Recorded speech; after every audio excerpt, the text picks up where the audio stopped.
This is the Esports World Cup. We're live from Riyadh, from Saudi Arabia. I am Isaac Peña. Boys, the finals are here. King Tofu, get.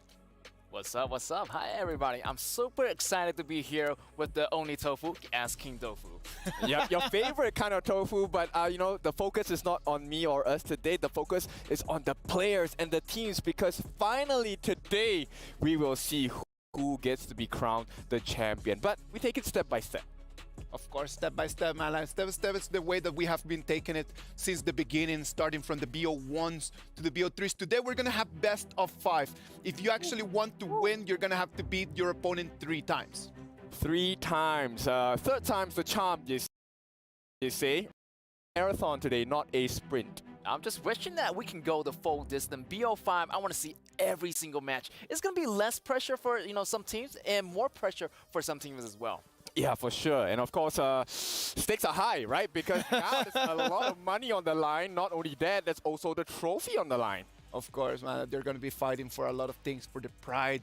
They're going to be fighting to make history, and of course, for the $1 million that the champion is going to go back home with. Yeah, definitely. Mostly about the glory. I mean, a lot of teams are looking, for this money. But what about the trophy? The trophy and the glory of etching their names in EWC history. Yeah, with the money you could make the trophy, but it doesn't feel as good as winning the entire thing with your own power, right? Wouldn't mean anything, man. Yeah. Yesterday and the days before, we've had amazing performances. And then Aramco for us has brought to us the top 5 plays from yesterday.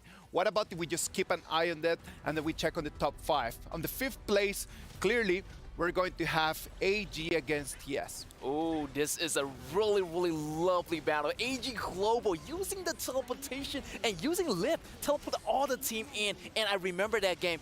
AG Global did so well ending the game out, and that's a great upset towards Team Secret. Yep, they figured out the formula to beat Team Secret, separating the members of Team Secret, cutting them down one by one. On the 4th place, let's see who we got right over there. LPS against LGD. Yes, LGD over here, they did such a great job in the beginning. Early aggressor, almost ending the game under 10 minutes. But right now, they're doing it so good. I'm almost around the 11 minutes mark and ending the game. Yep, today is definitely going to be a faster pace coming up from LGD. Huge expectations for them. It was an amazing performance for them yesterday, for sure. And let's see what's going to happen today on the top 3. We've got KPL Dream Team against Impunity. Yes, this is a history in the making. 11-0 on that Shangguan. What about that? How you feel about that, King Tofu? I mean, you can't go right with wrong here. It's all about the wrong plays. And, no, it's not the different kind of wrong. We are looking at wrong the player. So expecting huge highlights from him today. On the top 2, clearly, one more time, TS against AG. Yes, this is the AG Global crucial moment, kill death, getting the Tyrant and getting the ace on Team Secret. Yep, he stole our hearts today. Can they steal the game against KPL Dream Team? Let's wait and see, man. Like the way that they just took that fight, it was insane. It was incredible because that fight just completely turned everything around. Red team has slain an enemy. Blue team has slain an enemy. And then right now on our top 1st, and we're gonna have in our 1st place, we're gonna have Impunity against KPL Dream Team. Oh, this is gonna be a crucial moment here. Fly choosing Guan Yu for the first time, and they have such a great time with Impunity. I know Impunity tried really, really hard, but they just cannot stop the top dog. That's gonna be the KPL Dream Team. That's right. So they're really potent with their strategies, and the execution is really clean as well. There's a lot of players coming out from KPL. They will be able to switch up their rotations in the roster. So we'll see what kind of gameplay does KPL want to bring to the board today. Thank you very much to Aramco for bringing us the top 5 plays from yesterday's. That was amazing. It was an amazing day, man. Like the roller coaster of the emotions yesterday. Some people started sad, some people ended up happy. The reactions from the players, authentic moments, real reactions brought to you by Doritos. Yeah, I love the reaction right now. I mean, some of the players, went home really sad, but it's going to be go hard or go home. This is going to be the semifinals right now. There's no time for playing. It's do or die day, and it's going to be today. Let's see who's going to be the players to make it into the finals. That's right. It's a culmination of all of their efforts from the start of their career up to this point, and it all boils down today because today we get to crown and decide who is the best out of all of them across the world. Yeah, definitely. Also, I want to see their reactions when their medals get crushed. I mean, that's a brutal reaction. I mean, some of these kids are going home with that trophy, and some of these kids are going to look at their trophy getting crushed. Yep, we have seen blood, sweat, and tears. Maybe not blood, maybe on-screen blood, but you know, these are all the efforts of competition, and it's very brutal, but this is reality, right? You have to go and grab that victory for yourself. Everyone is just fighting really hard for that trophy, man. Like, everybody wants just to become the champion, become the top dog. It is already day 4, but if you still don't know how the trophy works, we've prepared something here for you. The Esports World Cup is a unique tournament and will have a very unique trophy system, consisting of keys, game trophies, the Club Championship trophy, and the totem. Introducing the key. This symbolizes a participant's right to compete in Riyadh. Each team or player will receive a personalized key consisting of the inner key and the outer frame. Winning a competition earns you a game trophy. A champion's key will be inserted inside. The frame will be placed into the totem, a physical block on display in Riyadh, serving as a progress bar of the Esports World Cup. The totem will remain in Riyadh as a chronicle of the Esports World Cup history. Those who get eliminated throughout the competition must give up their keys and see them crushed. Their broken keys will be tossed into the totem and encased in resin, symbolizing those that tried to win but fell short. However, as an additional privilege for winning, each game's champion gets to select 3 opponents' keys to be encased in the base of their trophy as an additional, more personal prize. Losers will go home with their keys replaced with a token that marks where they ended their journey. Witness history unfold at the Esports World Cup. Those who tried to win but fell short are going to be feeding that totem, and their names are going to be crashed, but there's going to be one team that is going to be able to put their hands on that amazing, beautiful trophy that you can see on the screens. Yeah, that trophy is going to be right here. You can see on the screen 3D image here, and definitely these high players, calibers players, definitely is going to go ahead and grab it. And yeah, waiting for this to happen. What about you? How are you feeling today, Kendall? I think it's going to be a tall mountain to climb. They need to carve out every single edge of that trophy for themselves. Of course, they have the reward of, you know, crushing their opponent's keys. I really love that function of the tournament and the trophy system as well. So I'm hoping for some big emotions coming out from all the teams that win, as well as those that don't really make the cut today. Exactly. Also, I love the reactions yesterday. I mean, like, you know, AG Global's coach, you know, just pointing at the medals and showing so much respect for the other team as well. Yeah, for sure. It's something that I think we would love to jump on. So we'll definitely keep very close eyes on, you know, that trophy and key crushing moments later on. That's for sure, man, because a lot of keys have been crushed, and QuickShot has been helping us out just to keep us just up to date with all that information. One more QuickShot recap about the Club Championship is coming your way. Hey everybody, QuickShot here from EWC Central. Today, we will close out the Honor of Kings Invitational mid-season. So let's check out what that means in the EWC Club Championship update brought to you by SDC.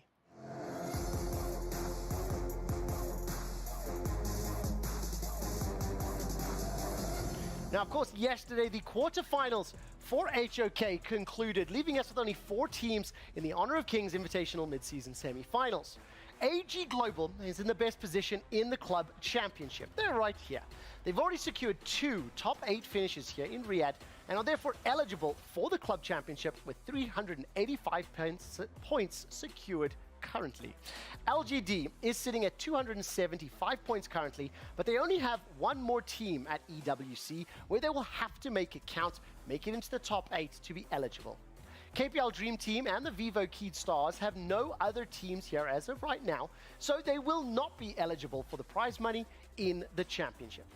As we turn our attention to the overall standings, we are still seeing a clear lead with Team Falcons at the top of the table at 3,500 points, followed by Team Liquid in second and Na'Vi in third with 1,445 and 1,110 points respectively.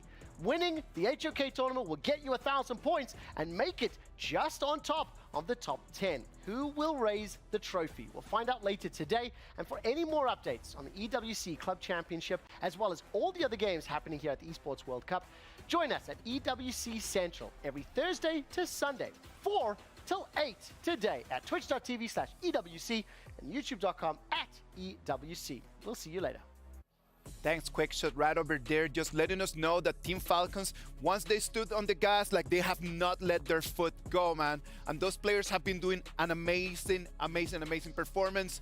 And if you want to talk a little bit more about the HOK players as well, you can come and show to us your feelings to the HOK camp. Remember to enter the player review section where you can rate and share your opinions on the participating players.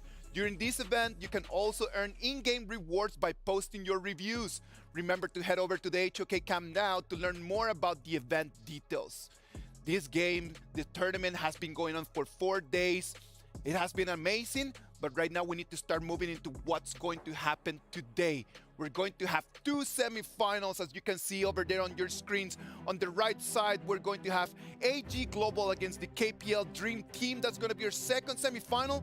But on the first game, we're going to have LGD Gaming against Vivo Kids Stars, and that's gonna be our Jamil Motorsports match of the day. Yeah, I feel like KPL Dream Team, they came, they saw, they conquered. I feel like they have a really good chance of winning the championship, but LGD is gonna be one of their top contenders. Hopefully LGD can make it, but you know what? Vivo Keystar might be able to take it away from LGD as well. Yep, LGD have been really monstrous thus far. They haven't dropped a single series yet, and now VKS, with the surprise comeback yesterday, there's huge expectations, particularly for me as well, right, to see if they can beat out LGD. Yeah, I feel like VKS do have that momentum going, but I feel like BO5 is going to be a longer stretch. So I feel like I'm going for LGD here. They have the extensive hero pools, and they do have different playstyles, versus VKS. So I feel like LGD is in the bag for me.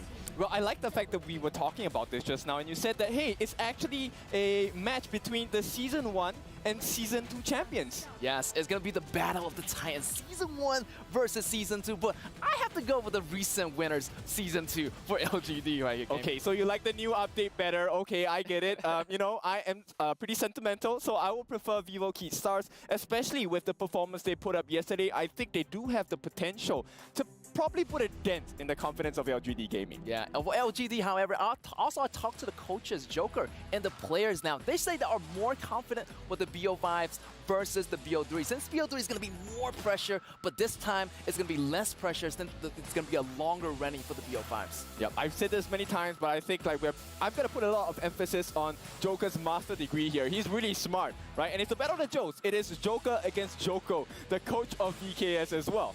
Yeah, definitely going to be a super hyped up battle. I just can't wait for this battle to begin. But first of all, LGD definitely have the early game for me. VKS, however, I feel like they stretch it a little bit longer. They're going to have a better chance in the later games. Yeah, I think VKS, they have this late game potential that they can realize. Hasn't been realized just yet, right? We've always seen LGD be very dominant with the invasions, with the kills, with the setups as well. So yes, I know it looks like a clean LGD gaming win, but hey, we also need to prepare for surprises in the end. Yes. Right. What about if we just get into the heads of the coaches and the players? We had the opportunity to talk to the coach from VKS, Joko, and here's what he had to say. We're at the semifinals with me, Chuchu. Alongside, it's going to be Joko, the VKS coach. Now, Joko, I do know when it comes to the group stage, you guys kind of having unstable performance there. Then you came back during playoffs. But how's the players' state right now when it comes to the semifinals? Chuchu, hi everyone. So playoffs is a different beast entirely, and especially against LGD, I have a bit of history with them because we didn't play them back there in Malaysia, but we screamed with them. And we had actually really bad results in Malaysia. They were torn on our side. So playing them against group stage here and losing was a bit like a letdown, but now we have a chance to show that we can actually stand up to them. Surprise us. We are waiting for that. Yep. Next, I do know a lot of moms, the players' moms supporting you guys, and a lot of supporters out there shouting out for you. Do you have to say any to any of them? Oh, sure. Yeah. As well as to my mom that always watches. So I want to deeply thank you all for your support, especially the moms. Like, we are here with the boys. I call them boys, and sometimes people... You can say it in People Portuguese. normally say it's like I call the players boys and say, no, they're grown-ups. Yeah, but they are boys on our view. We take good care of them. So don't be worried. Like, everything is covered. And obrigado por todo o apoio, pessoal. Principalmente para as mães dos jogadores. Tamo junto. Vamos, it is for the side of Vamos. VKS. That's it for the interview. Thank you, guys. Thank you. Thank you very much to Joko for sharing with us. You know what? I'm going to go with Joko in terms of that, man. I'm going to take one thing that he just mentioned. For me, the players are just boys. And it is the responsibility of the coaches just to kind of like guide them and help them out, not only as players, but as human beings as well, man. Yep, they will give them the tools. The boys are supposed to use it to the best ability. And this time they have a buff. It's called the mother's buff, right? The mother's buff is, the mother's love is always empowering. And as a son, they want to impress upon their family that we are the best. Definitely. I feel like there's a lot of moms watching them right now, and they're gonna rooting for them all the way. That mom's love is gonna go a long way for VKS. Also, maybe LGD's moms are watching as well. Yeah, we won't forget them. Your mom loves you as well, right? Don't worry, we know. Yeah. That is lovely, lads. That is extremely interesting. Now, on the other side, from LGD Gaming, like we've known that all the 5 players have been doing great performances. But of course, there's one of them that we had an opportunity to talk to. That was Jeff from LGD Gaming, and here's what he had to say about it. Hey, it's Chuchu with me. It's going to be Jeff from LGD Gaming now. Everybody was looking for Weibo versus VKS yesterday. You guys mentioned about you want to fight against Weibo, but change of plan. You are fighting against VKS. And what do you think about this team right now? 这个队是非常强的队，就是在巴西的冠军 S1，我们对他有很多也是有很多研究，他们对他们胜出也不感到意外，就是已经做好准备了。So basically, they know that it's going to be one of the strongest teams from Brazil. They are the #1 team in Brazil. So they will not underestimate their opponents. They know that they're super strong. They can actually take opportunities when needed. And they know momentum is a big thing for them. Now you guys actually have some preparation for this team right now. How's the preparation going for the team LGD? 这个不方便透露，我们有自己的打法，打他们。但是你看了昨天的微博 gaming， 你想一下他们这打法是好像是怎么样的队伍？打法就是比较猛，就是打架队。They prefer aggressive fights. So right now, they definitely saw what happened yesterday, and they do know that VKS do prefer aggressive fights. So they won't share their tactics for now. It's a bit of a secret. We're gonna have to wait and see. Thank you so much, Ja, and good luck for your next game. He really does not want to share anything with us, right? Like, because he knows that it is important. Like, if you can just save a little bit in here, that might be just the key to success. I feel like they're hiding like a secret weapon for this. I feel like, you know, JR doing a really nice job as a farm laner. He has a really nice flexibility on all the heroes play, like Arlie, Lone, and play as a utility farmer, also Deer and Jet as well. So yeah, he has all these tools for success. So hopefully, like, he can get this game on the road and versus VKS on this one. Yeah, this match is going to be a difference of margins for sure, very small ones. Let's start getting our predictions out there, our STC play predictions. The audience is out there just thinking of who's going to win. Boys, what is in your mind? LGD all the way for me. All right, I will have to go on the other camp. I'm going with VKS. LGD Gaming, VKS, like it is already set. I know that the players are ready. They're already on the stage. They're waiting just for us to send it to them. 15 seconds for our first semi-final right over here in the Honor of Kings Invitational mid-season. Ladies and gentlemen, buckle up because we're going to start day 4 in 3, 2, 1, Amazon Arena.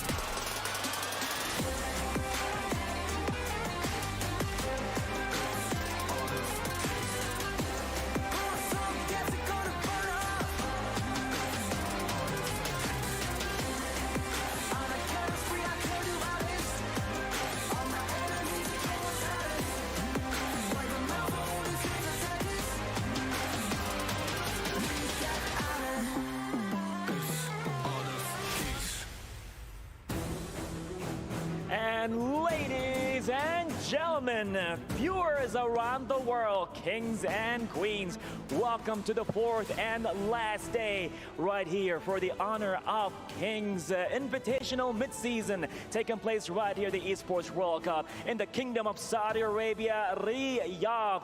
Back to the battlefield, back to the gorge, back to the Amazon Arena to see who will be crowned as kings. I'm Bara Abdullah along with the very talented Sky. How are you today? Hello, ladies and gentlemen from all over the world. It's my honor to be here for the fourth time because we approach into the very end. 大家好，我是天明. Wait for it. Anazena wa enta. Your Arabic is definitely better than my Chinese. Good job right there. You know, question asked. Tell how me. you're feeling as we approach into the final destination, our journey in Saudi Arabia right now? Too excited, but I learned one thing about this voyage, this journey, that some of the legends are not born. Of course. They are forged. Till right now, at this very moment, we have seen 12 teams competing their way towards the very end, and they are still making their towards the final glory. And now we have only 4 warriors remaining on the stage, ready to compete for the final ones. We are so ready. So Sky, the honors is all yours. Let's go. All right, ladies and gentlemen, and the audiences in the arena, please prepare yourself for a thrilling journey in the gorge. Let's welcome to the stage our first 2 semi-finalists. Let's welcome Team LGD Gaming.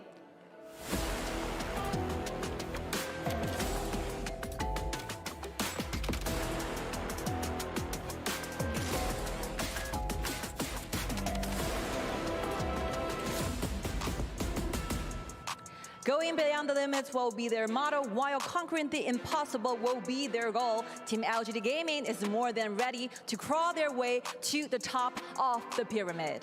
You got that right. And now, viewers around the world, for their challengers, right here at the very own Amazon Arena, the pride of Brazil. Let's hear it for Vivo K-Stars!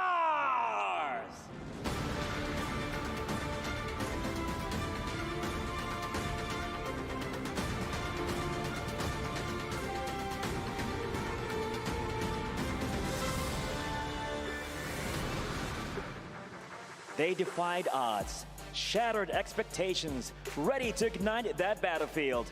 Truly, the pride of Brazil, all that taking place right here. This will be the moment to the 2 amazing warriors to get ready to the battlefield and in the gorge. Totally. 2 will fall and 2 will rise to the grand finals. And more details right now to our amazing talents, to the studio. Yalla. How's it going, everybody, at the Amazon Arena around the world? And in the words of VKS, the mums around the world as well. I am Blam, and with me is Stuart. We are going to be casting your first semi-finals match today between LGD Gaming versus VKS after an upset yesterday, Stu. Yeah, it was absolutely crazy to see VKS go through. One Malaysian team with Weibo Gaming. Can they define all the odds and make it all the way to the grand final? It's going to be an electrifying series. We've got a best of 5 now. The tournament's been upgraded throughout. We went from best of 1s to best of 3 yesterdays to best of 5. So if there's anything that any of these teams have up their sleeve, now's the time to bring it out.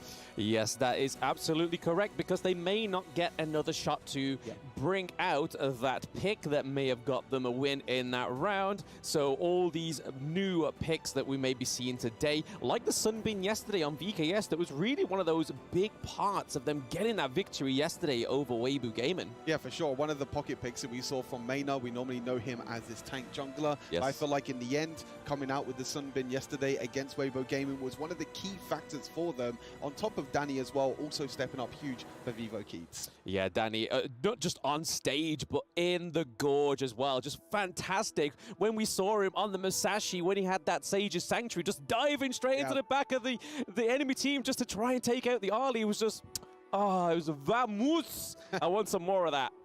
No, I want some more of that as well. But we have to mention the other side as well, LGD Gaming with Musang King as well. Currently the top leading kills at the moment in the current tournament. Yes. Has been performing incredibly well throughout as well. Maybe had a few shaky games here and there, but stepped up really, really huge again in the quarterfinals. Yes, Moose and King, and also obviously JR as well, not quite far behind with 23 kills overall in the competition thus far. But speaking of competition, this is where the semi-finals competition begins. We are into the draft, and we're already seeing some very, very familiar faces being banned off here, Stu. We got the Dachao, we got the Mai Shiranui, and also the Musashi going for that Danny ban. Yeah, the one thing I wanted to actually mention going into the draft is actually that Musashi pick, something that Danny played twice yesterday in that quarterfinals and was really kind of, as you mentioned, kind of the playmaker for the team with his ultimate. Being able to lock down a target is so crucial in these fights. That being banned away is going to be really, really interesting. But VKS now going for the Dolia. Not really a pick that we see Maynard on too much, but they don't want to give it away to LGD. This is one of them picks that is very strong, but then on the other side for LGD, they get 2 superpower picks. Yeah, I feel like they had to take the Dolia off of the board because we know that LGD's JR loves that Lung pick, and going the Dolia with the Lung is going to be troublesome, and then they pair it with the Lady Shen. But this board is not short of any ladies. We have the Lady Sun, and we have Hu Huan potentially coming through for Danny. Yeah, I think that's the interesting thing, that the Hu Huan, we have seen it quite a lot in the mid lane as well. We have seen it in the jungle. I believe for Danny at the moment, he's played it. He hasn't played it actually at all in this tournament so far. So it's kind of another unique pick for Danny, which is such a big thing, I feel like, for this best of 5 series, is that Danny has such a wide hero pool. He's played so many unique champions, 6 unique champions. This is actually going to be his 7th if it is played in the jungle. So having that wide champion pool in a best of 5 series is going to be extremely important. Yeah, because the only 2 teams that have played the Hu Huan in that mid lane is the KPL Dream Team and All Gamers Global. Yep. But we are seeing LGD Gaming are going to go for the Orgrim, which we know so far has been one of their big picks in that jungle, paired with the Lung as well. It's a very aggressive team comp that they seem to be going for here. You have the utility, the Lady Shen in the mid lane, so that just gives pure vision into what LGD Gaming are going for here, is just giving all that resources over to Lung. Yeah, Shihong going back on the Lady Shen, played Mai Shiranui twice yesterday, obviously being banned away by VKS, a pick that they don't really want to prioritize for themselves, and they don't want to give that over to LGD either. But with the Clash Lane heroes being banned away, the likes of Elaine being banned away, Main is going to be the pick up here for Siang in the top side, and then we have to going to see how VKS round out their comp. Yes, so already banning out some of those big support picks like the Motsu, like the Zhang Fei. We normally see the Motsu getting picked up to try and counter the Orgrin or any of these sort of hugely aggressive initializing plays like from the Lung. But again, I feel like they already have their support, they already have their mid lane, so it's nowhere to fit within VK's draft, so they're not going to go for it. But the Main has been something that they played quite a bit yesterday, but it looks like we're going to be getting a 1 on the Princess Frost and then a Niap on the Byron. Yeah, I think this is what one's kind of fallen back on when the likes of Mai hasn't come up, when the likes of Lady Shen isn't available. He's actually played 3 times for these heroes. Falling back on the Princess Frost, we know that she did get a little bit of a nerf in the most recent patch. She's maybe not as strong as what she was before. Lady Shen being that priority pick in the mid lane for LGD is a huge one for them. And they're also going to pick up Lian Po as the last pickup as well. So, as you mentioned, full-out aggression for this LGD comp. They want to go in, they want to engage, and it's going to be the likes of the Lady Shen and the Long to protect themselves on the backline. Yeah, but you've got the likes of the Hu Huan and the Dolia as well, so you can have just double the amount of airtime with the VKS combo. And we know that Hu Huan has one of those fastest farm rotations as well. She's able to clean that jungle super fast, super clean, and then you're going to have the Dolia that's going to be able to give over that double ultimate as well. But another thing that I like to see here is Seiza gets that Lady Sun. Yeah, Seiza getting the Lady Sun is one of his most played picks this year. We saw it a lot in the HOK BR as well. Obviously, Vivo Keed being the 2 times HOK BR champions, being the Season 1 Invitational champions. Can they go one step further in this tournament as we go into the game? We can only hope so for our Brazilian region going against the Malaysian region. The only time these two teams have played against each other was in the group stages, so it's no longer the first time that we're going to actually be seeing them play against each other on the stage, but it's going to be a marathon, like Kin said. It's no longer about that sprint. Let's get our top picks. Let's just smash them in one round. Yeah, I feel like for LGD, this is going to be really, really huge for them. This Orgren jungle pick for Musang King was one of the main reasons why LGD Gaming beat Vivo Keyed in the group stage. That was a 9-minute win in the group stage. So VKS definitely need to kind of adapt, but I feel like they've just been growing throughout the tournament. You know, maybe the group stage didn't really suit them with the best of one format, but when it comes to these best of threes and best of fives, this is their time to shine. Absolutely. I mean, even if they don't win game one, it doesn't mean that they're going to be out of the competition just yet. They still have potential of 4 rounds to go from that point. But I feel like if they are going to get any kind of victory in this one, you're going to be trying to see if they can get to that late game potential for VKS, because there is quite a lot of late game on their roster right now. You've got the Lady Sun that we're going to only see activate once she gets that itemization through. But Princess Frost is just going to be ready when she gets to that level 4. Yeah, I think the big thing as well is that with the U1 is actually one of the quickest, as you mentioned, jungle clears in the game, with Orgren as well also being very, very quick. So it doesn't really give Musang King that much time to invade, because by the time he invades, the whole jungle's already gone. So it's really down to when it comes to the ganks with these two junglers as well. We know the crowd control that the U1 can bring. And it's all about Orgren to see if he can look for the flanks and try and look for that crazy amount of sustained damage that he can bring.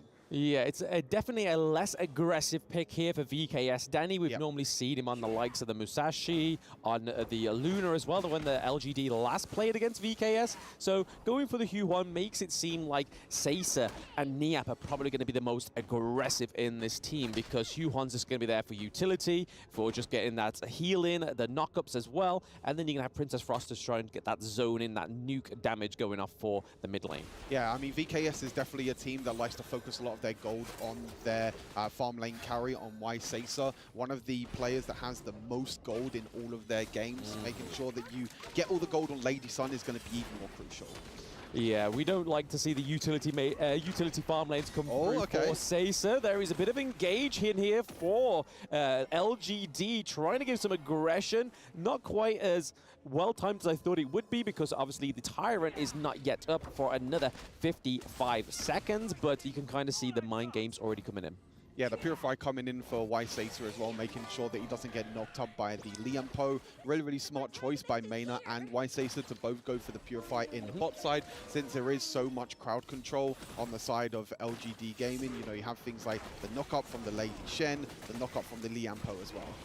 Yes, plenty of knockups coming through onto the side of LGD, but I don't think that's going to stop VKS anytime now, because they are now going in for another engage. Liam Po, we have the rotation from Musang King as well as Lady Shen with a knockup onto one. That is going to negate that try back in that farm lane against LGD.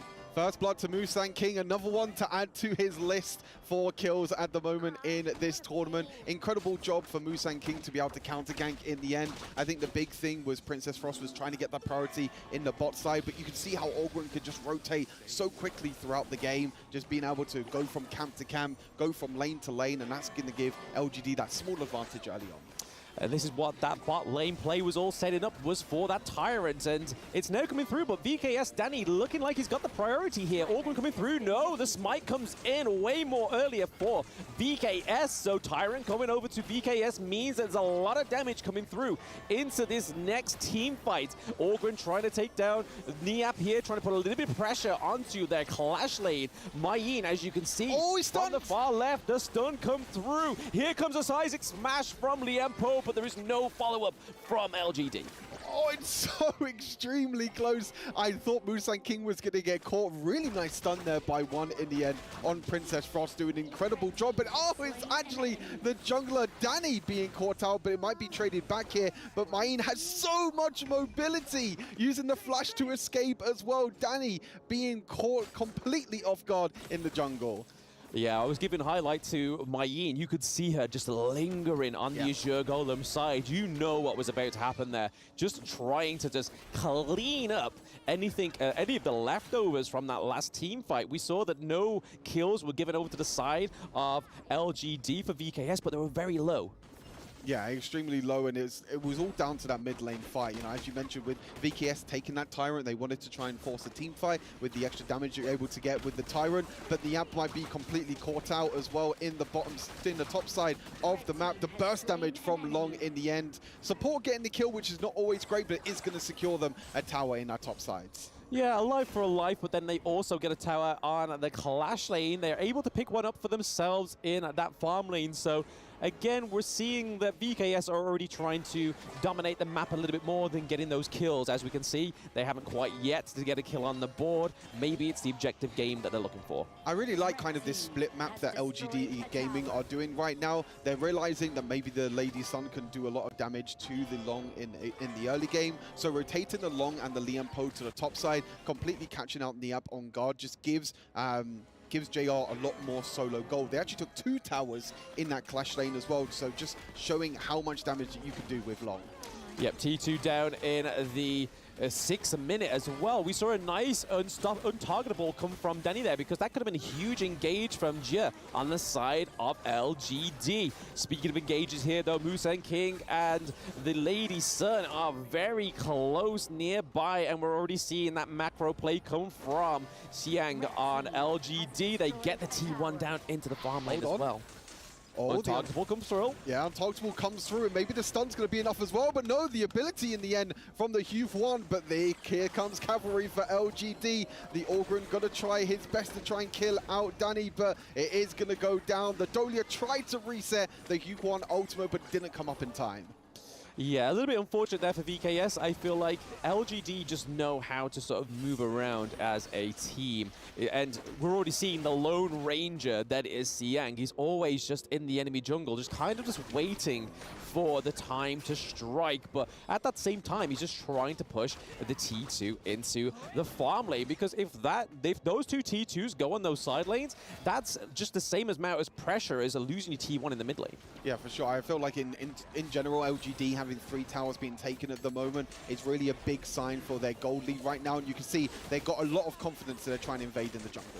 Yes, not quite getting that Azure Golem for themselves, LGD Gaming, but it goes over to VKS, which is huge for Danny's hero right now. He needs that mana, and if he lost that Azure Golem, it would have been a troublesome 60 seconds for him until the next one came up. Mayin, again, just still macro plays from Xiang. We normally see it from JR.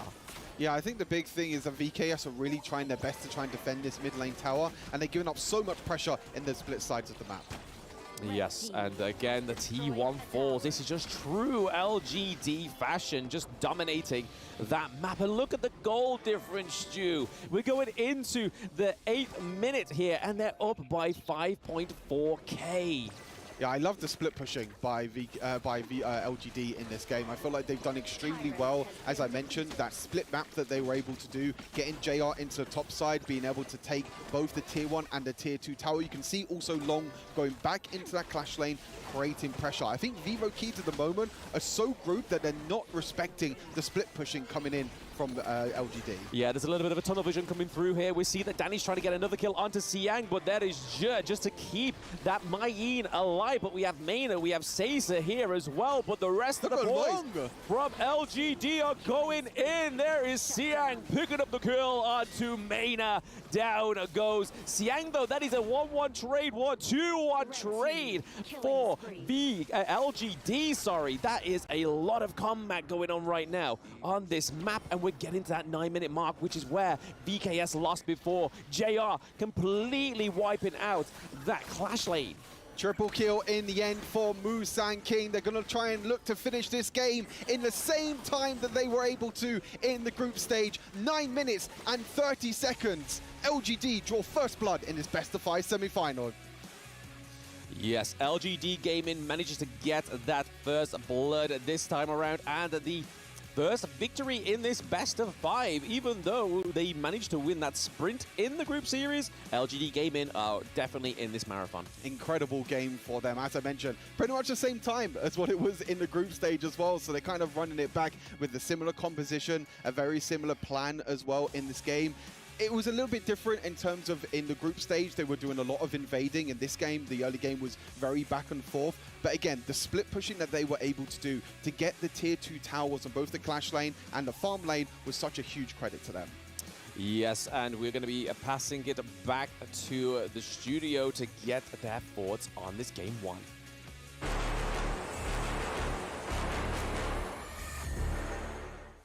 Congratulations to LGD Gaming on taking that first victory. 9 minutes. That was a very quick one. I'm so sorry, but I was not expecting so short a match. Yeah, I feel like LGD definitely did it this time. I mean, almost feel like deja vu. Like the first match they did in the group stage, ending the game around 9 minutes, even 10 minutes. Also, their early game strategy is so cool, using the all ground in the early game to provide the CD. And they're on the red side here, so closing it in with a CD closer to the Tyrant, but the CD is going to be on the blue buff side. So I feel like all ground is definitely having more CDs in the beginning. Oh, for sure. And this really sets the tone of the match, right? So like you said, with this additional cooldown, they're able to go for more objectives. One thing that they really did well was protect the jungle. So there were no camps that were stolen, right? And you can see how that translates into the gold graph from the 3rd minute onwards. It was just a gold mine for them. No, that's the main idea, right? Like they're so aggressive in the first 2 minutes of the game that then after that, there's no way for Vivo Kid starts to turn things around.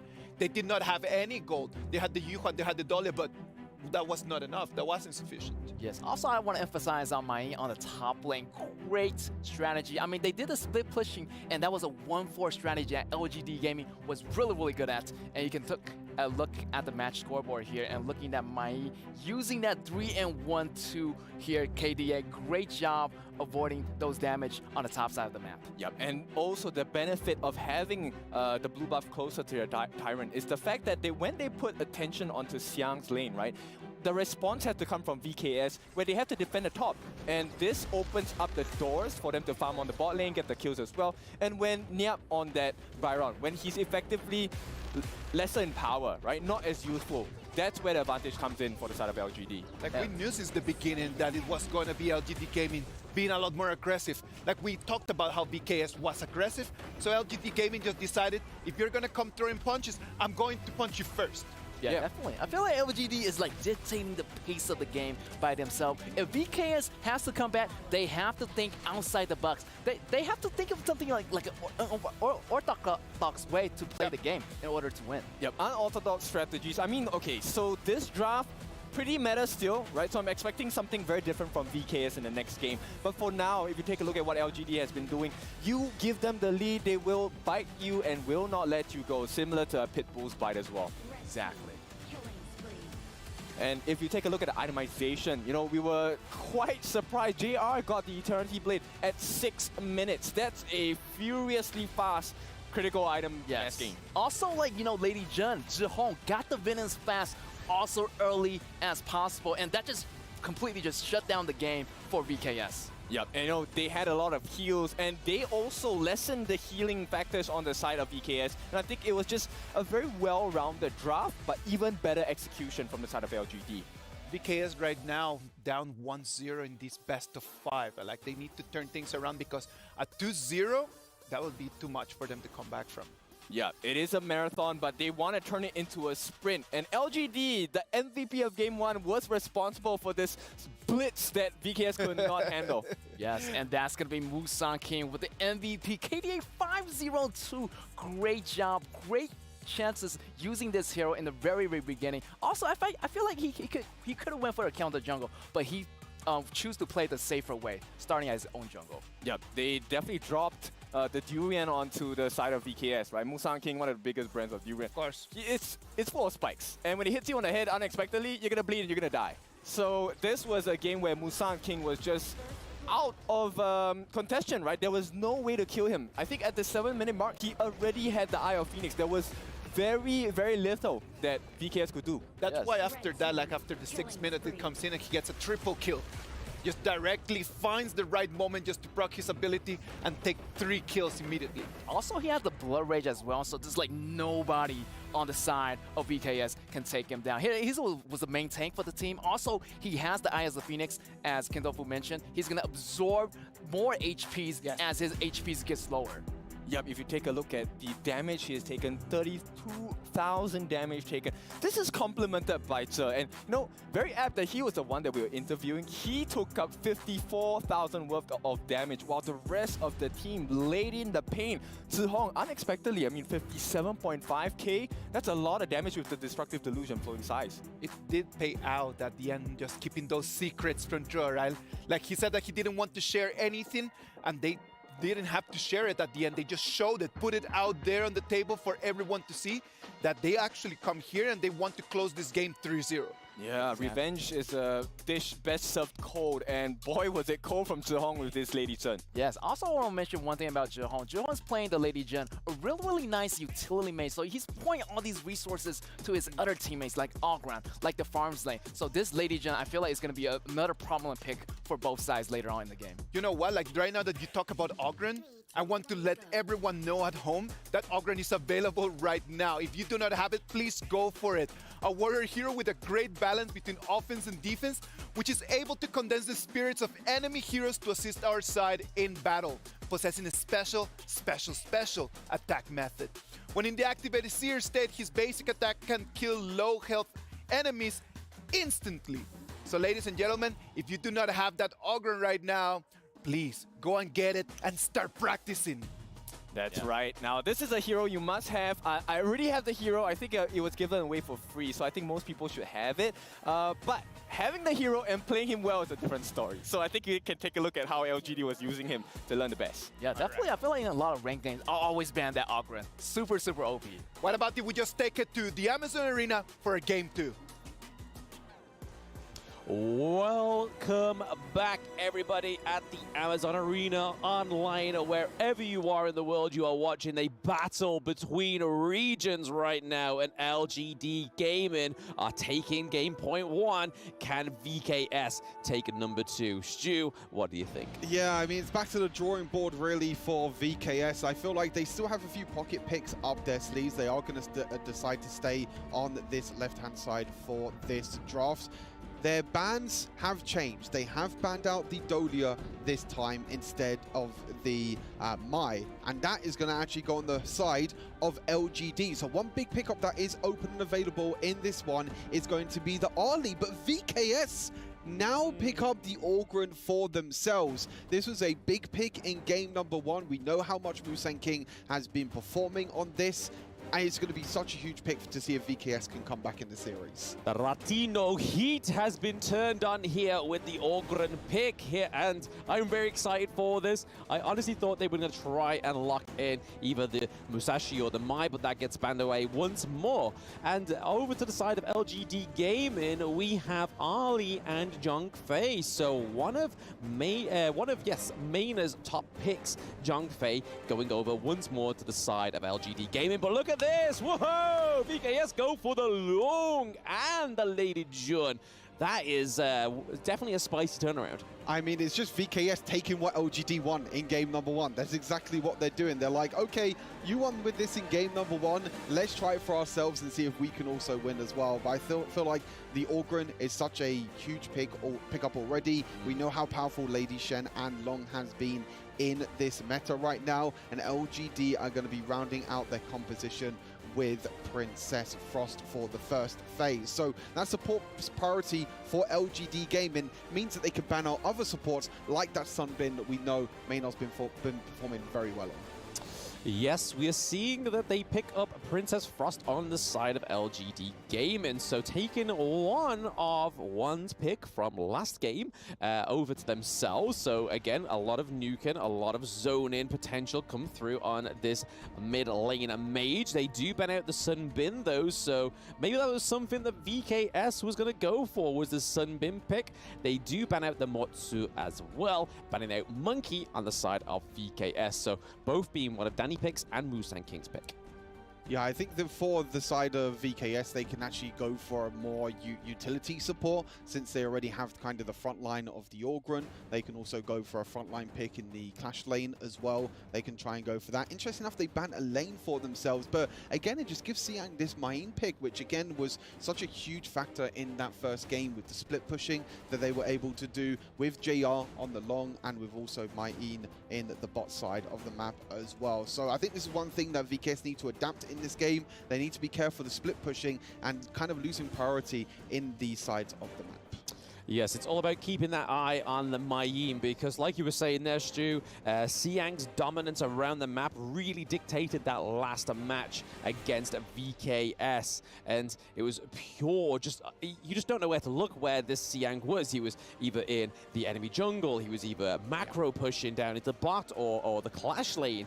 And it was just crazy how much control this player had for LGD Gaming, but they do go for the Taiyan, which has been paired with the Orgren previously and gives so much more sustain, and then that locks in for Niap on the Dharma. That is such a good pick. Oh, and the pay being hovered at the moment for Musang King. This is a bit of a throwback pick for Musang King. I remember the first game that we had of the Season 2 Invitationals with Musang King. LGD Gaming completely stomped in a few minutes, and Musang King on this pay was like 3 levels ahead, 5,000 gold ahead in like 5 or 6 minutes. It's definitely a pick that he feels comfortable on, but it's going to be super exciting, as you said, on the Cayenne.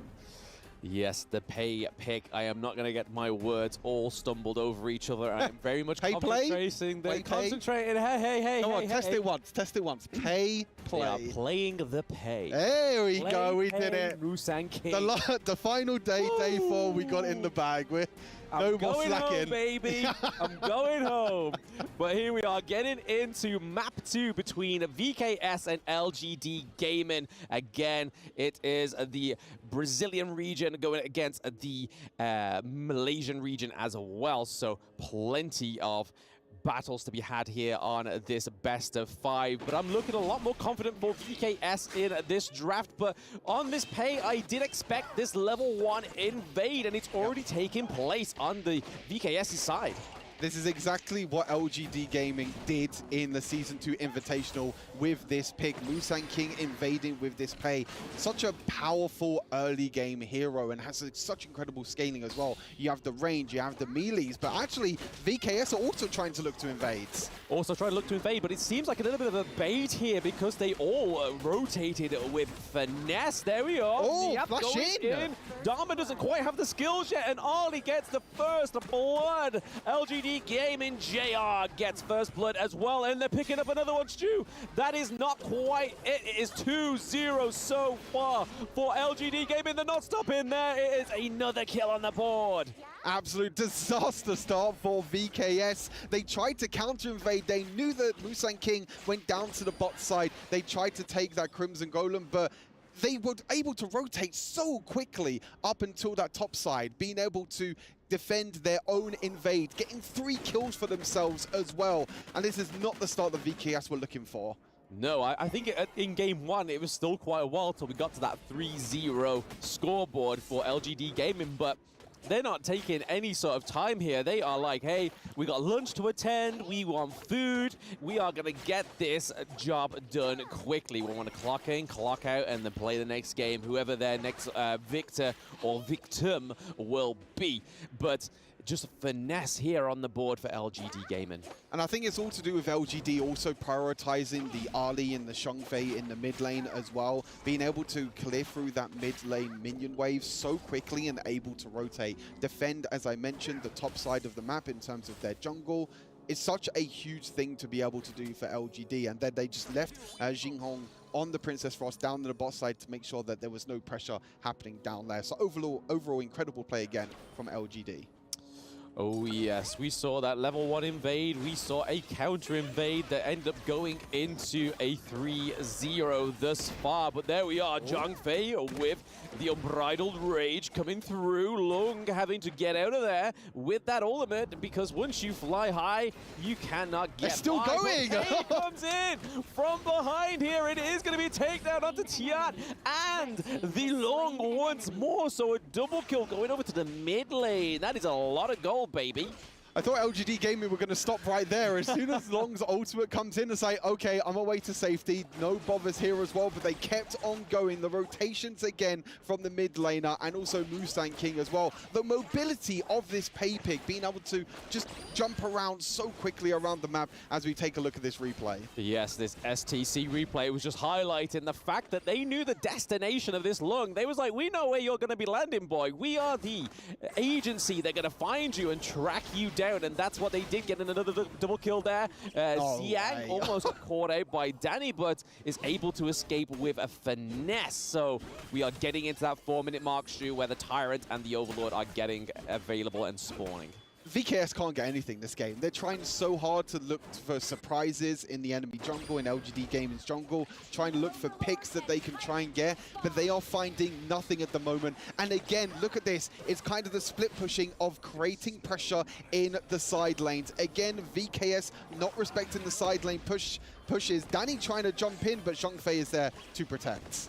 Yes, almost 3.6k gold up, and then more gold going over to LGD Gaming, just getting the kill up to Niap, and then Mina goes down as well. So another 2 kills going over to the support as well. It's across the board. The aggression on the side of LGD Gaming is crazy. They have got VKS like, please, sir, can I have some more for the resources?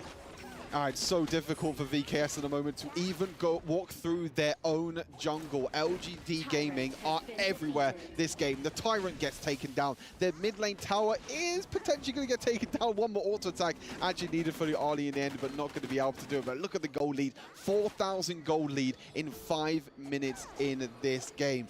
Touching just clever rotations by LGD Gaming, just whether they're grouping up as 4, whether they're grouping up as 5, they know where to create pressure, and they understand the game so well. When VKS are on one side of the map, they create pressure on the other sides. Yeah, when you're going against a Titan like the LGD Gaming crew here, you can't hesitate, right? Because if you are hesitating, which is kind of like we see normally a very tamed early game, but they are just not letting up. The T1 going down in the mid lane. Maina once more going down as well. That is 8 kills on the board for LGD Gaming. Seiza maybe getting another one here. Goes up to the sky. He is not quite retreating yet because we see Lady Sun and Lady Chen starting to come through. Ogren and Dharma looking to try and force a fight here. Mustang King looking pretty low. Dharma going in. Is Niap going to get the kill? No. Princess Frost stops him, but JR, I am speechless, Stu. Going straight into their base to claim the kill onto Seiza. This is pure domination from LGD Gaming. They just don't have a chance, VKS. I mean, again, it's VKS that just... They're not respecting LGD Gaming with how fast they can push down towers, with how quickly they can rotate around the map. VKS are just not keeping up with the tempo at the moment. The early game just went so wrong for them in terms of the invade, trying to get the extra trade-off in terms of the jungle camps, but nothing is working at the moment. The stun tries to come through there for Princess Frost. Maine is just going to escape easily, maybe, with all her mobility. As you can see, so much mobility, being able to jump around, and maybe it's Danny now, the one caught out. Yes, potential here for the T1 and the Clash lane to go down, and it is looking like that is a comfortable takedown into the Clash lane. VKS still not being able to take a single turret off of LGD Gaming, which is troublesome going into the semifinals, this best of 5. They are already 2 maps in. We're seeing Jia going in from the back line. There is so much going on here. That is a 2-0 trade onto Niap, onto 1. We see Mustang King get another kill, and that is a T2 turret takedown. They're chasing the long. It is a long chase for the Dragon. Dragon's going to be able to escape, but the Dragon's escaping on the opposite side of the map. LGD Gaming, a high ground tower at 7.5 minutes. We know that the record time at the moment for finishing a game in this tournament is 7 minutes and 40 seconds by the KPO Dream Team. Doesn't look like LGD are going to be getting that record in this tournament, but still, it's just pure domination, pure control over the map as well. And VKS, they only have one tower left standing in that bottom side.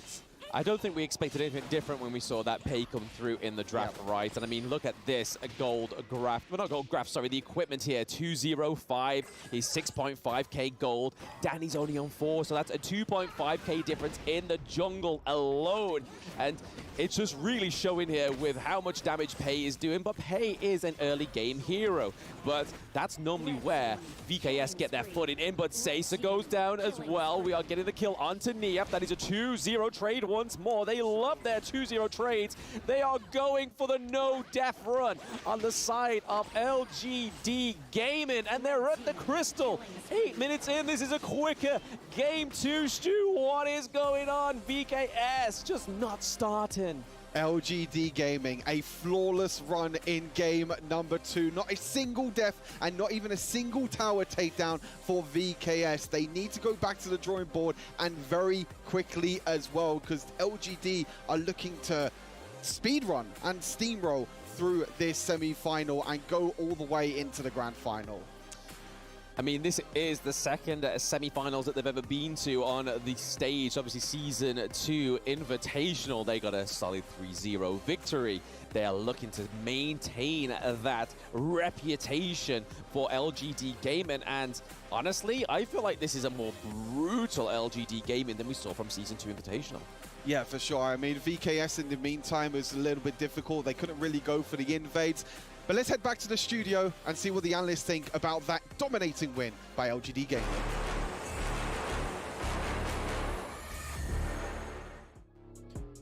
That was difficult to watch, man. Yes. That was tough. That was not an easy one, because LGD Gaming, from the pick and ban, since then they already just got the advantage. I did not understand exactly what was the plan with the Cayenne and Ogren pick over there from VKS, and that Pei last pick that they had from the other side was completely the key to victory. I mean, it was, they wanted to try with sustenance, right? They wanted to make sure they could survive the initial onslaught, but they couldn't do it. Their first red buff engagement, I mean, we were talking about it, it was so heart-wrenching to watch, because you knew from that point, it was just LGD train. And I'm gonna just jump in there, man, for something, because you cannot just expect that you do not have a composition that is gonna have the advantage on the early game, invade, get the red, and then instead of just running away with your life, you're turning back just to kind of just go and take the battle. Dude, like, you end up in a 0-3 trade in the first minute of the game when you're already 0-1 down. Yes. What's going on with them guys? I feel like LGD did a really good job, LGD Gaming, using Pei as a last pick. Really surprising thing for me. And I feel like versus Ogron, I feel like they got similar clearing jungle rate, but Pei is a little bit faster. Pei, this hero, clean the jungle like it's nothing. And he still have time to go back to his red area and clean his jungle too. At the same time, getting that 3-0 right in the here, early man. game. Super crazy. It was a slaughter from the very beginning. Danny already got the buff, man. Like, just turn back and they just go to turret. And that's it. Like, you don't need to get the fight in there. But then you just kind of like turn things around and it's just completely against you. Yep, and I hate to say this, but you know, there's not just the damage across the board from the game. Emotionally, mentally, how they deal with this, they did not manage to take it. I mean, okay, LGD protected their base, no turrets were taken, no deaths were given, and they took a really greedy draft, right? Level 1, we expect the Pei to invade. And you already know it's coming, but it still happened. Now, you're in a 2-0 situation. LGD Gaming full of confidence. How are you going to go up against that? Read the game, man. I believe that they need to read the game a little bit better. Seems like that first punch from losing the first game hit them so badly that they're still dizzy from that jab, man. Because this second game, it's not the VKS that we are used to watch. Yeah, I feel like VKS, if they got that first win, they would have been doing a lot better. But the second round, their mentality is a little bit low right now. But compared to LGD Gaming, they're on a roll. They're thriving right now with this composition and have 0 death in this game. Definitely they can have more better, more confidence moving on to the game point match as here in the next match. Yeah, VKS, a lot of problems to fix. LGD on the cusp of victory. One more step and it's grand final slot for them, boys. Yeah, man, LGD Gaming really just right now just taking the victory and right now pushing it into a 2-0. This is going to be their match point in the next one. The MVP for this game is going to be the one and only Zhe on that Tranfei. 309. Zhe has been just collecting those MVPs. Like since day one up until right now, how many can we count, man? Like it's been so many of them. I feel like 2 or 3. I feel like he played the Limpo very well. Also, he played this Junfei very well. Great engagement. You can see a lot of time he's in the front line, taking the damage. Also, like he's not really playing as a support. He's just charging there, and Junfei has that knockup, has that damage, even getting the double kill right here in the red area. Yeah, that's exactly what you should do, right? So if you're taking a aggressive jungler with a double smite strategy, the one thing you want to do is let's invade. And at this point, it was just crazy because there was so much damage already coming from their jungler. But hey, suddenly you have a beast that's unleashed upon you in the form of Zhe, and I don't know how you deal with that. Congratulations to Zhe on that MVP, man. Like he can just take that one and just kind of start just piling them up as this. If he makes it to the final, and I'm not just kind of jinxing anything, if they make it to the final, Zhe is going to be one of those keys just for them to actually have an opportunity. Yeah, definitely. I feel like LGD this match, they're in the zone right now. The momentum is going really, really strong for them, for LGD Gaming. I feel like Vivo Keystar definitely have to go back to the drawing board. Talk it over. I feel like they need to get this last point in order to have some kind of, miracle happen for them. Yeah, maybe pick their fights a little more wisely. I really, really need to emphasize that level 1 fight at the red buff. Like you said, they should have taken it, ran away with the buff, and try and prolong the game because you wanted the sustenance. It did not come because LGD were just too fast, too furious. Learning, man. That we have been talking about that. That L is not for losing, that L is for learning. And if everybody wants to learn from the pros are right over here to share with you some tips. You want to be strong? Learn from the pro now. When you're attacking a tower, you might accidentally target an enemy. Or when attempting a tower dive, you end up targeting the tower and minions instead. Professional players execute such impressive moves effortlessly. While you may feel overwhelmed and get killed by the tower, your control settings might be holding you back. Change the recommended basic controls to advanced. This activates extra basic attack buttons for minions and towers. Turn on show enemy avatars to accurately select the enemy's avatar for the kill and better assess vision exposure. Give it a try and play as smoothly as a pro, easily crushing the enemy faction. Learn from the pro. Learn more from Honor of Kings Global Esports. Boys, when I just started learning the game, I remember I used to make that mistake. Just not understanding how the settings in the game actually work, just literally just slowed me down a lot at the beginning. Yep, definitely. Something that I think once you are new to MOBA and you learn this kind of settings for yourself, it really changes your game by that much. Really, it does. Exactly. In the beginning, I didn't even change it. I was just smashing the auto attack. Right? I didn't even know there's an attack button for the towers and another attack just for the minions. So that's gonna be a really great tip to do. I'm gonna do it right now after I get home. Well, right now we gotta just talk seriously about this game, man. Like because VKS, we know that they are a momentum team. Yeah. The moment that they just get the momentum, no one can stop them. Like yesterday, we just saw that. They get the momentum, and they're just that big stage team. They need to be on the big stage for them to really show us what they're made of. The momentum is not on their side. What is going to be key for them to turn the tide around? The ultimate lesson I've learned in all of competition is almost is never enough, right? If you want to go for the victory, finish it, clean it, and you will be able to get it. So at this point, VKS, hey, we could see a reverse sweep, not saying anything much, but yeah, it is possible, right? So you just need to be in that mental state, look at what the win conditions are, and go for it. Definitely. I feel like VKS do have a chance to bounce back. They need to stay together on this one. I feel like, going to this match, think of something outside the box, definitely. For LGD, however, Gaming, they're still looking really strong. They have a really extensive hero pool right now. I'm still, they have a lot of trick up their sleeve, so I'm looking forward to the third match here. Yeah, I think that the hero pool is just gonna come down to that, right? Like we've been talking a lot about the players, we've been talking a lot about the heroes. what are some options in there for VKS in terms of hero choices that would allow them just to kind of like turn things again? I think it depends on what kind of strategy they want to go with. So we've already seen the early aggression, right? Let's pick the pace. Someone who is going to invade your jungle, get the advantage from there. That could be something that VKS would want to try, but it's a high risk, high reward kind of strategy. So I'm not sure whether that's up to their palette at this point. Get what kind of strategy would you prefer? Would you like the aggression, the early invade, or let's I'm feeling LGD Gaming are going super fast. I feel like they're going super more aggressive. I feel like next match, they're going to go with the more aggressive. Every single time. They're going to pick up the pace every single time. How do you go more aggressive? But I feel like, this time they maybe want to slow down for a bit because VKs might have something different for them in the next map. I mean, okay, it was a 17-0 scoreline. No turrets taken. No deaths, and they pretty much took every single buff, if I'm not wrong, right? The jungle was not for Danny's entry at all. Yes, exactly. I feel like Danny definitely has to pull something together with Miap because they're a powerhouse combo here. So maybe focus on the top lane, maybe do some target bans on the top lane of LGD Gaming and have some kind of like a teamwork in the very beginning, like focus on their top lane priority more. Maybe that's an option for VKS. Yep. To complement that, I think we have not seen the Sun Bin come out from the side of Mena, right? He was very, very premium and optimal with the usage of his ultimate, the time-lapse as well. I think that could be something that they could go for instead of being respectful and say, hey, let me try and tank the damage, just go blow for blow, right? Fight fire with fire. Yeah, definitely. Champion is going to be a prominent pick as well, also with Yuhuan, and they can use it as a great sustainability combo. So yeah, that Champion is out there, and I'm just wishing they can just really use it to this maximum potential in this next third match here. Yeah, but I cannot imagine the stress that you're going through, right? If you're in a decider match, this is the last potential game you get to play as VKS, right? And now you have to claw your way back up against LGD Gaming.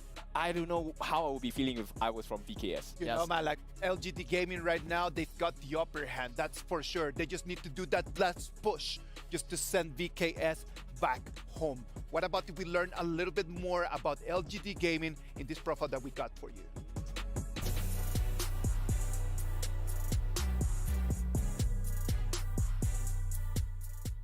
感觉这里非常棒，这是我人生第一次来到这种国际赛事，就很兴奋，很开心。国家对抗路是香 ，He is the Clash lane, our mid lane is Jihong, farm lane is Zhao, support is 这。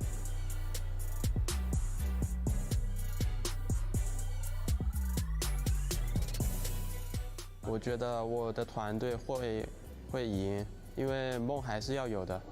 万一实现，我们就平常心打就好了，不要紧张。这赢得了这比赛，对我们所有人都是人生中很大的意义。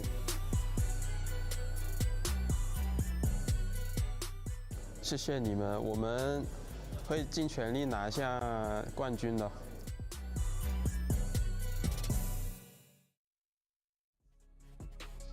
LGD Gaming, they've got a dream, man, and that dream is just to end up being the champions. That first step before thinking about becoming a champion is just winning this last game against VKS. Yeah, before we dive right in, I want to know whether this is an L or number 7, right? 7th heaven or? I feel like L for learning, as Isaac said. Yeah, I feel like, yeah. And let's keep learning a little bit more about the game, man, as we're going to move into the Amazon Arena one more time for Game 3 of this matchup. How's it going, everybody? We are back in the Amazon Arena for some more learning, some more lessons, and as Kin was going on about something about the number 7. So, anyway, we are back into the map number 3, and VKS really need to do something here, Stu, to try and take a victory over LGD Gaming. Yeah, I feel like for VKS, they're going to have to bring out their pocket picks in this one. As Kin was saying, it's pretty much do or die for them now. They have to win this game to stay in the tournament. And one pick I actually wanted to highlight is a pick that we've already seen from them, Jiang Yu, from the app in the top side. Picks like this is something that can catch LGD Gaming off guard and could be crucial for VKS to try and come back in this series.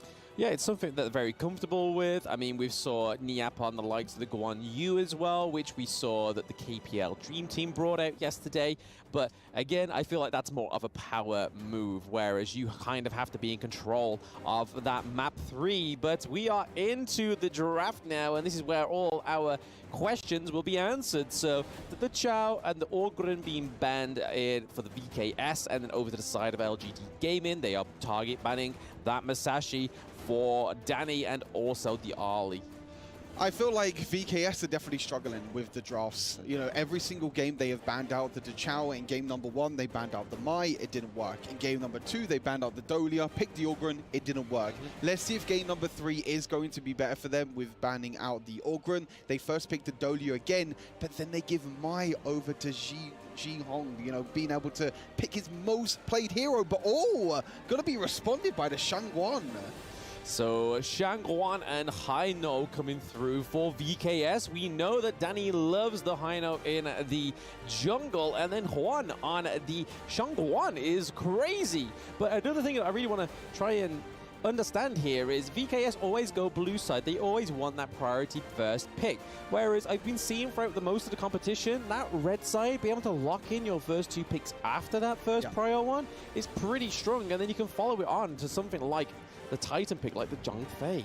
Yeah, I totally agree with you. I feel like in general, you can get so many of these picks on the red side, you know, being able to pick 2 instead of 1. Yes, you get the first pick, but I think I would rather trade Dolia for Mai and Long in the end as well, you know, being able to trade 2 for 1. But I think this might be the first time I've ever casted Honor of Kings, and we're getting an assassin versus an assassin in the mid lane. We very rarely see this matchup in the mid lane, and these are two of the teams that have the most kills in this tournament as well. You know, you think of like kills per match, it's absolutely crazy between these 2 teams. Yes, I did say about the Guan Yu, but it's on the other side of the draft. Hello, can we get that shifted, please? No, it is definitely going over to LGD Gaming. They are going for such an aggressive team comp here with the Mai Shiranui, with the Guan Yu. And then we saw Jia on that Zhang Fei last game was just absolutely phenomenal. But looking at those last 2 bans on the side of LGD Gaming, they are going for Seisa's pool, the Lady Sun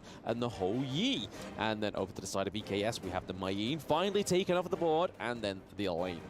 Yeah, I mean, Seisa has to go all the way down to the Marco Polo, so I thought it was actually going to be the Durenji, because a lot of players have defaulted back to the Durenji once the likes of the Ali and the Long are off the board, but this might be one of the first times we've seen Marco Polo as well. We know that it could be a super aggressive in the farm lane. You can go in with the ultimate, spin to win, do a bunch of damage, but Musang King on Luna. My God, this LGD Gaming team looks scary. If I was playing against LGD right now, Gaming, like, all I'm seeing is just aggression. Yeah. Guan Yu wants to go in. Luna dashing in. Zhang Fei dashing in. Mai Shiranui dashing in. Where's the safety net here for VKS? How do VKS survive against this composition? There's none. I mean, if you look over to the side of VKS, you may be able to get the Dharma to try and push them into a direction that isn't going to be onto the likes of either the Shangguan or the Marco Polo. But then you've got Danny on that real comfort pick for the Haino as well. So I can imagine, yes, it's super aggressive on the side of LGD Gaming. I can only hope VKS are prepared for this, because like you were saying, Stu, there's so much dashes, there's the knockups, there's the push away from Mai Shiranui, and then if we're going to see what we've been seeing for the past 2 maps and VKS don't get any dominance on that map, that those Azure Golems are going to all go over to Luna, and we know how dependent that hero is on that Sage Golem pick. But already right now, we're seeing the Mai Shiranui being super aggressive. Yeah, I felt like VKS have picked this squad to try and kind of counteract the aggression from LGD Gaming, because we know LGD Gaming has been super aggressive with trying to invade, trying to get as many resources away from VKS as possible. But the likes of the Shangguan could do really well. Haino could do really well as just being that body block for VKS, allowing the likes of Dharma and also the Shangguan to dive in. We know that with this jungle Haino, he is going to go for a tank build. Yes, it would be a detriment to the team if he didn't go for a tank build, because there's nobody else that's going to be able to tank that damage. But Guan Yu, Luna, and Mai already on that top side of the map, looking to cook something up here. They were trying to take the Azure Golem buff away from Danny, but they were unable to get there. He kind of farmed it very quickly. But this Guan Yu and Luna combo going up to rotate to the Dharma is very troublesome. No invades right now from either side. Musang King looking to try and invade a little bit early on. I feel like the lockdown in general is not that great for VKS. I feel like with so much mobility for the likes of the Luna, the Mai Shiranui as well, there's not that much lockdown for VKS. They don't have anyone that can really shut them down. You know, the likes of Danny and Juan on the Shangguan and Haino. Yes, you can jump in and try and do a lot of burst damage. Yes, you can tank a lot. But the only real crowd control they have is on that Dharma, so they're really relying on Niap this game to get, as you mentioned before, Bam, with the crucial ultimates, being able to push some players on the side of LGD Gaming up against the wall.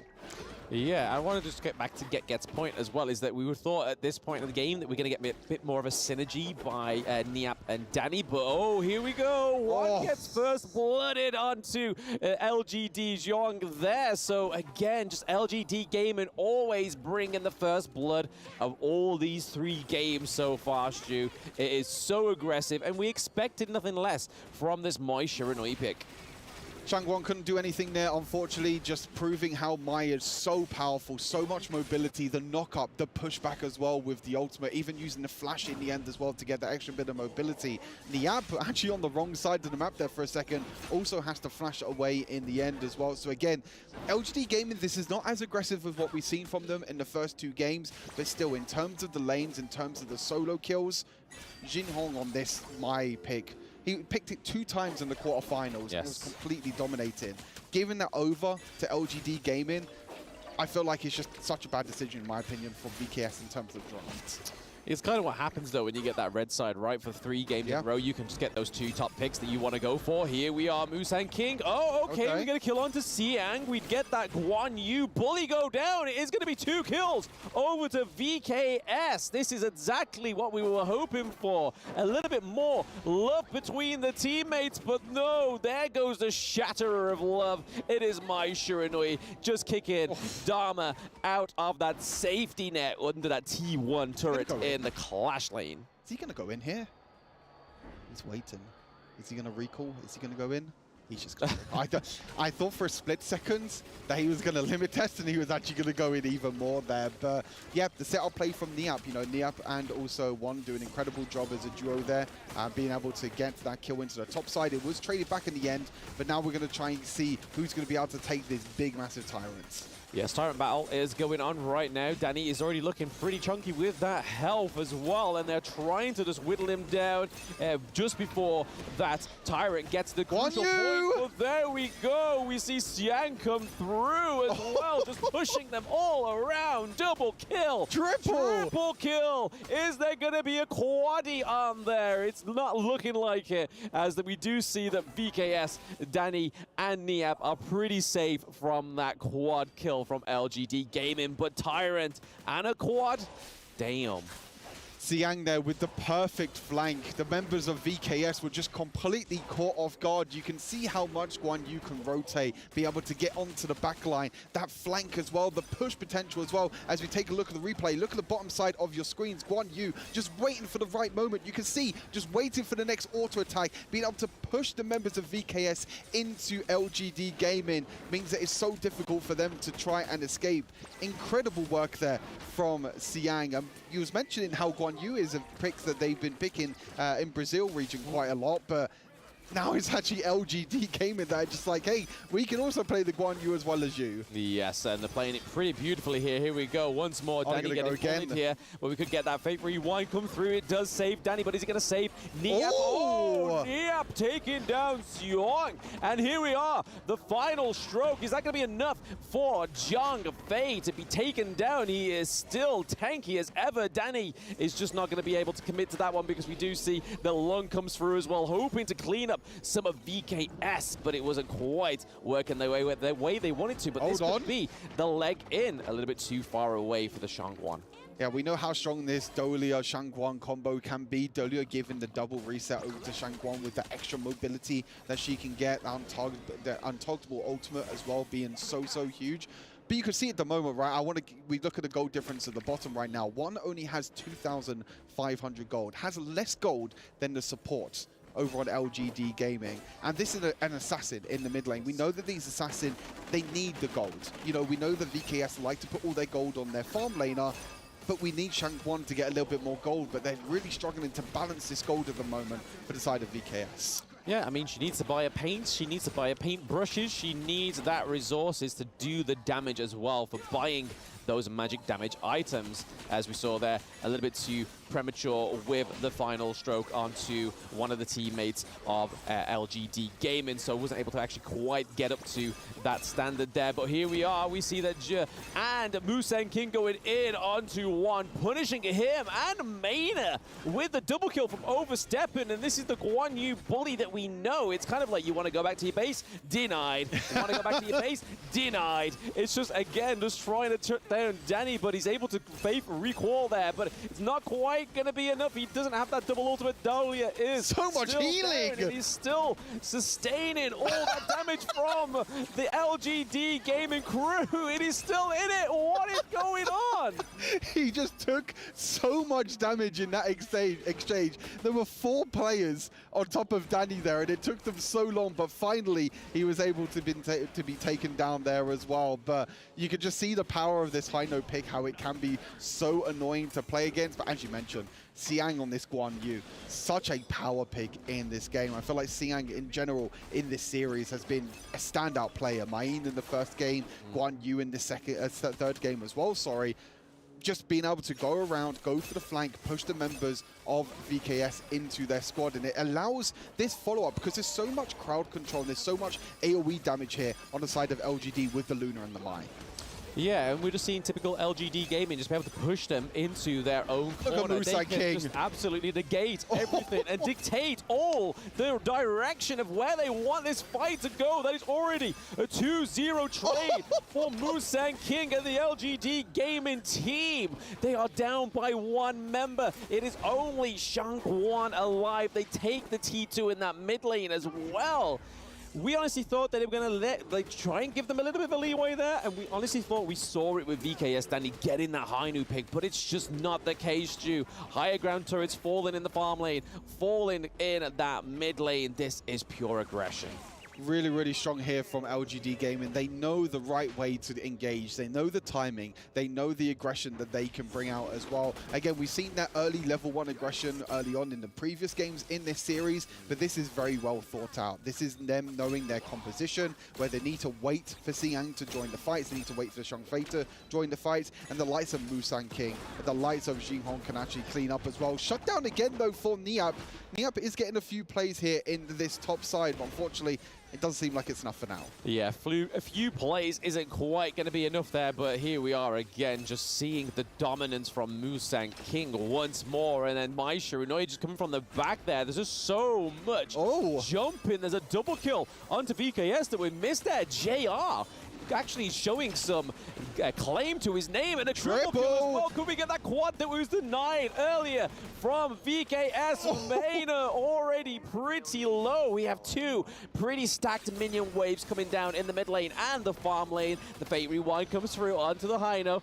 Maina is going to be here with Shangguan, trying to just deny the crystal takedown. Shangguan goes down. LGD Gaming are at the crystal, and here are your first finalists into the grand final. LGD Gaming with a brutal 3-0 against VKS. A flawless run for LGD Gaming. Into the grand finals they go later on today, and they will face either the KPL Dream Team or AG Global, and they're looking to take the crown after taking the S2 Invitational just a few months ago. Incredible job here from LGD Gaming. You have to feel for VKS. I feel like coming into this tournament, They were expecting to try and get into the top 8, trying to get into the top 4. They did incredible showing yesterday against Weibo Gaming, but LGD Gaming is just a different beast that they have to try and get through. Yes, we saw a bit of love there between Je and Danny actually going for a hug rather than the conventional handshake. So there's clearly some already relationships being formed here between these players. And I think that's a beautiful thing about Honor of Kings. Even though it's a competitive scene, you see all these players go for breakfast, dinner together. And it's just a beautiful sight to see. And to be honest, LGD Gaming Season 2 Invitational Champions taking another victory. And now they're going to have to wait and see who their other grand finalists are going to be. This is such an important game for them, such an important win for them as well, keeping the momentum from the Season 2 Invitational as well. They've got one more step. We heard from one of their players before as well, saying that this means everything to them. This tournament means everything to them. They will do everything it takes to take that trophy home. I mean, that's what all these players are here for, right? At the end of the day, that KPL Dream Team trying to make that team bleed is going to be LGD Gaming's potentially next mission for them in this mid-season invitational. But we're going to pass it back over to the Amazon Arena to hear from one of the teammates. And congratulations to LGD Gaming, pretty much heading to the grand finals. Such a historical moment right here in Saudi Arabia at the Esports World Cup. Now, being here in this moment, what do you want to say to team members, to your family, to your audience, to the fans, to the world, right now standing here going to the grand finals? I want to tell to my family that I do it very well. You did it excellent. Perfection is what you did just now. So congratulations one more time, make it to the grand finals. Something happened in game 1, which is very interesting, where the 4 members of your teammates are on the bottom side while you go solo on the top one, getting the high ground down. So what happened just now? Because my team let me go to push the tower, then can fight 4v5. Okay, they can fight like 4v5 even though they have no marksman. That's how great your teammates are. Amazing. So now pretty much you're gonna take a little break, but then we're gonna go to the grand finals. Any secrets or kind of like rituals you want to share with us right now? How are you gonna be preparing yourself to the grand finals, regardless who you're gonna face? We don't have secret. We are strong. You are strong enough to face any opponents in the future. Love confidence here. Let's I go. think we're ready for the key. Yes, we are. And now the key handover moment taking place as representative from the Vivo Cage Keys Stars will be handing over the key to JR right here. Thank you so much, Danny. Thank you. So it's going to be a very sentimental moment because your opponents is definitely delivering their key, their life, their journey in Honor of Kings Invitational mid-season to you. How do you feel about this, holding the key of your opponent? I feel so excited.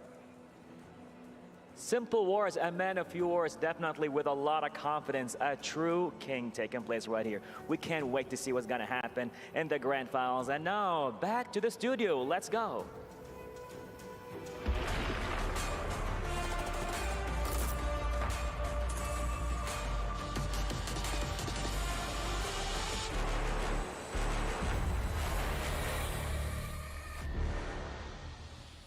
The Season 2 champs sealed the deal and grabbed the ticket to the final, and they're going to be our first finalists for this tournament. Congratulations to LGD Gaming. Yeah, what a game for them to kick it off. It is a 3-0 scoreline. I mean, get what do you think about that performance? Crazy. LGD Gaming, pedal to the metal, all damages and no breaks at all. That was a fast and clean move here in that game point match. It was fast and clean, man, and the audience, they knew it, that it was going to be a 70% against 30% difference in what the predictions look like in our STC Play predictions. Yeah, really impressed with the fans though, because they're not only supporting from online, they're supporting here in the venue as well. The queues were really long this morning.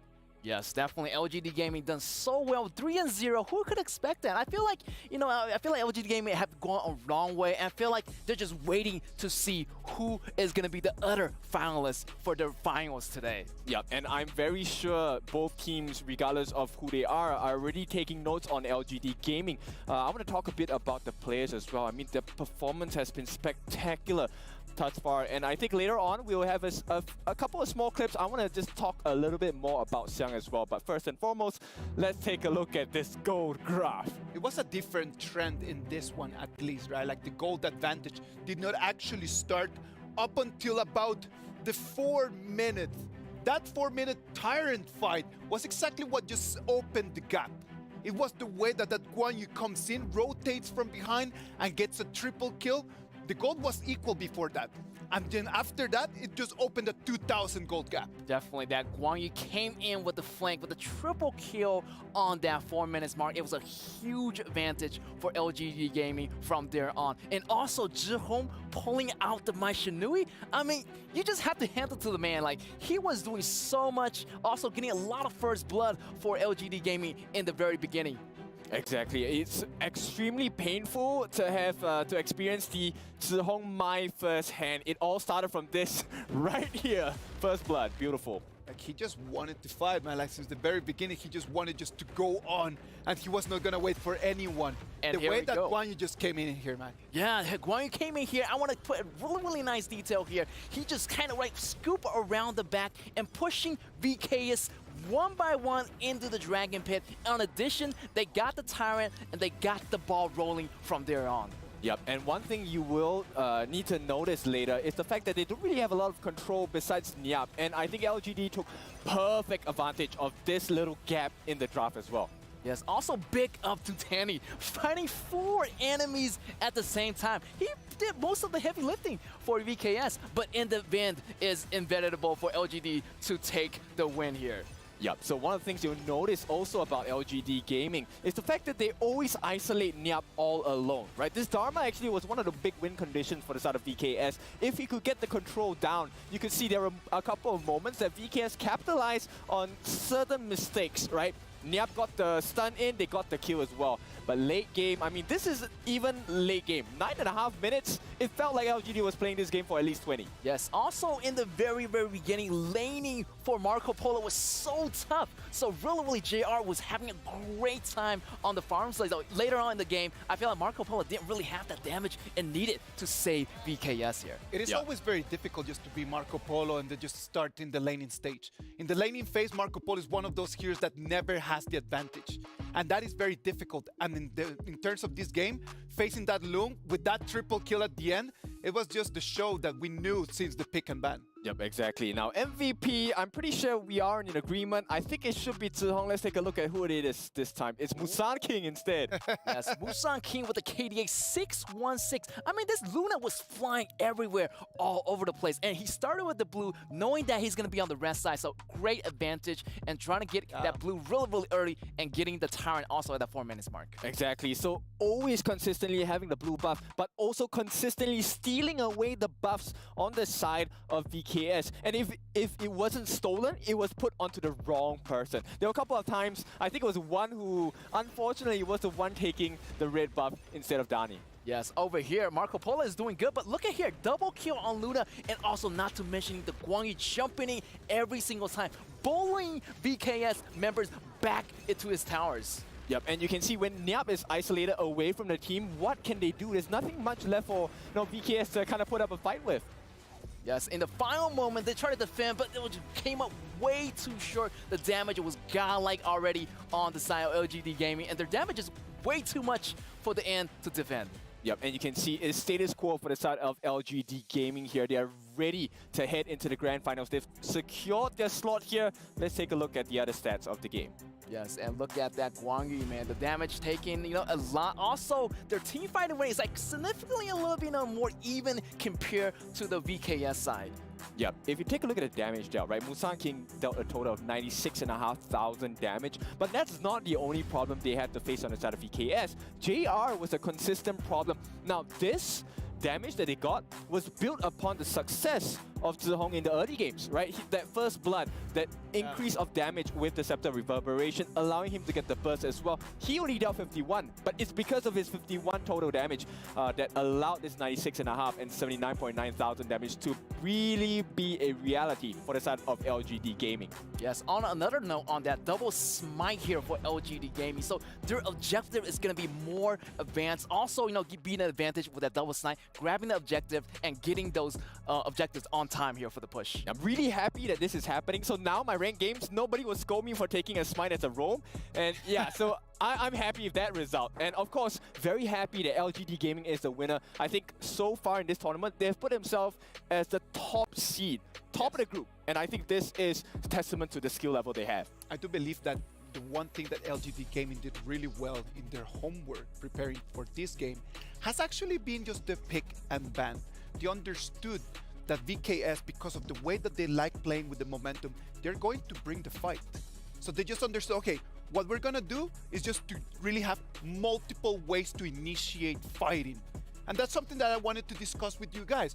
What is your take on this multiple initiators composition that we just saw right now in this game? I feel like they just like went with the role here, went with the flow. They have a lot of heroes that initiate, like Mai Shinui, Guan Yu in the last match. So multiple flanks coming in from multiple directions. It's gonna stop VKS in its track. So you know that VKS is a team with momentum, so they want to stop that momentum as soon as possible. Yep. Every single initiator is a key, right, that you can use to open certain doors into the draft, into the backlines as well. And it's also an offensive measure, right? Fight fire with fire.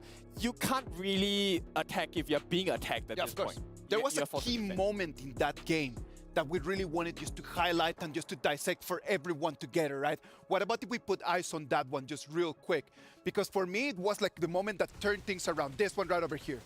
Yes, and here you see Guan Yu coming in from mid lane. Also, he kind of like slowly scoot around the back. He sees Shangguan, but he's not going yet. Now he's going in. After Marco Polo uses the ultimate, Marco Polo got drawn into the back, so he goes down first, and rest is going to be history here for VKS. Yep, the Razor Cavalry was on point. Not only did he manage to escape from the finishing stroke, it canceled the finishing stroke because there was no other target to hit. At the same point of time, if you take a look at this fight, there was one more thing that was happening, and that is the control onto Nyap. He's going to be left and pushed away from the rest of the team, and with the unavailability of the stuns, there was no way to turn this fight around.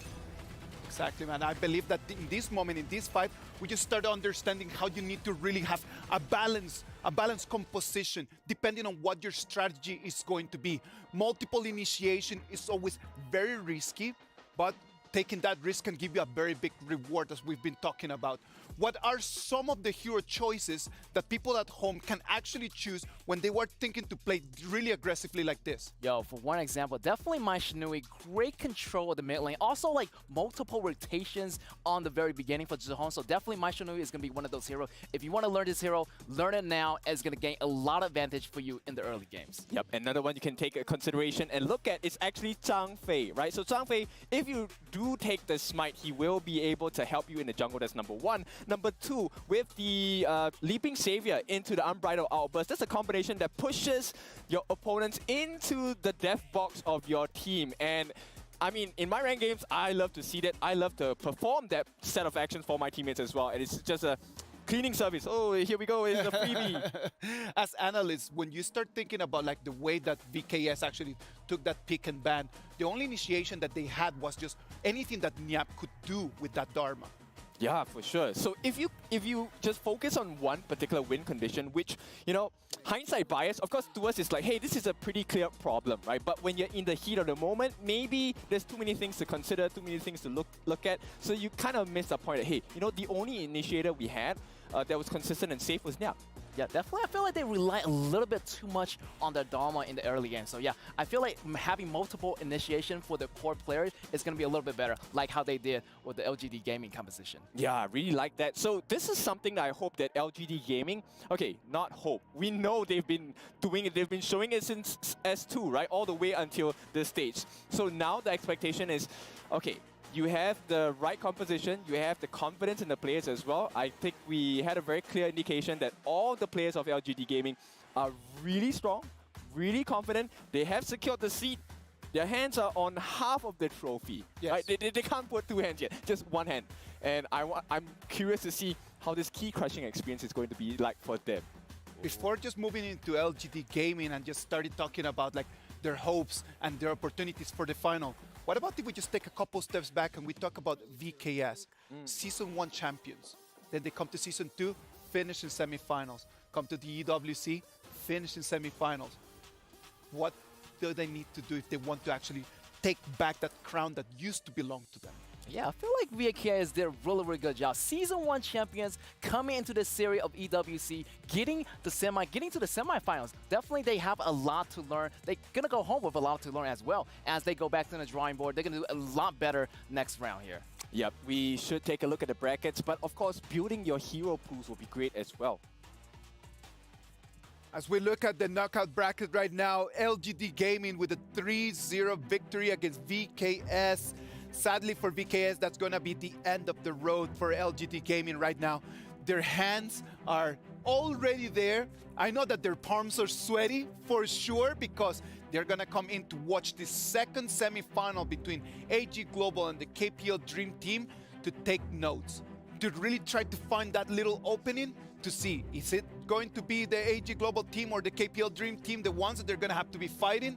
I'm not totally sure that they're going to put their phones away and just take a pen and paper for them to start taking notes. Yeah, for sure. This is a good learning lesson, not just for VKS, but for every single team that's also still in this competition, right? So AG could potentially take a page out of the book of LGD Gaming and maybe use it to perform against KPL Dream Team.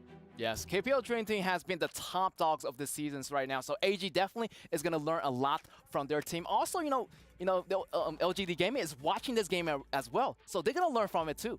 So yeah. It's a difficult one. It's kind of like you go to school, people give you a pop quiz, because right now there is a chance of rotation for the roles and the people playing for KPL Dream Team. So how do you exactly prepare for that? Because, maybe I'm looking to fight against Eno and suddenly Chance comes up, right? So it's quite difficult for AG to prep.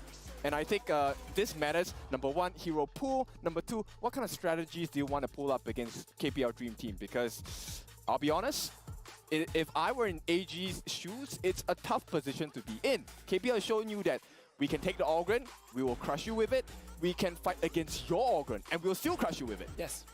You know what? Like, before we actually start thinking about the final, we need to finish this semifinal with the key crush, man. Like, some keys need to be crushed, some dreams need to be crumbled, and sadly, we need to go and look at that right now. I'm here with Team LGD who have just crushed the key of their opponents. Tell me, please, how does it feel to hold the key, the crushed key of VKS in your hands? I feel so happy and excited. Excited you are, but tell me, please, how do you feel going into the finals that are going to be so soon ahead of you? I feel like I'm a god.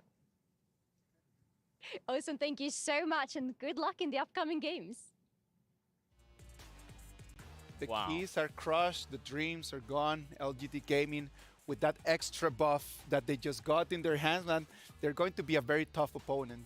Oh, for sure. I feel like LGD Gaming has come a long way, and they're always gonna go against, the dream is going against the KPL Dream Team as well. Or try to take at least 1 point away from them. Yeah, and now they have to be really clinical. I mean, their performance has been spectacular thus far, right? But in order to be the best, you have to beat the best as well, right? So of course, with that being said, KPL Dream Team or AG, either of these opponents are not weak. They're not, some cannon fodder you can push aside.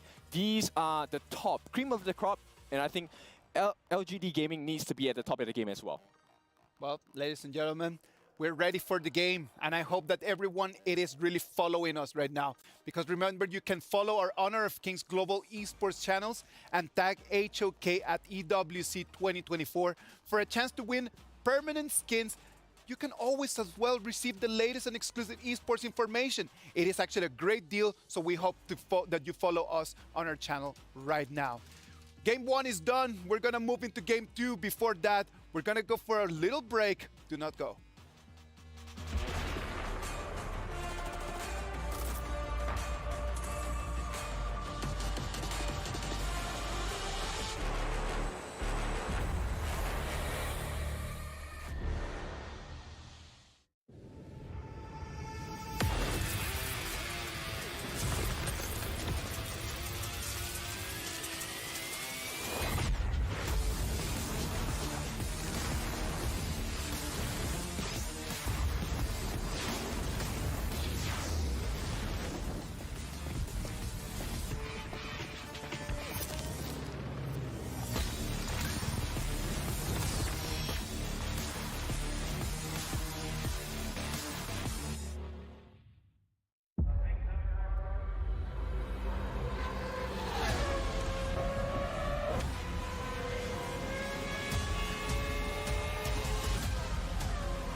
Honor 200 series, the best portrait phone AI empowered.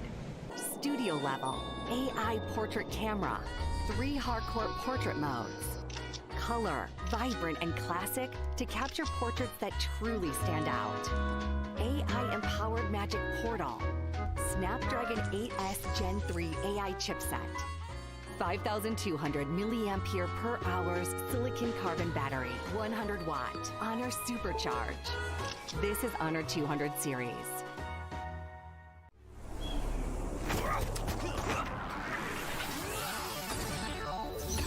Ready, set, go.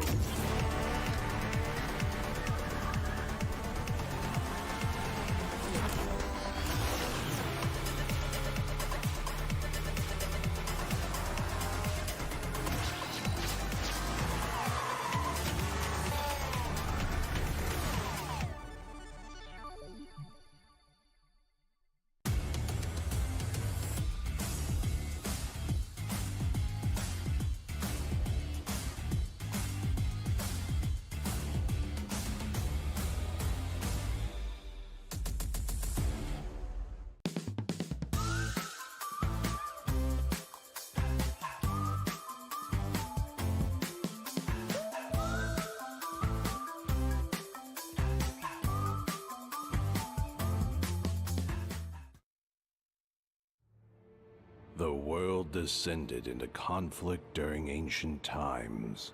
The dragons perished from protecting the lives of the world. The last soldiers standing exhausted their life force to secure the final hope. Their hair turned gray overnight.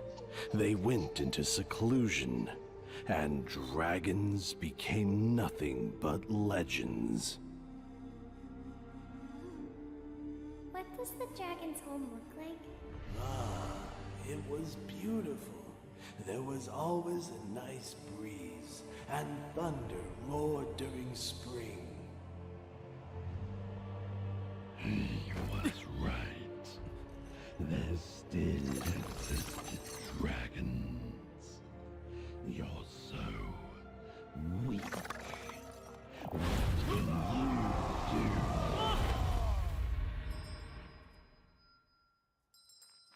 Grandpa, what's this? A horn. When you grow up, you'll know what it means. We don't like horned monsters. You are a monster. You're not welcome here.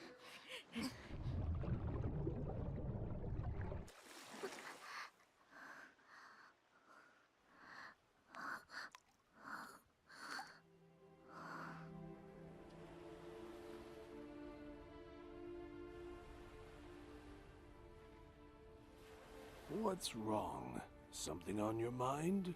No, I just fell. I don't like the horns on my head anymore. Why am I different? You don't have to live the same life as they do. You have your own fate.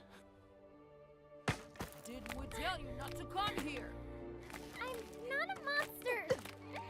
Beat him up! Get rid of him!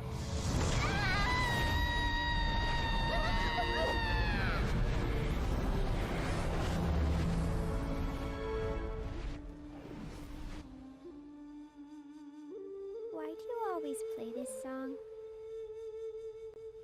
This is a tune from our homeland. When we hear it, it reminds us of where we come from and who we are, so we don't become lost.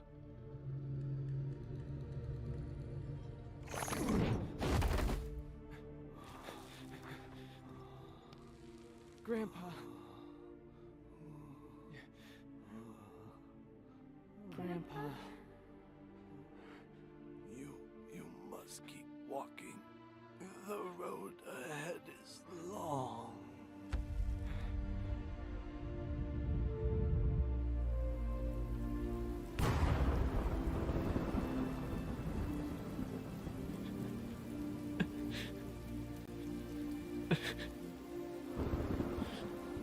You hear?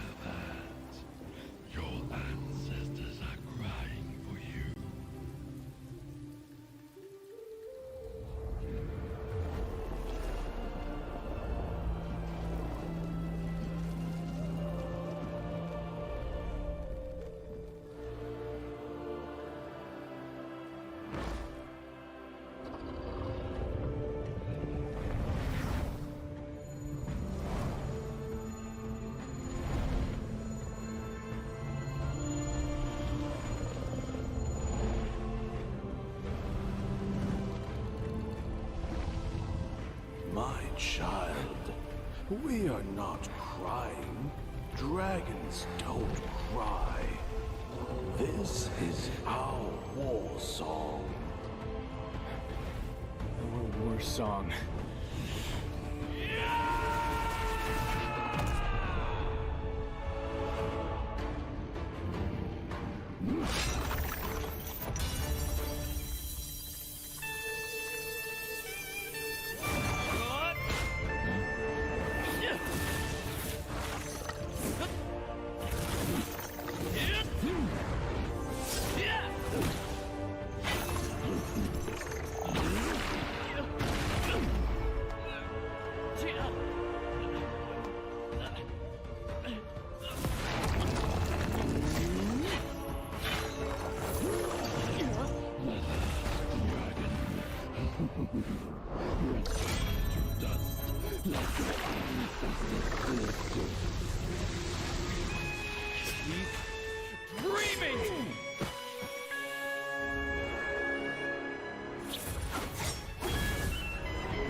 From this moment on, wherever I go, the dragon shall roar, for it will become their home.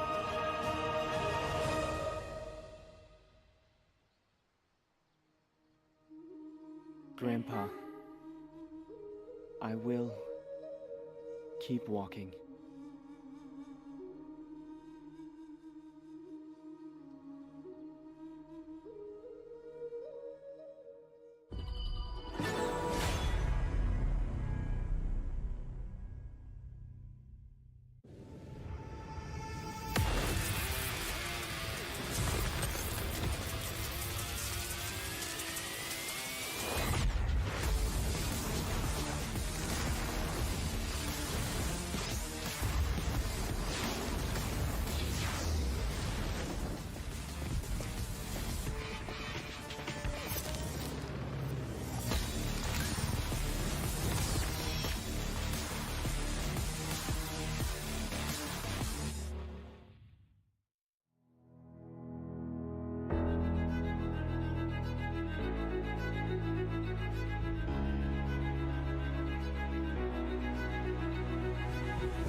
We the kings, it's a hard showtime.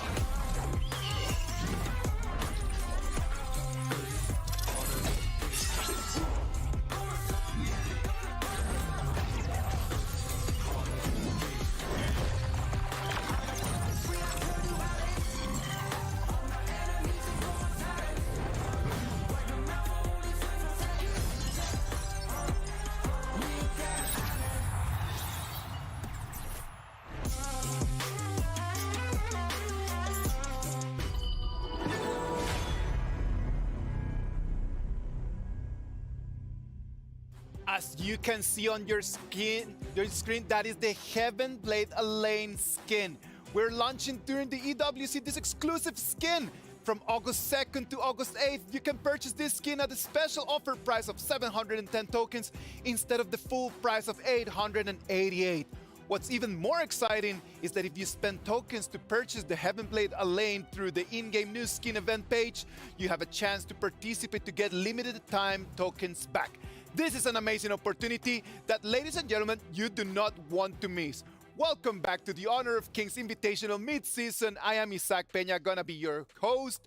Kim Tofu is still with us, and right now with us, the one and only Holler. Thank you so much. I'm honored to be here and sharing this stage with both of you guys, Kindofu, and of course Isaac on this one. Semifinals, a lot of pressure, a lot at stake. What are your thoughts on this first matchup here? I'm stressed. I'm really stressed because like this is going to be a banger of a match, right? AG and KPL, you need to understand the stakes are that the level of the stakes that we are at, because at this point it is going to be no lower bracket. This is the result you want. You want to win. Yeah, and of course, AG Global doing a great job winning out against Team Secret yesterday. That was a bit of a surprise and getting themselves up on this one, but going up against the KPL Dream Team, I'm kind of scared for them, no? Yeah, let's take a look at them as they walk in. It's the handsome devil himself, no fear. I can hear the cheers of the girls all across the stage as well. It is crazy, man. Like, did you see outside, like, the amount of fans that they just flew all the way here just to cheer for them? It's insane. Yeah, and actually the cheers were not the girls. That was actually me. That's what I'm fanboying it. I'm loving it. That's a very high pitch, mate. Dogs only can hear it. Yeah, but okay, and it looks like AG Global are also rolling in. They're just as stylish, just as good looking, let's be honest here, but they're nice little suits, and they're going to be rolling in, and they're going to be doing it in style because they just made top 3. Oh, yes, and I like the fact that they call all gamers global because they want to be the global standard for all gamers in HOK. That is amazing, just for us to see. Like, AG Global is going to have a very, very, very high mountain to climb if they really want to be able to go home with that trophy. They need to beat the KPL Dream Team in semifinals. What do you think is going through the player's mind right now? I think they just need to kind of slow things down. I think not be intimidated. Yes, they're amazing, and we've seen the replays of just, it's highlight reel after highlight reel for the KPL Dream Team, right? But hey, they took down Secret, and they did it the same way. They took it with baby steps, and they kind of built up that foundation, and they built up that momentum to get them through that series. Okay, so here's the thing. Yes, there's many KPL Dream Team highlight clips, but AG just needs one. They just need the one highlight clip that says, congratulations, you've made it to the grand finals. They really want to be able to write their name in history books. They really want to do that. A person that has already written his name in the history books, it's Fly from the KPL Dream Team. We had a chance to talk to him before the game. Let's see what he had to say. And we're back with a special interview. I've got my man Fly here with me representing KPL. Fly, we've got some important questions for you now going into the finals. The first one is, how does it feel playing in front of all this huge crowd? Does this make you a bit nervous or more hungry for the win? 那你们的粉丝就飞过来了，飞来萨德，就是看你们而已。然后观众们也是在这里，就是看着你们，你会不会有很大的压力？其实没有很大的压力吧，就更多是开心吧，因为有很多人、很多粉丝因为我们然后过来看我们，给我们加油，感觉非常的感动。因为这个距离也比较远，要坐很久的飞机过来，所以挺感谢他们的。 He's actually not pressured at all. He's super happy about it. He's even touched about it because how they're willing to just fly across the other side of the world to be here. It's going to be a long journey, but they're willing to sacrifice just for the sake of the entire team. All right, and this crowd has something special for you, my man. So let me give you this paper right here. What do you think about this one?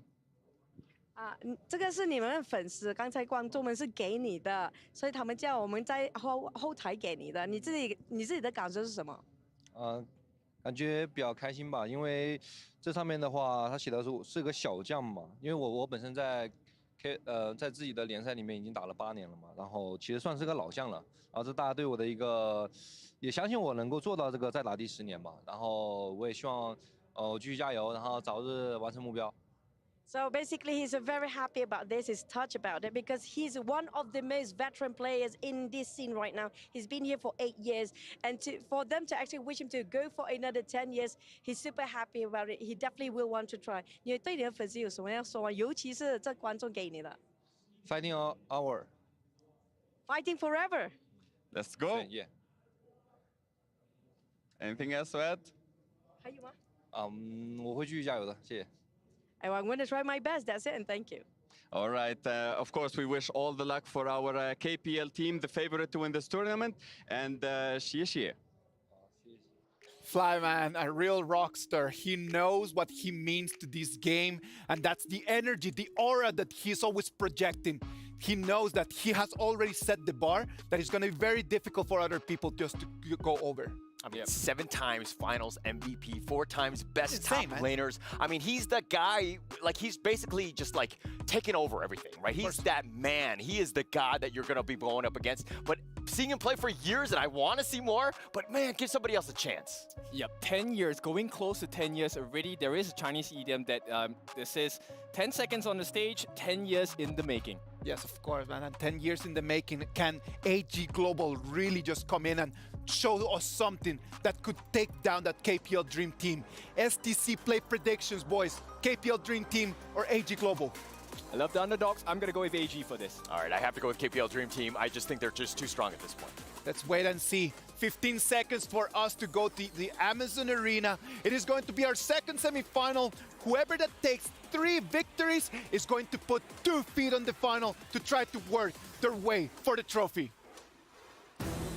And we are back again to the Amazon Arena, the second match for the semifinals, as we're gonna have 2 armies coming up with 1 goal, 1 destiny, and 1 spot to the grand finals. So how do you feel about this? The moment where everything will be finalized. We have 1 ticket taken, just now happened for the very first semifinals, and we are ready for the next one. We are absolutely ready. So, Sky, let's go. The world watches as legends colliding. There's only 1 ticket left for the grand final of Honor of Kings Invitational midseason. I believe both teams are fueled by the burning desire for glory. So please, ladies and gentlemen, and the audiences at the arena, let's hear it from the world calls for your last 2 semi-finalists. The undefeatable force, the invincible legend, the one and the only KPL Dream Team. Welcome!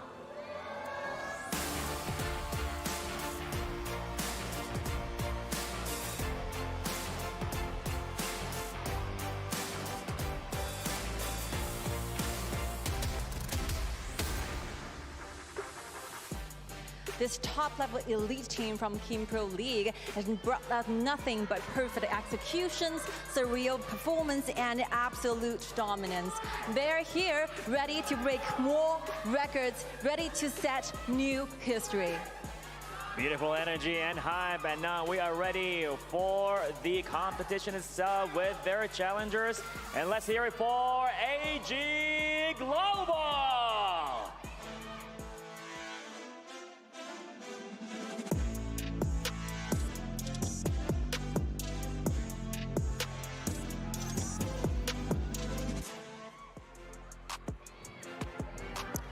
Emerging from the depth of the competition, they have proven their worth. Will they surprise us and seize their destiny? We'll see about that. A new chapter, a new story is about to begin and be unfolded in front of your eyes. So I guess we're ready to see what's gonna happen and what's gonna unfold before our eyes with this story being written right now in this match. And more to the story, let's head it over to the studio. Yalla. Welcome, ladies and gentlemen, all across the world. Today is going to be the second match of the semifinals. I'm your caster, Gigit, and I have the fabulous Nora herself here. Hi everyone, I'm Nora, and LGD just grabbed the first ticket getting to the final, so it's going to be the last ticket. Gaining, it's going to be KPL Dream Team or it is going to be AG Global. Ooh. Upset KPL. This is going to be a straight banger match. I just can't wait this match to happen. BO5s, anything can happen. I feel like AG Global has learned a lot in these couple of days. I'm just looking really forward to their bottom laner, Jai Jai. True. I feel Jai Jai versus definitely one of those really huge highlight moments of this game. And actually, these two farm lanes met before back into KIC 2023, and that time Zai Zai and Qinli was played as the bottom duo for One Team Esports, and they were being the undefeated back into the wildcard qualify, so they already know everything about the counter farm lane to play against Eno. Ooh, the farm lane must be packed of action right now. What's your win condition on this? I feel like definitely the win condition for AG Global is to actually survive through the early game because KPL Dream Team are so much aggressive in the early game as well. Especially we can see today's lineup for game 1 for KPL Dream Team. They sent Pan and Eno to B as the lineup. So we know that Pan is so aggressive. He's known for his aggressiveness back into China. So definitely the jungle will be on the spotlight for game 1. Yes, and already we are coming into the draft right now. We got Mai Shinumi getting banned out, Ming getting banned out as well, and Dulia here for the first pick of AG Global, and they're going to be on the blue side here. So first priority is going to be Dulia, and what do you think, what's their composition of going up against KPL Dream Team here? I feel like if they go for the Dolia pick, might be an Alien on the top. Or Solar is interesting, because this is quite KPL style of doing the draft, because the Solaris with the ulti can be shortened by Dolia's ultimate and allowing them to do a insta initiation and also comboed by the burst of damage coming from Angela, which can be really strong if they are putting those combos accurate enough. Yes, those top CCs chains on top of each other definitely is going to be a crucial crowd control on the side of AG Global here. But what is this coming out of KPL Dream Team? We have the Yuhuan here. It might be a jungle, it might be top, but I don't know. I feel like all around they can flex it as a top lane or a jungler. So anything can happen here for KPL. Exactly, and that's how KPL Dream Team is playing with the draft right now, right? They're picking out 2 flag splits, Oren and also Yuhuan. So still, maybe they can go for another top lane. Might be a Byron pick or might be a main pick, or they can go for some other utility mages to let them to do all of those controllability for their composition. Yeah, I feel like Lady Jun, that utility mage, is still up for grabs here. It's going to be a really good pick. Is it going to be either on the KPL Dream Team side or it's going to be in the AG Global side? Well, it's hard to say, and we can see AG Global just ban away Zhang Fei and Lian Po, which can be played so well by No Fear on the side of KPL. And here it is. Guan Yu, I love it! Ooh, Here's the story. Guan Yu is the most signature hero played by Fly, and we know that Fly has been engaged in KPL for over 8 years right now, and Guan Yu is his most played hero and have the highest winning rate. Over 130 stats right now. Yes, I feel like they do have a great potential first blood in the beginning, because if Guan Yu, started in the mid, they might be able to get that potential first blood, but it's going to be really risky. But you know what they say, man, high risk, high reward. Exactly. So actually I'm looking forward to seeing what kind of jungler that AG Global might go for, because speaking to this Dolia,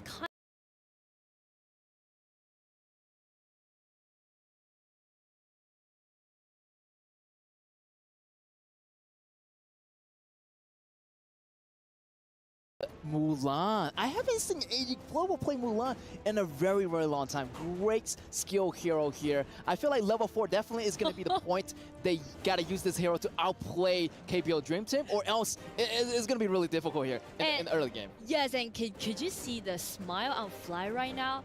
Because Mulan is one of those FMVP hero that Fly once got back into KPL, and he even got a customized skin for this Mulan. So it's really interesting to to see Mulan play against Guan Yu, as for Snow play against Fly on the top for this game. Yes, very, very interesting match. I mean, the man Fly has so many FMVP skins in the game. And yeah, Mulan is going to be one of them. And right now, he is facing his own hero that he's known so well for. Yeah, and I know that the reason why they're picking out this Mulan is because this hero can do so great counterattack towards that Guan Yu. So they're trying to lock Fly up on the top side and trying to make something happen at the bottom. Yeah, also that Mulan heavy blade mode is going to be stay in a really, really nice position. Immunity, so Guan Yu can't really push that Mulan everywhere like other people used to. True, true. Wow, game 1 is going to be really interesting because we can see all gamer global just pick out some unusual compositions in this mid-season. It's the first time, it might be the first time we see Solaris with this Dolia, right, in EWC so far. So this composition really highlights a lot about their accuracy and also how they're doing. Are they doing well with the game right now? Are they really in their mood? Are they ready to play up against KPL Dream Team in the semi-final? I feel like they're ready. Definitely that Solar is going to be a big moment here. And using the ultimate, using that precision, if they can get those target on time, and you can see that combo going off. The Wombo combo of, you know, Angela using it the combo as well. Also, the Solaris with the double ulti. It could be devastating here for KPL Dream Team. True. And that's the reason why for the opening, KPL Dream Team just let Panther rotate on top first and trying to cut Snow down a little bit more. Ooh, I like this KPO beginning here. Starting with the top lane here and getting that creep always already from AG Global. Yeah, starting really, really fast. I know this Ogran goes in jungle super, super fast, and his first ability allows him to cross walls, to cross different borders, and try to avoid those dangerous paths. And I feel like KPL Dream Team already warmed themselves up because you can see No Fear is showcasing right now by his second ability how accurate it was. And also he used a flash to change the direction, just landing on the Solars, trying to chop down the bars on the bottom. Yes, also on AG Global side, you know, Qingling is doing a really, really nice job with the sustainability. You know that Hui and Solaris in the very beginning doesn't really have a lot of sustainability. So, you know, this Dulia is kind of like babysitting this, you know, on Solaris until he gets his level 4, until he get most of his damage online. And that's one of the factors why Dolia being so prevalent in this patch. Not only for his double LC, but also because of his powerful laning ability. Yeah, I feel like this Dolia was a really nice pick. Yeah. And like he can use his double ultimate on like you know, Zai Zai, also on Liv, also on, like on the Kaiser. So yeah, great amount of options. He can use it to any of his playing style. That's true. All right, here, KPL Dream Team still taking away every little resources as possible away from AG Global. And they need all those goals. Every little bit goal counts here for this game. And because of the rotation that they made, Fly already got one level lead against Snow on the top. So that's going to be some trouble for AG. Yes, I feel like KPL Dream Team is building up the pace right now. They're building up the foundations, and they are going in with the jungle invasion already. The pigs are getting taken away slowly, and they taking away the resources lately. Also, this Solaris coming in with the ultimate. Nice one, but no follow-up damage from the side of AG Global. So that was going to be a back-off moment here. And the reason why Lift can't just begin to do the burst of damage is because the positioning of Ron is trying to threaten them and force Angela to get back. Yes, KPO Dream Team looking for another engagement here. So we got 3 members right now. Also Kaiser right here going with the ultimate. The knockback is good, but No Fear bounces back. The flash is going to be exhausted. And look at here, Yu Huang coming in with the rescue, and Mozu is able to walk out of there safely.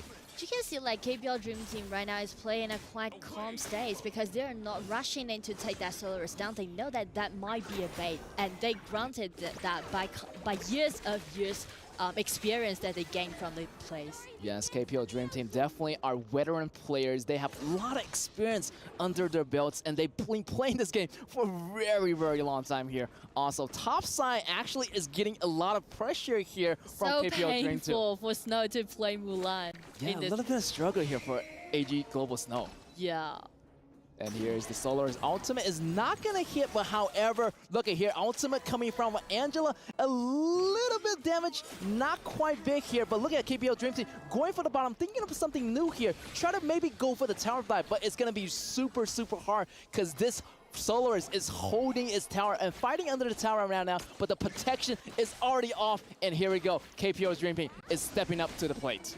I do like the way how KPL Dream Team is microing this game because as you can see, AG Global pick out the burst out damage from Angela and also Soloist. They did it really well during the laning, but KPL Dream Team just constantly back up Fly and let him to be so liberal in game. And right now they're just trying to take those tyrants and easily to get invade into the other jungle. Yeah, the timing of the rotation is really precise here. As soon as 4 minutes come in, you can see Ogren already taking away that tyrant. Also, the bottom lane tower is already gone. Here's the Soloist with a hit. Great job on the ultimate connection here, but the ultimate by this Yuhuan, he's gonna survive here, and not much is going on here right now. Ooh, so much damage. Also, KPL Dream Team is playing it really slowly. It's very surprising. They're actually taking it a little bit by little, not to rush too much, because they know that AG Global has been learning from them in these past few days. Ooh, first blood by Eno right here on the Soloist. That's going to be bouncing, but look at Pot already tower diving into the end. AG Snow getting out this monster here, but look here, the damage is going to be too much. Double kill on Mulan, 2v2, even Trey. Now KPL Dreaming has to back out before they lose too much member on their team. This is a 2-3 trade made by AG. Nice job, I do need to say, because as KPL Dream Team is just being a little bit overcommitted, try to make that tower dive happen, but AG, they just stick to each other. They never just, let it to be really messy, so everything is actually under control of AG in that case. Yeah, KPL Dream Team, a little bit overstepping, into their borders, into the enemy's territory, without realizing this Mulan is doing a lot better than you think. It actually is really impressive. I haven't seen AG Global Snow using this Mulan to potential, but look at that connection. Great job on this burst damage of Angela, knocking down No Fear right there on the top side. And that's what we were talking about, the combo that we see put in such a beautiful way made by Angela and Soloist Outie. Yes, also here with the camping, great job in the grass. Looking here, the ultimate combo coming in. Also the double ulti. He's gonna chase underneath the tower. He's gonna get the kill on Ron. And can he escape? Here's Eno going in, using the second ability to bounce back with the umbrella, but he's gonna be cornered, and that's gonna be the kill for No Fear to take on. And check the mid, it's already be so chaotic. That was a 2 versus 3 or 2 versus 4, but Fly and Pong totally kill it. Yeah, and now AG Global is going head-to-head with KPL Dream Team. This is unbelievable right now. They are actually going toe-to-toe with the greatest team right now in this in the team's flavor. Exactly.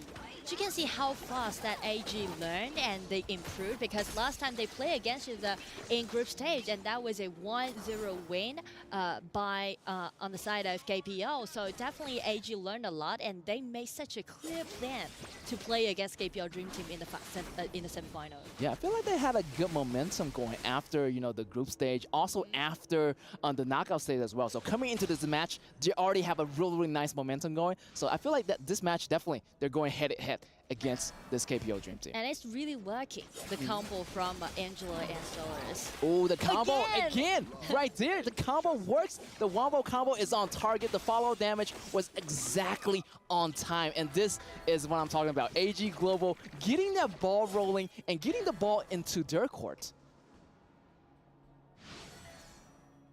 Another thing is that KPL Dream Team might want to step back a little. I feel like AG Global, they're no joke right now. They're not playing around. They have the combo. They know how to execute it. The Soloist ultimate is really getting more accurate, and the mid lane tower might even go down here early, but KPL Dream is not going to quit, but still, the connecting damage of this Angela is also going to take down Ron once again. KPL Dream Team a little bit hasty in this moment. They might want to step back and kind of calm down a little bit.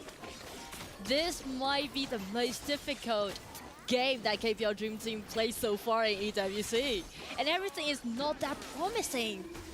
Yeah, I feel like the scores, normally you see KPL Dream Team having a positive score right now, but they're a little bit behind. Look at Pan, try to go in with the ultimate, try to gain more tankiness for the whole team, but the damage is not going to quite connect. They're still hiding underneath the tower, but they're going to choose, try to push that tower anyway, but it's going to be really, really risky here. Top side, however, here, Guang Yu going in, getting the top side tower. It's going to be, the top side is going to be opening, so might be their next move is going to be going to the top side and invading the jungle. Agree, totally agree. Because I would say KPL Dream Team better to do those full one push, I guess, just let Fly to clean up one side lane and then just trying to, distract AG a little bit more and just buy more time for themselves. Exactly.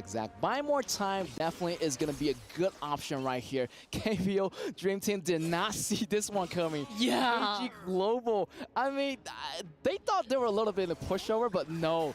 They are fighting back, and they are fighting back really, really hard. Seems like they learned so much from the KPL Dream Team, and they're like actually, kind of copying their strategy one by one, and they're learning super fast. Missed it, but no worries. Still, AG Global, they're waiting for the flying sword to land it, and right now, speaking to that vacance, KPL Dream Team is coming in. Oh, Fly, push it, getting down that. Mayo Sota's going down. That's going to be a crucial disaster here. That's going to be the dragon losing. Because this is a 10-minute dragon, it's going to be a crucial dragon to take away here. If KPL Dream Team take away this Tyrant, there's going to be extra damage, extra buff movement speed for them in this next battle. We might see the game turning into their favors right now if they do another great battle and maybe kind of like fighting back against AG Global. So clearly KPL Dream Team had their plan in their mind, taking down this Shadow Tyrant, and AG Global right now with the miss of the jungle, it's going to be uncontested towards this Pan's Ugra. Yeah, I like that run with the flash, coming in with that control ability and allow Pan to go in as well, pushing a lot of the AG Global members into the tower and still have damage enough to finish them off. Ooh, a little bit too dangerous for AG Global. The minions are moving in right now. They do have the dragon buff. Here's going to be No Fear taking out the Angela here. Bottom lane is going to be in trouble. Minions also in the bottom lane. Here's going to be another member of AG Global going out. 3 member down, 2 member left. This might be it. 2 high ground tower already getting taken down. This is going to be disastrous right here. And right now, KPL Dream Team with numbers advantage. They're sending in those minions, and AG just trying their best effort, try to guard their crystal. But since Pan already grabbed this double kill, they just need to slowly wait this wave coming in. And I would say this is going to be the game 1 for KPL Dream Team. That's right. Congratulations, KPL Dream Team, taking the first win of the BO5. And yeah, wow, what a devastating blow here. I mean, AG Global did so well in the beginning. I mean, they paced the game really well, and they stand up to KPL Dream Team. Yeah, you can see Fly was hugging No Fear. I can't really see the face because they're at the back, but you can see it was so stressed for KPL Dream Team. They didn't really realize that this could happen for game 1. Yeah, and let's see go back to the studio and think what they think about the first match.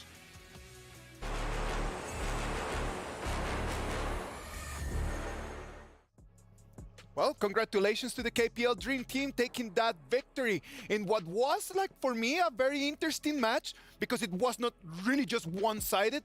AG Global on the other side, really just brought the game. Yeah, I mean, they brought the fight to them, and they were trying to kind of dictate the pace of the game. But I mean, you were talking about the fact that they were farming, right? KPL, regardless of what was happening on the map, KPL was still able to find farm across the map. Yep, so here we go. 5 different members, 5 different problems, right? So far, AG has solved 2 of them, which is the jungle, and maybe getting some combinations off in their draft, right? But they have not fixed the gold graph yet because Yinoi was farming the entire game. Of course, even when you start realizing the first blood is really, really late. It comes down at the 4 minutes mark, at the 5-6 minute mark probably. But the gold was already a 2,000, 3,000 advantage with no kills whatsoever. Yeah, it was kind of a longer game, a more strategic game, especially early. Nobody was willing to take on that risk, but in the end, obviously KPL found it, ended up just kind of snowballing from there. But I mean, if we're looking at some of these KDAs, like Pang 503, he had a monster game on his arm. Yep, besides him, Fly as well, 115. He was doing pretty well against Snow, but I have to commend Snow at the same time. He managed to hold Fly on his own, right? And if we take a look at 2-0 and 5, at one point of the game, he was double the farm of Zeiss. That's really scary. Very scary, always able to find him in the fights, right? I think that was the biggest thing, was that he was able to pinpoint where Zeiss was going to be. He got picked off early, so basically AG were never really able to fight. They always had to play somewhat defensive once they got going, but it was a really weird game because as a viewer, you're kind of watching, you're thinking, AG is really sticking it to KPL, but actually KPL was winning throughout the entire game. Exactly, and if you take a look at the Mozi, No Fear, super impressive with his cannon blast, especially the last snipe in the base. I forgot whether he caught Zeiss or Liv, but that was a nice one. We were at our seats kind of commending No Fear. And if you have seen the interview before, they were laughing at No Fear for his lack of competency with Mozi, but boy, this is a different class. He was always on. He was hitting two-man stuns. He was he knew where they were going to be. And I guess that comes with the years of experience that he has. He's able to predict where they're going to be and where they're going to be hiding. So almost no one got away because, again, No Fear was just picking them off. Some lessons that I have learned. So if in doubt as a Mo to use your cannon blast, right smack in the center, you should be able to hit your target because that's exactly what he did to Myosodis. Yeah, he hit it almost every time. It was almost pinpoint accuracy. I mean, you're almost thinking how is he able to predict it at any moment? But he's always up front, always able to get that vision, and then he's hitting those the cannon blasts. Well, let's see how the game went down. It was so spicy for the side of AG. Yeah, and just getting that first blood kind of snowballed his farm, right? He was on point throughout the entire game. He had a level advantage, and he was kind of largely left intact. He was kind of had so much space to do what he wanted to have done, and this is the part where you're kind of thinking, wow, AG really sticking it to him, getting all these pickoffs, is doing very, very well here. Yeah, but at the same time, was farming all the way. But I need to commend this gameplay by AG because they really fully use the functions of their ultimates to act as a combination. The Solaris Zeiss with the Burning Sun arrow leading into the Chaos Cinders into the Blazing Brilliance. Perfect gameplay coming out from the mid and the farm lane of AG. Yeah, and that combination was on point. We were kind of like, oh, they really came in with this strategy in mind in that draft, picking it second and third for them. And they were just kind of like, they were hitting it on all points. But unfortunately, when you're up against a monster like KPL, not the easiest thing to do to capitalize beyond that. Yep, so they need to fix more than just, the combinations. Now they need to figure out how do we deal with this Yinhuo. And especially it's a early Yinhuo. It's a very hard one to catch. Yeah, and top 3 meta, right? Everybody wants the Arlie, and you're seeing the potential and why it's just so good. It has high damage, it has mobility, it has everything that you would want from a farm laner. Yeah, exactly. And Zeiss, of course, with this Solaris, I think he did pretty well. It's not a pick we've seen since S2 or even this competition, right? This, if I'm not wrong, is the first time we've seen a Solaris in the competition. Yeah. And so far, I think pretty good showing. Not the best. It can be improved, but we'll see. Yeah, but it's just one game. Of course, this is a best of 5, right? I think that was a really good game for them. Now, we need to keep the confidence high of AGG because I think that going into that one, you were like, hey, actually, we had a chance. We just need to tweak some strategy in the end. Yeah, for sure. And of course, the pacing needs to be fixed in that case, right? They need to slow down, not just Pang, they need to slow down Ino as well. And with that being said, we could see the potential of a roster switch again just to mess things up in terms for Martin on the side of AG, right? Yep. Martin is the coach. Yeah, I think you might want to. I think it's a nice change of pace. Plus, it keeps the enemy team kind of on their toes as of the playstyles are very different. The hero pools are very different as well. So it's kind of, they have to react to this literally all-star cast where everybody's amazing. Yeah. Everybody is amazing indeed, man. Like the way that they played in here, like one of them needed to take that MVP, and that MVP for this first game is going to be Pang. Pang is going to take that MVP with that Augur and the 5-0-3 coming into the fights in the right exact moment. Yep, this is a perfect pose for Pang here, cracking his knuckles as he pounds them into the ground. in the Hero's Gorge as well. Yeah, and I mean, he was just on point. Like, he was always there. Just look at how much attention. Constantly just harassing them, just being up in front, providing that vision, everything that you want from the Ogre. Like, he's going to be on point and chasing after them, and the Guan Yu's kind of clean up as well. So basically, everybody and their moms are chasing after them. Yeah, exactly. And every time you see he lays down that path of passing, it's almost a guaranteed kill, and you can see he's delighted with that. Yeah, and KPL, that's their thing, is that whenever they go for a gank, their conversion rate is quite high, right? They're almost always getting it, and they're capitalizing on that one here. Yep, take a look at the damage they have dealt on the side of KPL. Highest, of course, going actually to Eno, 78.4k. And the surprising thing, maybe not really surprising because Pang was all over the place, 74.4 thousand damage dealt to the likes of AG. But AG, I think they're no slouch as well. They did take quite a lot of damage. Miles Solis, that chase down he had on the Yuan on Wrong, that was pretty impressive. It was impressive. He did get the kill, but then he was kind of in no man's land. Like, you went all in for that one. I don't know if in the end it was worth it. I mean, yes, it did slow down Eno,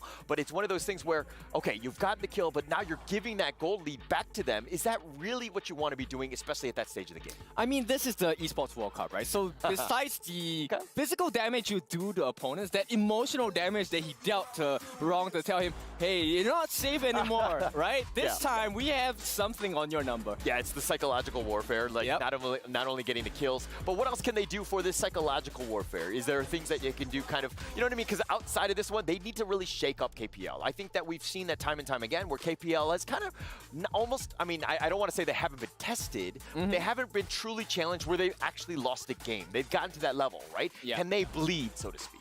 Yes, and in fact, we have seen that they can bleed. So right now, AG, I think they just need to keep up the confidence and let them know that we know something's going wrong in your execution or draft. The draft is perfect, but there are some gaps we have identified, and that may shake up the side of KPL. Okay, but are they bleeding, or is it more of like a sunburn where it's like a minor inconvenience, exactly. Right? I was going to point that out. Like, I don't think that it's the bleed, because when you see a bleed, it's because there's an open wound, and that's something that, all right, I've received damage. I believe it's just a little bit of that imperfection. There is an imperfection right over there that it's going to be for the KPL Dream Team to try to fix. I know that they're going to fix it by just making that substitution, right? Like, right now we're going to have high-end chance that they're going to jump in, and Pang and Eno are going to be subbed out for this upcoming game.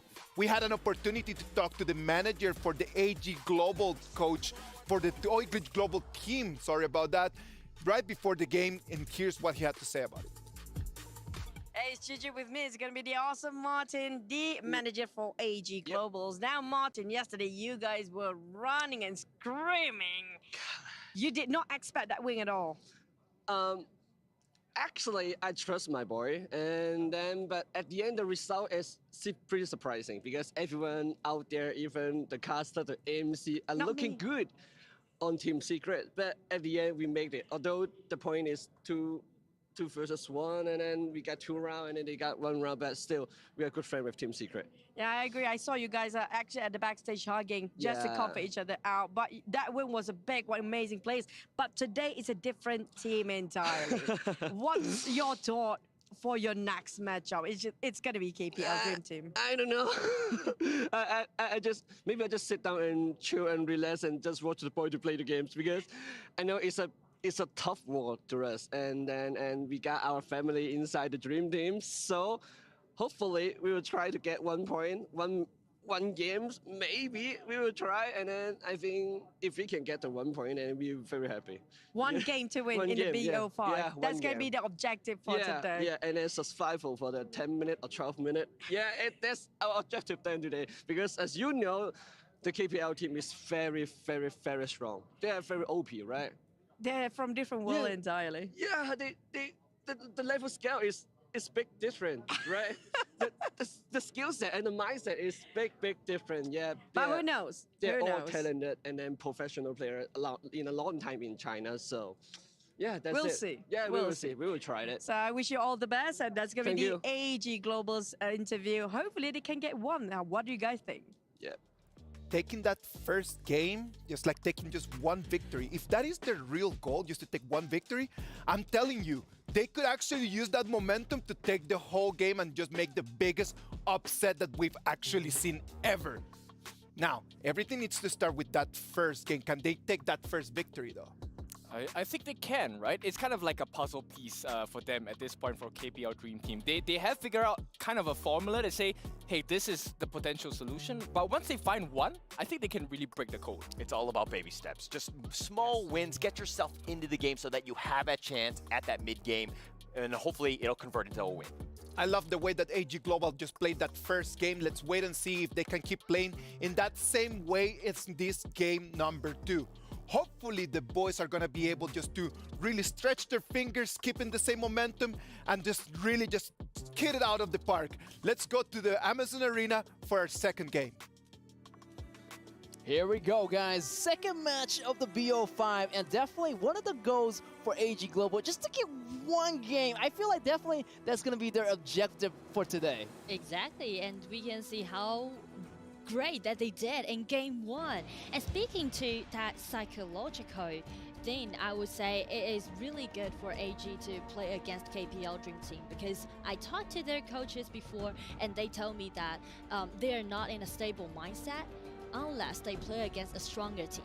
Yes, I do have to agree. I talked to Martin as well, and he's a totally funny guy, and we have been talking about AG and how they handle this as a team versus KPL Dream Team. So yeah, first perk already, Dulia, great compatibility with a lot of those ultimate heroes. So let's see what KPL Dream Team is going to go into this match. And so far, it's just stay as the same as game 1. Instead of KPL Dream Team, again, did the rotations, right? Han and Chance back into the arena. And we know that their playstyle also gonna change a little bit compared to Pon and Ino being in the composition. So it's gonna be more stable and it's gonna be slower than game 1, I guess. And they're going for this Lady Jin as a mage. Yes, I feel like AG Global is still going to play well in the second round. They already got warmed up in the first round, so they're going to stick with the strategy right now. I feel like that one win definitely is going to be like really close to the games. True. And you can see AG actually stay for the same Dolia pick, but they changed their strategy. Go for this Lone as the bottom lane, also Yuhuan maybe as a jungler or as a mage. We still don't yet. Oh, I love this composition by AG Global. You got the sustainability of Yuhuan. You got the healing damage, healing second ability from Dulia. Also the double ultimate on Loam. This Loam is going to be very hard to catch here by KPL Dream Team. Totally agree, and I feel like AG is trying to do a lot of pushback instead of just initiate the engagement in game, which means AG is looking for a slower game for game 2. Yeah, on the other side of KPL Dream Team, they got this Ogren already. Also, Lady Jin in the middle right here. Great utility. Also, on top of that is going to be Cheyenne. Wow, great. Another great sustainability for Arlie in the early games. Also, versus Lone, they might be doing a little bit better as, Arlie kind of like counters towards Lone in the early games. Exactly. So that will make KPL Dream to have at least one winning lane at the bottom. And also with this Cheyenne pick, I feel like KPL Dream Team is kind of saying that, all right, you're going to play safe. You're going to waiting for the late game maybe after like 10 minutes mark. Then we'll do the same. Yes, and that's the second match. Is going to be another great showdown here. I'm just wondering who is going to be the top laner. Last time, Snow played Mulan, but this time he's going to use this Dharma. Great initiation. On top of that, I feel like he is the only initiation on the team other than Princess Frost using the AoE here. Exactly, and the reason why they brought up this Dharma is because their lack of initiation, and they trying to accelerate their pace a little bit more and trying to make something happen in the mid game. But as KPL Dream Team is picking out this Byron, I would say it seems really solid to me, the composition on the side of KPL. Yeah, KPL Dream Team definitely have a strong top laner. I feel like both lanes, both the side lanes are very stable. So it's really up to, like Ogren. Can he make the ball rolling? Can he get that snowball going here for the KPL Dream Team in the early game? And it's really interesting to see both coaches doing such an amazing draft, because actually these two coaches have known each other for quite a long time.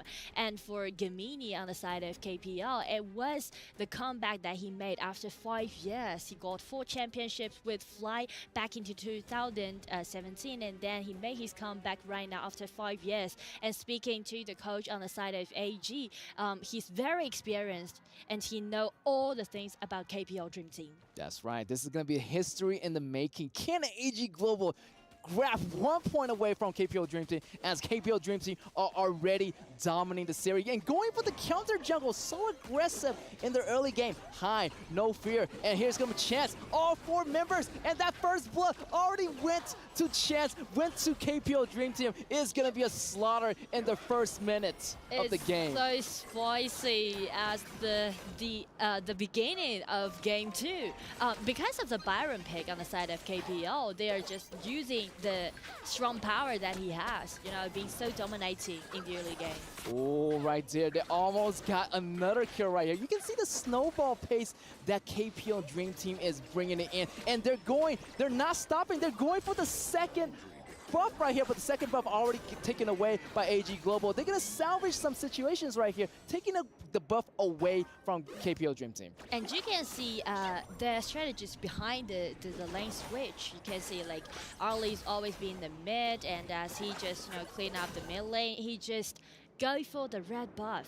This actually is going to be the first red buff, right? Yeah. They already handed over to Chance with this Arlie.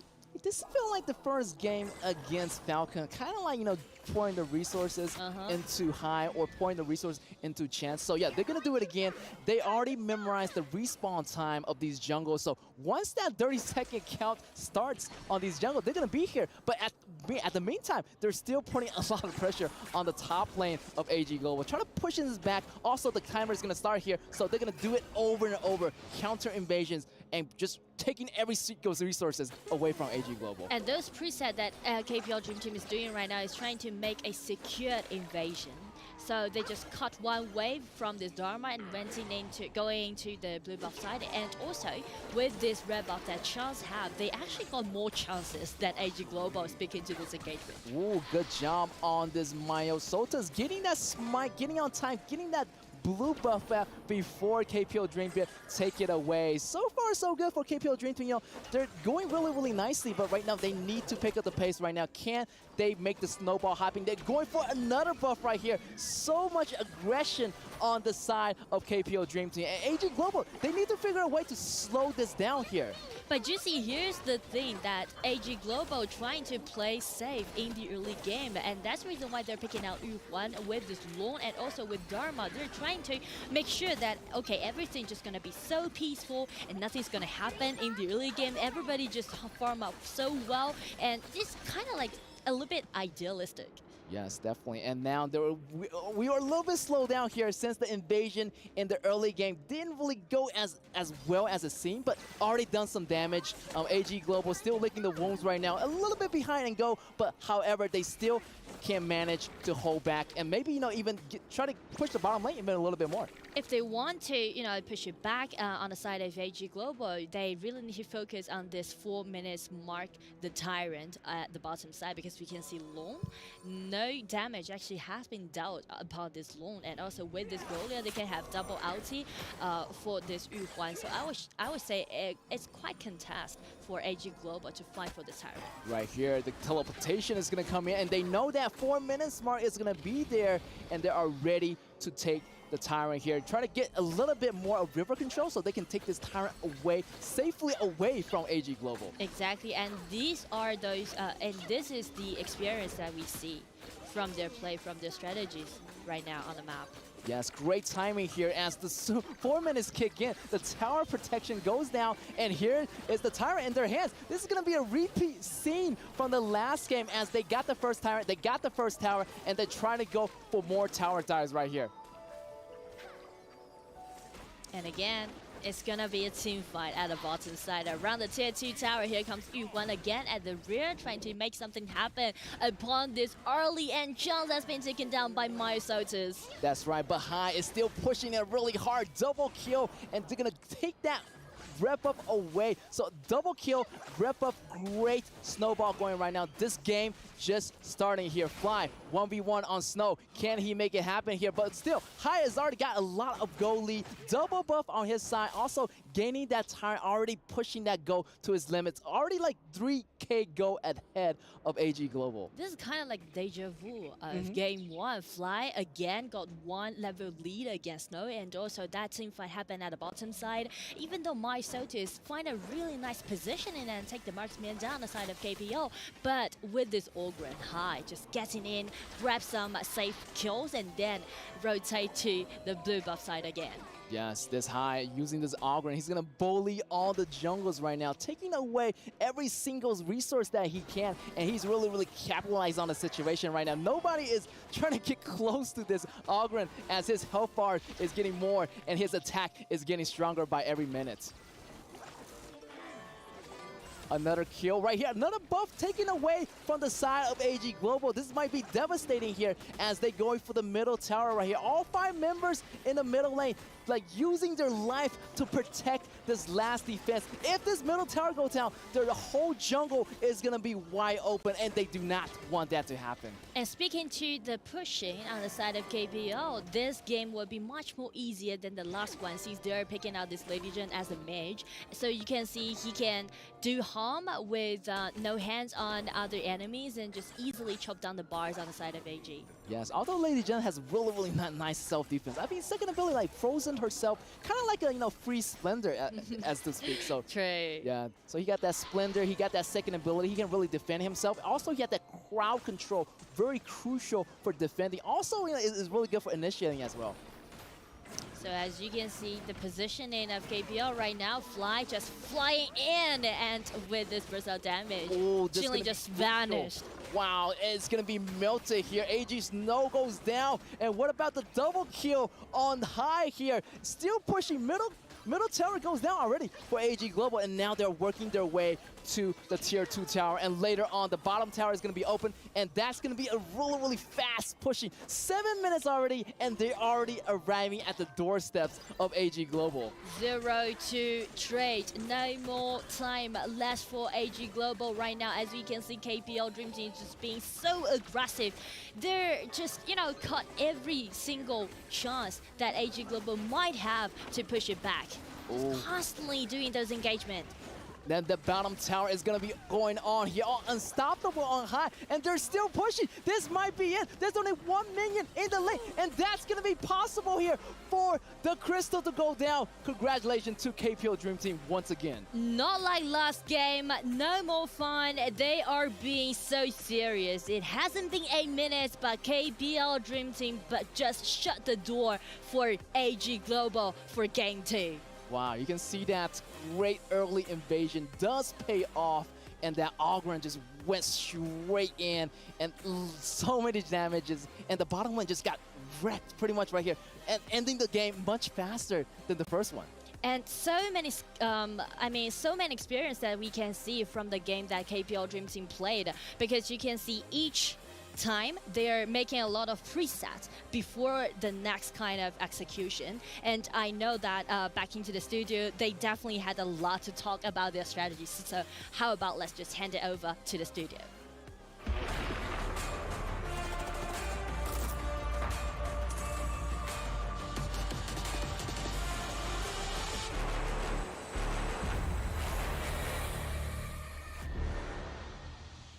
Welcome back, and we do have a lot of things to talk about, Like Nora, thank you very much for the trust. We do have a lot of things to analyze. Already 2-0 an advantage for KPL Dream Team that right now just puts AG Global just one step away from that big downfall. It's a bit scary, right? I think that Martin said it himself, the manager from AGG. He was kind of like, hey, we just need one win. And I think that right now is very optimistic, right? Trying to get into that, just being real, right? And I know that he's called us out yesterday because we did choose Team Secret in that sense. Really? But yeah, he did. We did. But nonetheless, I think that this is one of those situations where, hey, I think Martin is kind of like being very real with this one. This KPL Dream Team is on another level. Definitely on another level. And the thing is, they were close to figuring out KPL Dream Team.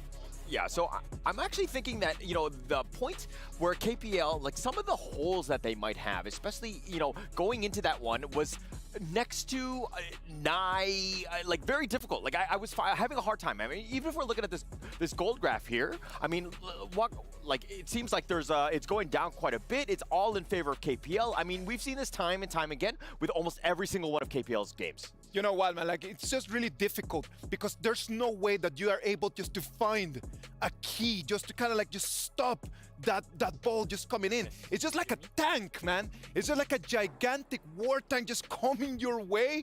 There's no way to stop it. Yeah, you know, I mean, it's one of those things where you're like, how do we even get into this one? Like, they're down 2 games, and it's almost like it's being repeated. It's deja vu, and I think, as Nora said, it's a tough situation, right? Like, these are the things where, like, how do you overcome years of experience in, like, 5 minutes going into that 3rd game?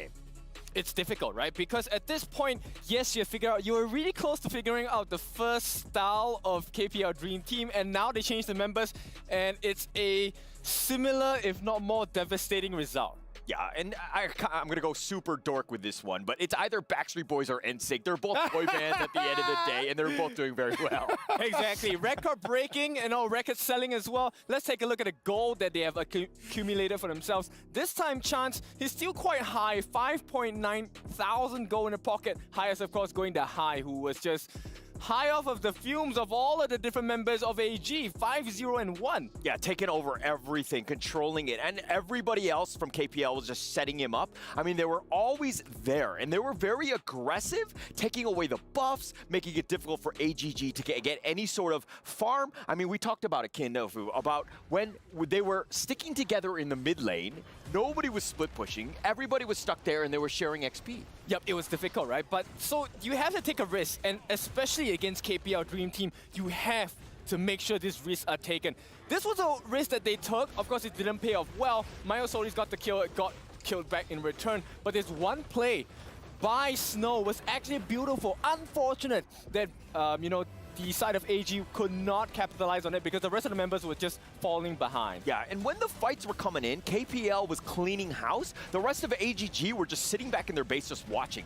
You needed to take advantage of that. Where are the enemy not? Like, we need to be split pushing. We need to be forcing the issue so that KPL has to actually react to something that we're doing on this map. Yep, and this is the mark of a good team, and if not the best team, right? The ability to adapt to different situations. Look at what the potential solutions are, right? Every game is a problem, right? How do we figure out a formula? Okay, how do we solve this problem? How do we solve that problem? And KPL seems to have answers to all of the problems so far.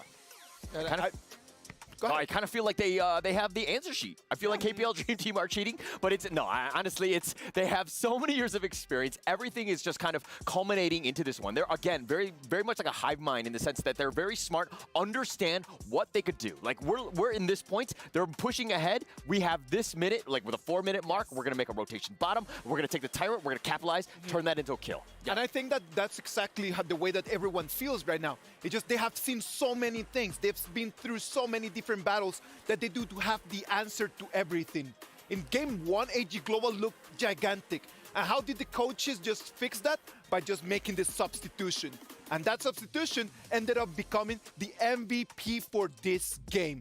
The MVP for this second game is going to be High on that Ogren. That was the solution to the problem that they had in game 1. And it just comes down to game 2, already all clean.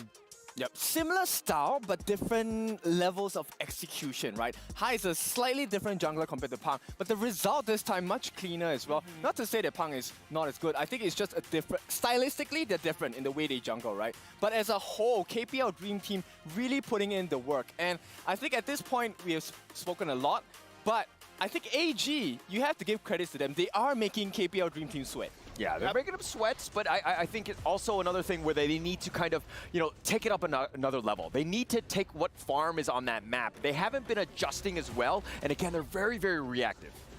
Yeah, reactive is definitely one of the traits of a winning team, but you also have to be patient and look for the openings, right?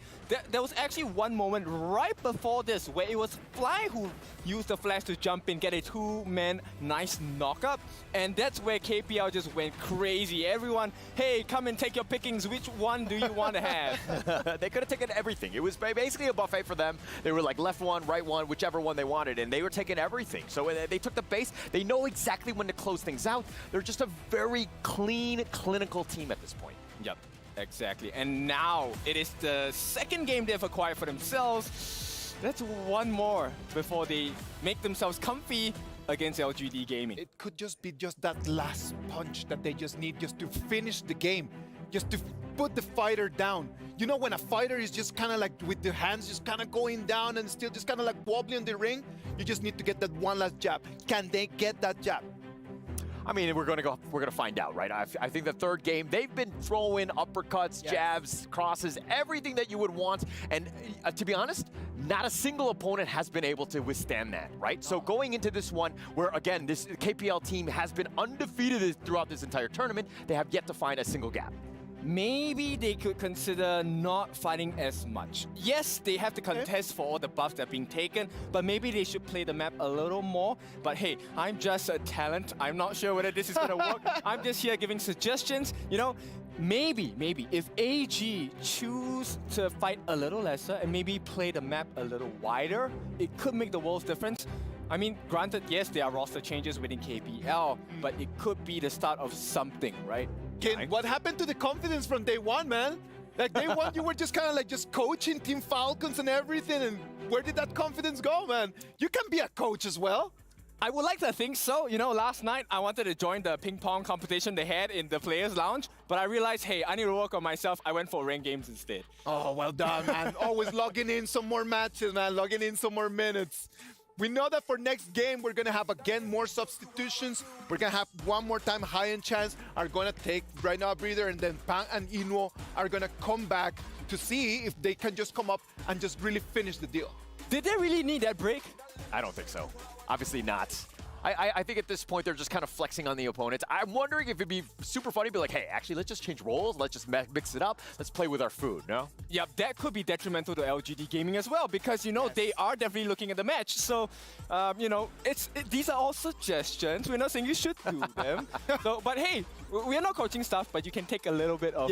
I think you got to go serious at this point. I know that we just say it in jest and everything like that. It's probably not going to happen, and they will put their best foot forward going into this one. There's too much at stake, especially at this EWC here. Yep, it's the last one. It's the last movement, like you say, final punch. We want that knockout blow, and hopefully that will secure them the slot to make sure that the seat is warm. We're going to try and put our hand on the trophy as well. Yeah. Now, should AG Global really just go back to what they were doing before? Because in game one, they had a very clear strategy. The chain CC was clean. It was really, really pristine. Should they just go back to something like that? I think at the end of the day, I do think that it's a good idea overall, but they need to go with whatever their main is. They need their backs on the wall. This is an elimination game. You don't want to play anything crazy, a thing that you might not be 100% comfortable with. You got to go with your best foot forward. They need to reinforce that strategy. I like the fact that they have the chain CC, chain combinations, but like I said, they just need to figure out, okay, how do we stop Inuo from farming? How do we stop Chance from farming? Or at least, even if they can't stop it, make them sweat, make them feel difficulty. Because in the first two games, it's been a breeze for the farm lane on the side of KPL Dream Team, right? So they need to put additional pressure on them. Definitely put pressure on, understand where they are on the map. Right now, again, they're playing blind. They're letting the enemy dictate where they are, and they're basically afraid of even trying to cross that river, right? Trying to get to the enemy jungle. You got to be more aggressive at this point. I put just an idea right out there, man. Like, we've been seeing that KPL Dream Team is always just invading the blue buff as the first movement. Instead of trying to defend that blue, could we just try to go and invade their blue as well? Just instead of just kind of like just defend this one, can we just trade? And as we trade, just see where the rotations are going to take us. I like that idea. Actually, we do see that in couple of matches overseas as well, right? All across the board globally. I think that is one of the solutions. But whether AG wants to put that to the test, because it is still a risk, maybe there's someone else from KPL waiting for them, right? It's never a 5-man invasion. Of course.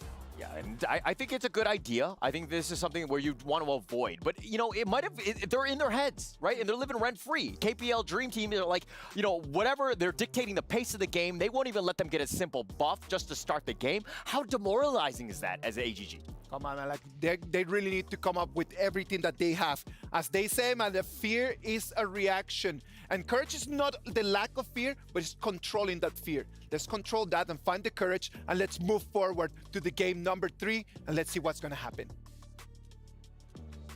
And welcome back. We are going into the game point match here for KPL Dream Team. And can AG Global stay in? Can they make even 1 point? And that's going to be the objective right now. So I'm kind of a little bit rooting for AG Global in this match. Yeah, me too, because I know that they have been putting all of the efforts to do a lot of screens with other teams and they practice a lot. So in that case, I would say maybe for this game, just ban that Ogren out. Yeah, I feel like if you can't handle the Ogren, why not just ban it out in the first match? But look at here, KPL Dream Team on the blue side, so they do get first priority on the picks here. And it's going to be very tricky if KPL Dream Team go for the Ogren pick for the first one, because AG Global, definitely they can go for the Musashi pick, but they already know that KPL Dream Team can play this Ogren as a top. Ooh, that might be devastating. Another Ogren pick here for KPL Dream Team. And I feel like they did not learn the lesson from Game 1 and Game 2. And they're facing another Ogren. And they do not get the Musashi here on the first set. Maybe later on, but KPL Dream Team might ban it away before they even get that choice. Yeah, here's the thing. The reason why they're not going for that Musashi pick is because they clearly noticed that this is a trap. The Ogren pick is a trap. So instead of going for that Musashi pick, AG with this Lady Sun at the bottom lane, guaranteeing themselves as a winning lane at the bottom, and also Musashi and also Mai being the mage can offer them more chances to engage. And here it is, Mods and Lone on the bottom lane versus Ming and Lady Sun. Those two are going to go head to head. I feel like in the beginning, definitely like Ming is going to be a little bit more devastating, giving that extra utility item to Lady Sun. I mean, Ming counts as like utility item, right? Exactly. So it just depends on no fierce accuracy again, right? If he's landing his second ability really accurate upon that main and also Lady Sun, then it's going to be in favor of KPL. On the other side, it's going to be AG Global has winning lane. Yeah, this monster is going to be significantly dangerous because the high accuracy here on No Fear. And did you see him in the first game? Super accurate, using the second ability, using that Cannon Blast to deal that pre-damage, also doing those harassments in the early moment of the game. And small details, if we are going to watch No Fear play this mode again, is that watching his second ability with that flash. He's also always using his flash to predict the enemy's positioning and make him right hit on their head. Also, his ultimate is going to be a little bit more effective because Ming and Lady Sun is going to be like side by side. So if he flash in with the first ability, with the flash, with the ultimate, he is able potentially to control at least 2 members of AG Global here. Yeah, but here's the problem. As you can see, AG Global is not going for that Musashi pick, so definitely it's going to be up in the air. And it's going to be so tricky for AG Global how they're going to contest this Ogren pick, right? Again, Ogren. I feel like Ogren is being the, always going to be Ogren. Yeah, again and again, it's just like... Anyway, for AG Global, they can go for this Yu Huan, as we said, right? Play as the jungler and just keep in distance with this Ogren pick. But still, they need to figure something out, how they're going to lock that Ogren up in game. Yeah, it's going to be really difficult because Ming probably is going to be, with Lady Sun kind of in the beginning of the early in the games. But how they're going to stop this Ogren from coming in, rolling into the jungle? So they need to stop this Ogren and guard their jungles, not letting none of the resources go into the hands of KPL Dream Team. And KPL Dream Team is going for this Angela pick, also with the Sun Ce on the top side. Sun Ce can allowing them to initiate easily. And also combined with this Angela's ulti, again, we're going to see the combo being really devastating in the early game on the side of the Yeah, game. I see that wombo combo already. Angela's ultimate, Sun Ce's ultimate, that bolt coming in, and the stun. A lot of people can initiate, actually. Sun Ce with the bolt, Mods is going with ultimate, and it leaves a lot of space for Loon to do the damage. So yeah, I feel like, definitely is going to really farm it up in the beginning and getting that go, getting those damages early in the game. It's going to be the last choice. Arlene. Let's go. Arlene on the top. Wow, actually Arlene is a really decent pick because Arlene can just, easily dive right at the back lines and just being such a great threat towards this Loon in the early game. And also can do well on the top in the early game. So I would say AG Global is trying to, highlight all their side lanes in the early game. Yeah, interesting pick here for KPO Dream Team. Using that Angela, he has a lot of burst damage in the early game. Also, you know, that Long also have another burst damage at the late game. So they got the early game cover, they got the late game cover. I'm kind of, you know, worried for AG Global here as they're going to move into the early game. Early game might be trouble because they might do another invasion on their jungle. So let's see what happens. Yeah, again, the early jungle problem. It's just been so difficult for you to contest KPL in the early game because they are really experienced with the games, right? Because they've played these over years, over like few years. I actually did my calculation again. The average play career was about 5 years. That's insane. I yeah. feel like they can just like blindfold themselves and they still can play the game and walking through that jungle because they memorize the map so much. Yeah. They've been playing this game for forever, so you know they memorize the jungle path. What's the best jungle path? Getting out the jungle when and where, and getting those rotations really on point. So yeah, these players are veteran players. They've been playing for a very long time, and these experience does really count on the battlefield. Yeah, and right now, as you can see, since KPO is reaching the match point, and we know how critical this 1 point might can be, so it's gonna be a technical break for just, you know, for maybe just a moment. And I actually want to share more stories with you guys about KPL Dream Team because please do. We do have little time to talk about them in game because everything just happens so fast. Exactly. Okay, as they already made their name in EWC right now in the mid-season, I don't want to talk about how dominant they can be, how powerful they can be. Instead, what really amazed me by their performance that each of those players are actually from different teams. They're from individual teams. So usually in KPL, they are sitting at 2 different sides on the stage, being the enemies, right? They had never, ever cooperated with each other together. Besides Hai and Ron, they were from the same team. But you can see this is the first time they played together, and they only got little time to train to do the scrims together. But you can see how well they performed in game. I mean, like, the least thing definitely the least thing that we need to worry about KPL Dream Team is their mechanics, right? Because they're really experienced. But I was so worried about their coordination, to be honest, at the beginning of our tournament. But as they're playing so well, perform so well in game, I feel so touched for their performance because definitely they put their efforts in it, and they need to. Actually, they need to, you know, someone need to hand over the goal to others. Yeah, I feel like, you know, they practice in a very short time. They put this crew together maybe like around 1 month, and they only have like 1 month or 2 months to prepare. Also at the same time, they have to, you know, prepare their other KPO match as well. So putting these teammates together in such a small period of time, so impressive. I'm so proud of them making it here into the EWC. And I feel like that's kind of like the sportsmanship, the teamwork spirit, all works for all of the teams. Yes, exactly. And we are still on a technical break, but however, you know that how important is this match is going to be. Stakes are really high, and we are jumping into the match as we speak here. KPO Dream Team on the semifinals against AG Global. I mean, this is the last ticket, so definitely both team is vying or crying for this one last ticket. That's right, the stakes are high, and we might see another counter invasion, but I feel like, you know, with Pan and Eno rotating in, they're gonna take it slow, kind of like the first game. And also AG Global here, doing it really slowly, you know, starting at their own jungle buff, not to take anything, you know, too rush. Right now, both teams are kind of, you know, slowly evening out, and they know which each other teams are thinking right now. They already been in round 2 of the game. This is going to be round 3, so yeah. Everybody knows their strategies, so they kind of like reading each other's, kind of like an open book. But I feel like KPO Dream side definitely they're gonna have a little bit upper advantage since they got that Ogren in the first pick. Yeah, and it's gonna be an ambush coming from KPL. Nice initiation and a nice gank. Shinli already been half way down about his HP bar. Yeah, I like the opening by AG Global here, using the main with Lady Strum, but he's taking way too much damage, but he's gonna get away with a slither bit of help here, almost getting that first blood on the Angela here, but AG Global managed to back off. But she better watch out, because I'm not sure he's gonna be lucky enough for the next time or not.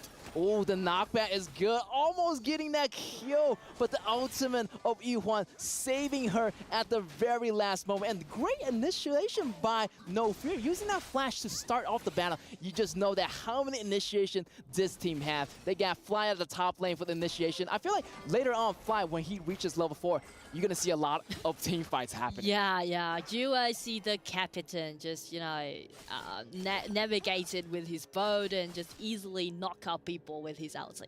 Yes. Also, I like the fact that AG Global has the double Purify here, just in case those CCs start to happen here. This crowd control might be a little bit too much for them, so the crowd control's effect is going to be really devastating. So Purify is going to be there to help them with that, but it's only 120 seconds per round here for Purify. True. Ooh. You can see KPO is actually putting their hands on this Lady Sun again and again, because they clearly read the play and they know that Zai is going to be the core of AG. Yeah, I feel like if they put down this Giant, it should be okay here, because that's their best marksman on their team, and he goes head to head with Inoue. So yeah, Inoue might have a little bit tougher time on the bottom lane here. Oh, I still remember last time when AG played against KPL in group stage, that was Zai taking the first blood upon Inoue. Yes, that was a really good highlight there. And yeah, I feel like, both of the team learned a lot from that, and they know how the KP2 Dream is played. And look at here, great initiation from Liv, but the first blood goes into the Pawn's hand. The Dragon is going to be out here using the ultimate, but it's not quite going to be it. The bolt comes in, the knock is going to be good on Alain. Alain goes down, double kill here for Pawn, but also Inoue goes down as well. But that's going to be a really nice trade, really worth it trade, as 1 ADC for 3 enemies heroes here. And 2 kills already be given to Pawn this Ogren, and I feel so suffering to see Lady Sun being put into such a difficult surrounding. Yes, and yeah, Lady Sun, he has that Purify available, but the damage coming in from Angela, you're not going to block that, because that's going to be continuous damage from his ultimate, so there's no way really to block that damage unless you have a flash available.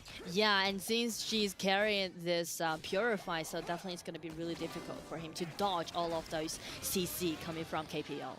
Yeah, I feel like the ball is rolling in for KPO Dream Team. Another ambush. Oh, ambush right here. Punch jumping in. No Fear jumping in with a knockup, and CC chain control. He's going to bring Jai down. Jai is going to be really in that struggling moment right now as the tower falls down for the bottom lane here. Also, next on their target is going to be the Tyrant, and we can see that replay of how the team went in with the first blood. And look at that. Great coordination, great rotation, everything was there. The damage was calculated so well, getting that 1 and 3 trade. And again, it's gonna be the jungle invasion as usual on the side of KPL. Coming in, grab the blue buff away, and everything just went so well and smooth right now on the side of KPL.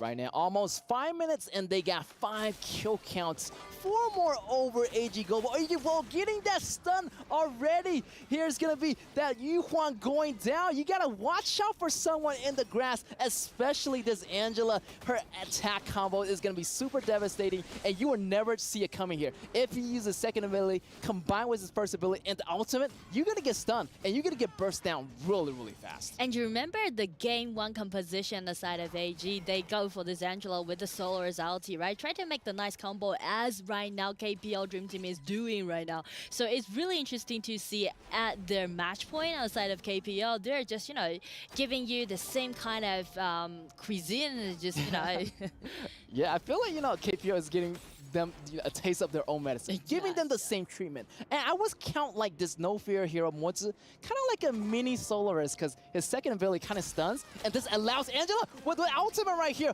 but the ultimate always from Mayo Soltis is going to save himself, but the battle's still happening here. Ogren jumping in, getting my Shinui, and he's going to go in really hard. The bolt connects, the damage connects. Here's the double kill, maybe even a triple kill right there. The MP goes so low, maybe even a quad right here. here. He's going in really, really hard. A lane taking out Fly.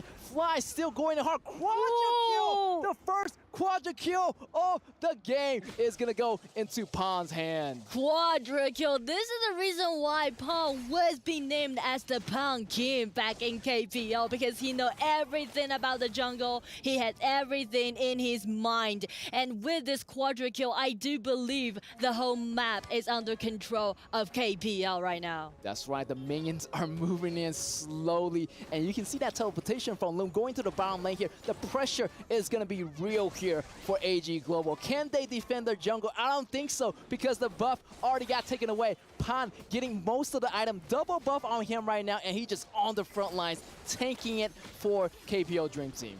The way how KPL is piloting in Game 3 at their match point is feeling like it's a push back and it's coming Pan again, making his legendary, making his name. Oh, this is going to be trouble here for AG Global as the bottom lanes are moving in. The minions are slowly moving in the mid lane as well. They're going to find themselves in a really, really tough spot. Really getting suffocated by the KPL Dream Team right here. The battle is going to be happening low, getting those damages right now. Our lane jumping in, but he has to bounce out. Here's the ultimate coming from Angela. Angela almost taking out one member out, and that's going to be the middle tower goes down in the meantime here, and KPL just going to back up, and they kind of want to get a buff and to get that safe win on their side. And here is the interesting thing is that KPL, they rotate back with this Pawn and Eno partner, being as the jungle and also the marksman. So they are using the Angela strategy again, and it hasn't been 8 minutes, not like game 1. Everything just being that kind of promising around like 10 minutes mark. This time it hasn't been 8 minutes. They already approached AG Global's high ground tower. It kind of gives me a feeling that KPL Dream Team with this kind of lineup, they are just trying to get revenge. Exactly. And you can see that Angela is hiding in the shadows right now, lurking, trying to see who is going to be their next victim here. And look at the boat. The boat is starting the initiation, try to come here. Maybe he's trying to go for that top tower right here. You never know when this boat is going to arrive. And that's going to be a great hit. But the damage really, it kind of connects, but doesn't really connect. The damage almost is enough to take down Jai Jai. Jai Jai still had to purify, exhausted, trying to block some of the damage away. But here is the lane. Also, getting the kills also on the top, and the minions lane also moving in. They're waiting for the high ground towers on the top side, which only lasts for 1. And it's going to be the minions coming in. Oh, right here. Killing spree on Ron again. He's so careful on that play. You have to be really careful. Once Angela hits you with the second ability, you are stunned right here. You know, picking a kill on Lip. 2 enemies down right now. They're also inside the tower, also inside the crystal. Can they make it for this game point? Another member of AG Global goes down. The crystal is clicking. It almost exploded, and that's going to be game here in this game 3. Congratulations to KPL Dream Team taking the win, getting the last ticket into the finals. With a 3-0 victory play against AG Global, being the undefeated so far, KPL Dream Team definitely is vying for that dreaming trophy. And right now they got the last ticket, they secured the last ticket, and game 3, I do like it. It's kind of saying that we are trying to take revenge on AG Global. Yeah, I feel like AG Global is not making it easy, actually. They actually stood up to KPL Dream Team, and they learned a lot. And you can see like they shake their hands and showing a lot of respect for each other in this game. Yes. Excellent teamwork. I mean, excellent teamwork, perfect executions on the side of KPL Dream Team, which made them to this place. And there's only one more final matchup to go. And they fly all the way here to Saudi Arabia, craving for that trophy to be the truly Dream Team.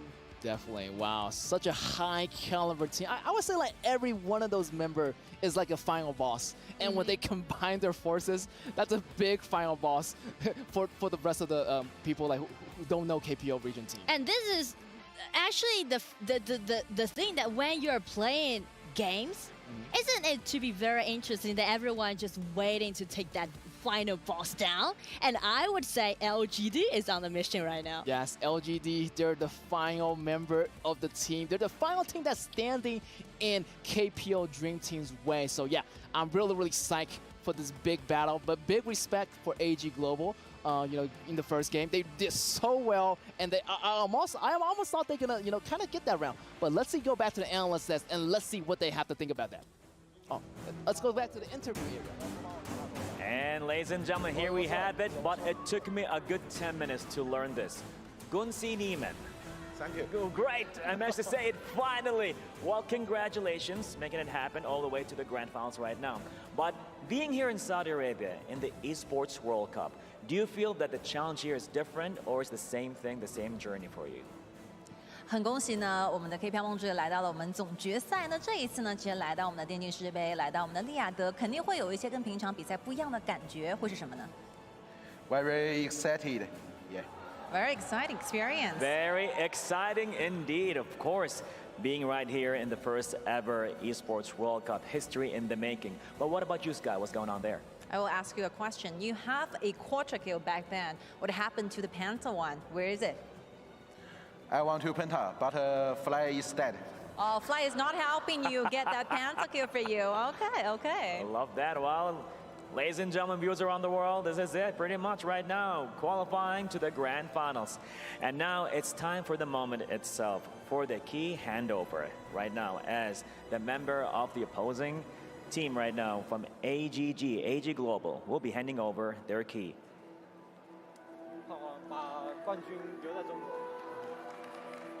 Thank you so much. You guys are talking about something. Please share what you guys talking about.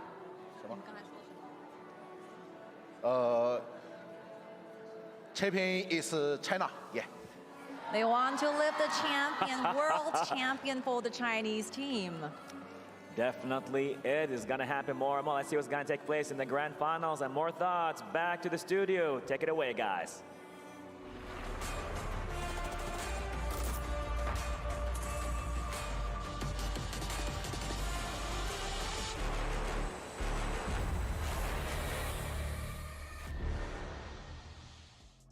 The KPL Dream Team sealed the deal, and they're gonna take a 3-0 victory over AG Global, man. And in the words of the famous NSYNC, bye, bye, bye. 3-0, man. It was nice while it lasted, but at the end of the day, we gotta be realistic. The gap was too big. The coaches knew it, the managers knew it. I believe that the players knew it as well. And that's it. Semi-finalists for AG Global. Yeah, I think actually Get said it best in the sense of every single player is an individual raid boss, right? Yeah. It's not just the team is a raid boss, but every individual player. And everybody showed up today, and you're seeing exactly why they're so good. Yep, and the worst part is they synergize so well. So instead of 5 individual bosses, it becomes one big boss with 5 different specialty skills. Yeah, yeah. And they're basically like Power Rangers at this point, just kind of going into that giant robot that you see. And I mean, to be honest, I'm not sure how you're going to deal with this team going in. We've just learned so much, but let's take a little look at this gold graph here. Yep, so similar story, right? They wanted to protect their jungle this time, didn't manage to do so. But there was a slight difference in the way KPL played, which I will highlight later. I think they really found out a lot of information on where the AG players were at. And with that particular information, they pulled the trigger, got every single fight in their favor, and that's why you see the gold graph being realized at such a peak at the end of the game. Yeah, and that's kind of why KPL are so good. Their vision, they know where everyone is. Like, it's one thing to kind of predict where they might rightfully be, but they actually know because they go out and scout it out. They're very aggressive. But if we're looking at some of the scorecards here, I mean, look, Rong on the 4-0-8, Pang, of course, 7-1-5. I mean, he did get that quadra kill. Where was the 5th one? I'm not sure. That's the only thing that he probably didn't do as well on. Yeah, but they also showed an upgrade on the combination system here. The first blood going into a double kill. A very beautiful start for the side of KPL Dream Team. But not only that, they showed you the optimum combination, right? So instead of relying on a Burning Sun arrow, which has a fairly long cooldown, you have Cannon Blast. Every few seconds, let me set it for you. Get the Chaos Cinders down, let you get that Blazing Brilliance, which is why Rong had such a nice scoreline as well. Yeah, and another thing that really set the Rong up, you know, as well, is no fear, right? I know he's a roam, and I know he's not going to get as much, you know, praise, so to speak, as everybody else who's getting their padding their KDAs, but he sets things up with those Cannon Blasts, ensuring that he gets those stuns so that literally everybody else can just clean up. KPL right now just on an absolute tear.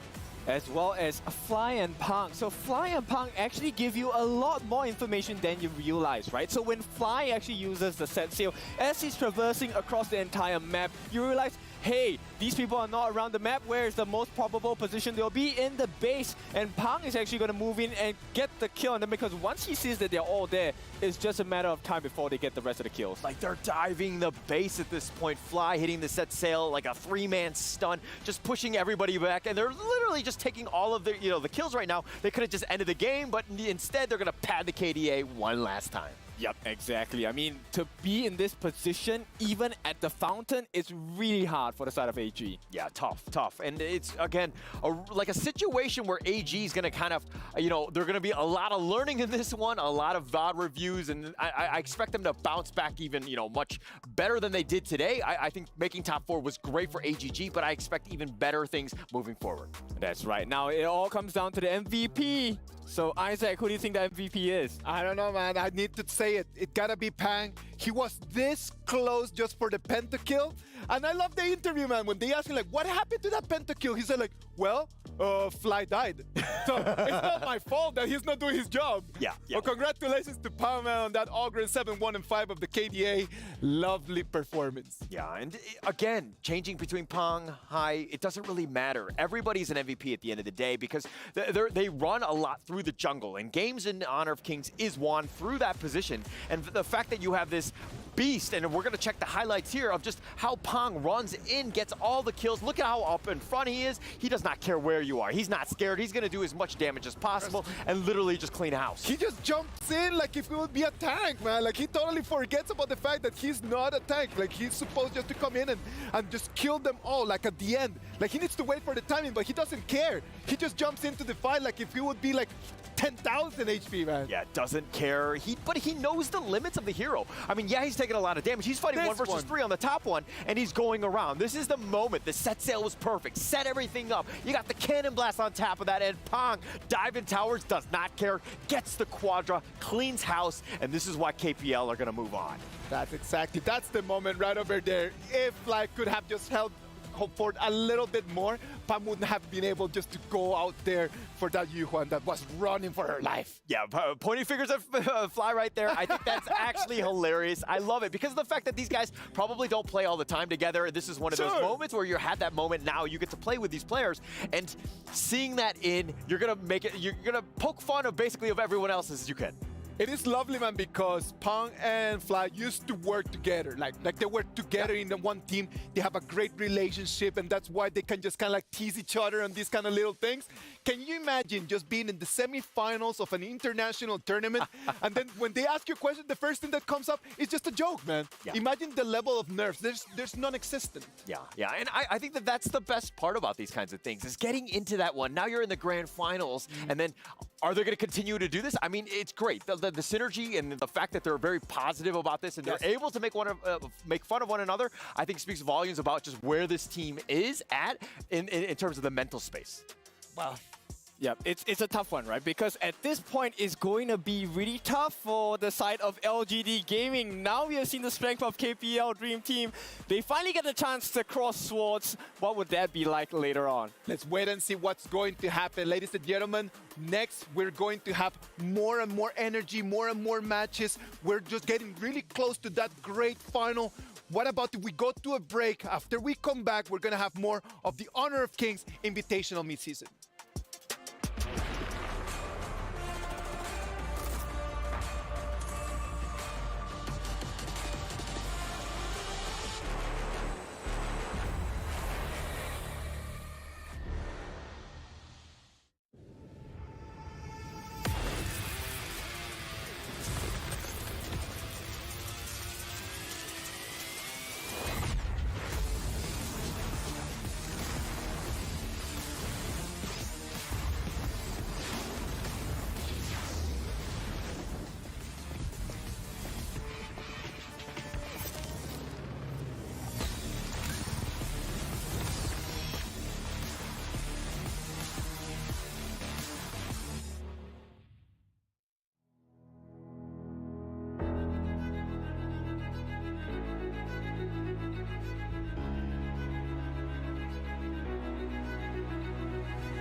It's the EWC and you want to play like a pro. Well, we've got a lesson for you. Axe on. You're fresh, ready to fight and grind those long hours. It's how it should be. Axe off. You're slow, unfocused, and lagging. Do you get it? Let's go again. To unleash your best game, you must freshen up first. Get your axe on. Spray, play, repeat. Axe and Esports World Cup.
Ladies and gentlemen, welcome back. I know, yeah, I was downstairs, now I'm upstairs, and then from upstairs, I'm gonna go back downstairs. I am Isaac Peña, thank you for being here with me, Stuart, Nora. We're ready to bring you an amazing and special show match that we have prepared for you. It's going to be super, super exciting. Two more players actually coming over from the KPO as well to celebrate Honor of Kings, this community that we have as well. So many different players from different regions coming together in a 5 versus 5 show match to see who's going to come out on top.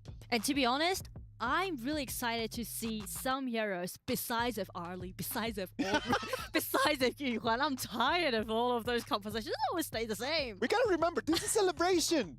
Let's just celebrate. Let's just enjoy the time that we have right over here.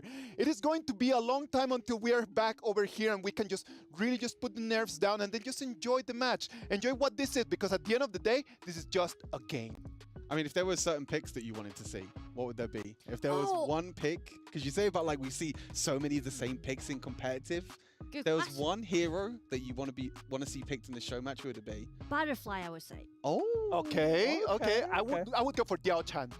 I love Diao Chan, man, and I want to see Diao Chan in there because I sincerely believe that it's a hero that could have been used a little bit more in this meta. I'm going to say Luora. I'm going to say Luora. Ooh, I love Luora as a farm laner. All right, what about if we go to the Amazon Arena to see what's going on down there? And back again to the Amazon Arena, but this time we're going to keep it casual, fun, more entertaining with a show match. It's going to be a light one, but yet it could be serious at the same time. Let's have some fun before we reach to that very final epic moments, right? True that. I can assure you guys, this will be the very first time to see for you to see such an interesting battle. Spoiler alert, we're going to having like BO2s, and our players are going to be gathered around from different teams. Imagine that will be their very first time to do this thing as a team. I know, it's like we're going to have different players from different teams and in different roles. Of course. For round 2, I have to see for more, please. We're going to be seeing all Roma players and the heroes on the stages. Just imagine what will be the picture of the total look. Okay, so we ready? We are ready for our pre-match show to begin, and it will be our warmest welcome, and it will be our honor to introduce you to the stage, Team Honor. All right, I guess a lot's going to happen here, ladies and gentlemen, in the show match.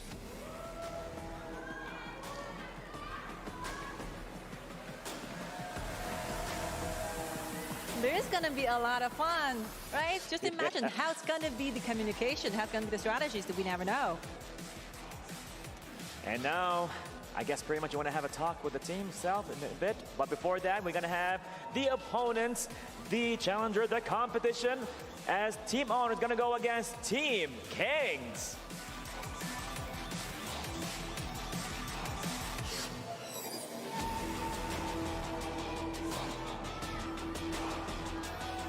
her fans and supporters from all over the world cheering up for our teammates here. So let's get ready. Before everything started, have a little chit chat with our players. Let's go. All right, and here we go, side by side with the captain from Team Honor, Kat. Have a little bit introduction of yourself.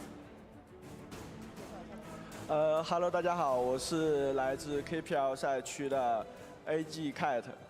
How about some introduction in English? My name is 陈正正。Hello, nice to meet you. Okay, nice to meet you too. What about you? Anything you want to say to your fans? Of course. Hey guys, hope you're doing amazing. Thanks for coming. I appreciate everything of you guys. I hope we have a great game against our enemy team. Wish everyone the best of luck, and let's see how it goes. Looking forward to it. Any words you want to say to your fans? Halo Indonesia, apa kabar? Ya, semoga harimu menyenangkan. Ini adalah bukti kalau Indonesia juga bisa sampai luar negeri. Terima kasih. All right, thank you so much. Any words from you? مرحبا جميعا. شكرا لكم جميعا على مشاهدتنا وتشجيعنا. All right, thank you so much. Nice to see you. Any words from you? Untuk Indonesia, halo. Ini pertama kali aku di stage dan semoga menang walaupun cuma have fun. Tapi untuk semua pemain, good luck, have fun. Have fun indeed. How about you, Bara? Well, more fun awaits here right now. We are with, from KPL, we have Cheng. Well, anything you want to say to everybody? Hello, I'm KPL 王者梦之队的青青 I'm 吴金祥 Let's go, everybody! And now from Loops ABH, what you gotta say, man? Tô muito feliz de estar aqui participando desse show match e é isso. Well said indeed. Couldn't say it better myself. And now from Kekendra, we have Cinco. Yeah, support us guys, let's go. Let's go, everybody! And now from Boom, we got Arise. Let's enjoy this friendly match. Let's go. Let's go! And of course, our very talented Charis, what you gotta say? Oh, I'm pretty nervous, but I believe in my team. Yes, we can do this. We can do this indeed. And now, let's have the captains. Of course, may I have invite the two gentlemen from the KPL Dream Team to stand in front of our stage because you guys are the captains from the two teams. What do you have in mind towards your opponent? You are going down. Whoa. You are going down, definitely. Well, he said you're gonna go down. What you wanna say to him? No, we are unstoppable. Unstoppable, everybody! It's gonna be a lot of fun here. It's gonna be a lot of fun. But let's see, more fun taken away right now with the studio. Let's go. Yalla. All right, we are ready for this. What is gonna be an amazing show, man. This is gonna be Team Honor against Team Kings. We've got the team from Cat and the team from Sing. Who do you think is going to take this one? Oh, this is a close one to call. I mean, you two are the experts of the KPL. I mean, I feel like that you two are going to have a little bit of a, I guess, judgment in terms of is it going to be Cat, is it going to be King? But, I mean, I'm going to go for Team Honor myself. I think that with the players that they have on their team, I think they're going to have a lot more synergy, but I think it's going to be a super fun match nonetheless. Well, then I'm going to go for Team Kings because it's really happy to see them play together. Especially, I'm always so glad to see those females play on the stage. Yes, for me, that's important because at the end of the day, man, we need to understand that we are blessed on the fact that in esports, you can have men and women competing at the same time. I have played against women that are amazing. Is that me? I have played against women that are amazing, that they're just so good. It's insane, man. Like, you just literally just let them carry you around and it's just an easy dub. You can't let her go. Like, you can't do that. You can't do that to Nora. I'm so sorry, Nora. I take back everything Isaac just said. But you guys noticed that Josh from Team Owner was from VIT, and actually the coach, the head coach of VIT is a female called Yao Yao.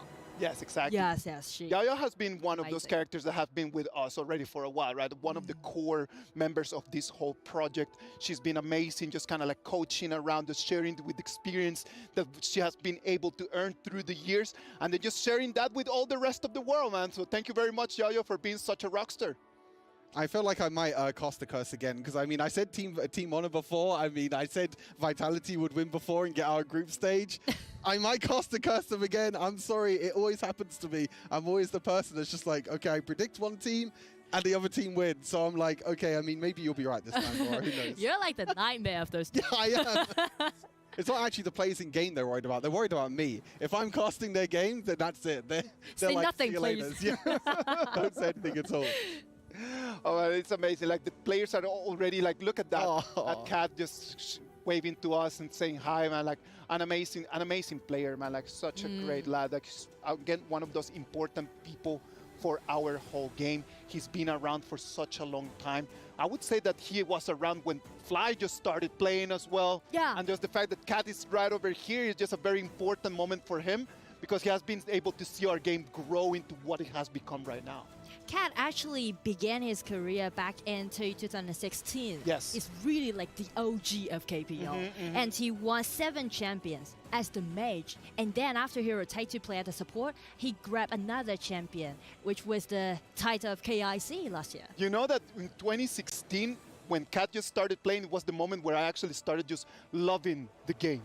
Because I remember that it was the moment when he was still playing for QG Happy, and QG Happy was Cat and Fly and Alan and all those gigantic legendary names of players that really just paved the way for all the rest of the world to have the game that we have right now playing with us. I mean, I was talking to you two as well about Cat, and you both were saying like he's a superstar. Yes, he is. He's a superstar in the KPI. As you mentioned, you know, role swapping, still being able to get that Honor Kings Championship, even after role swapping as well. You know, 5 Honor Kings Championships, 3 KPL champions as well. Like, this guy is a celebrity, to be fair.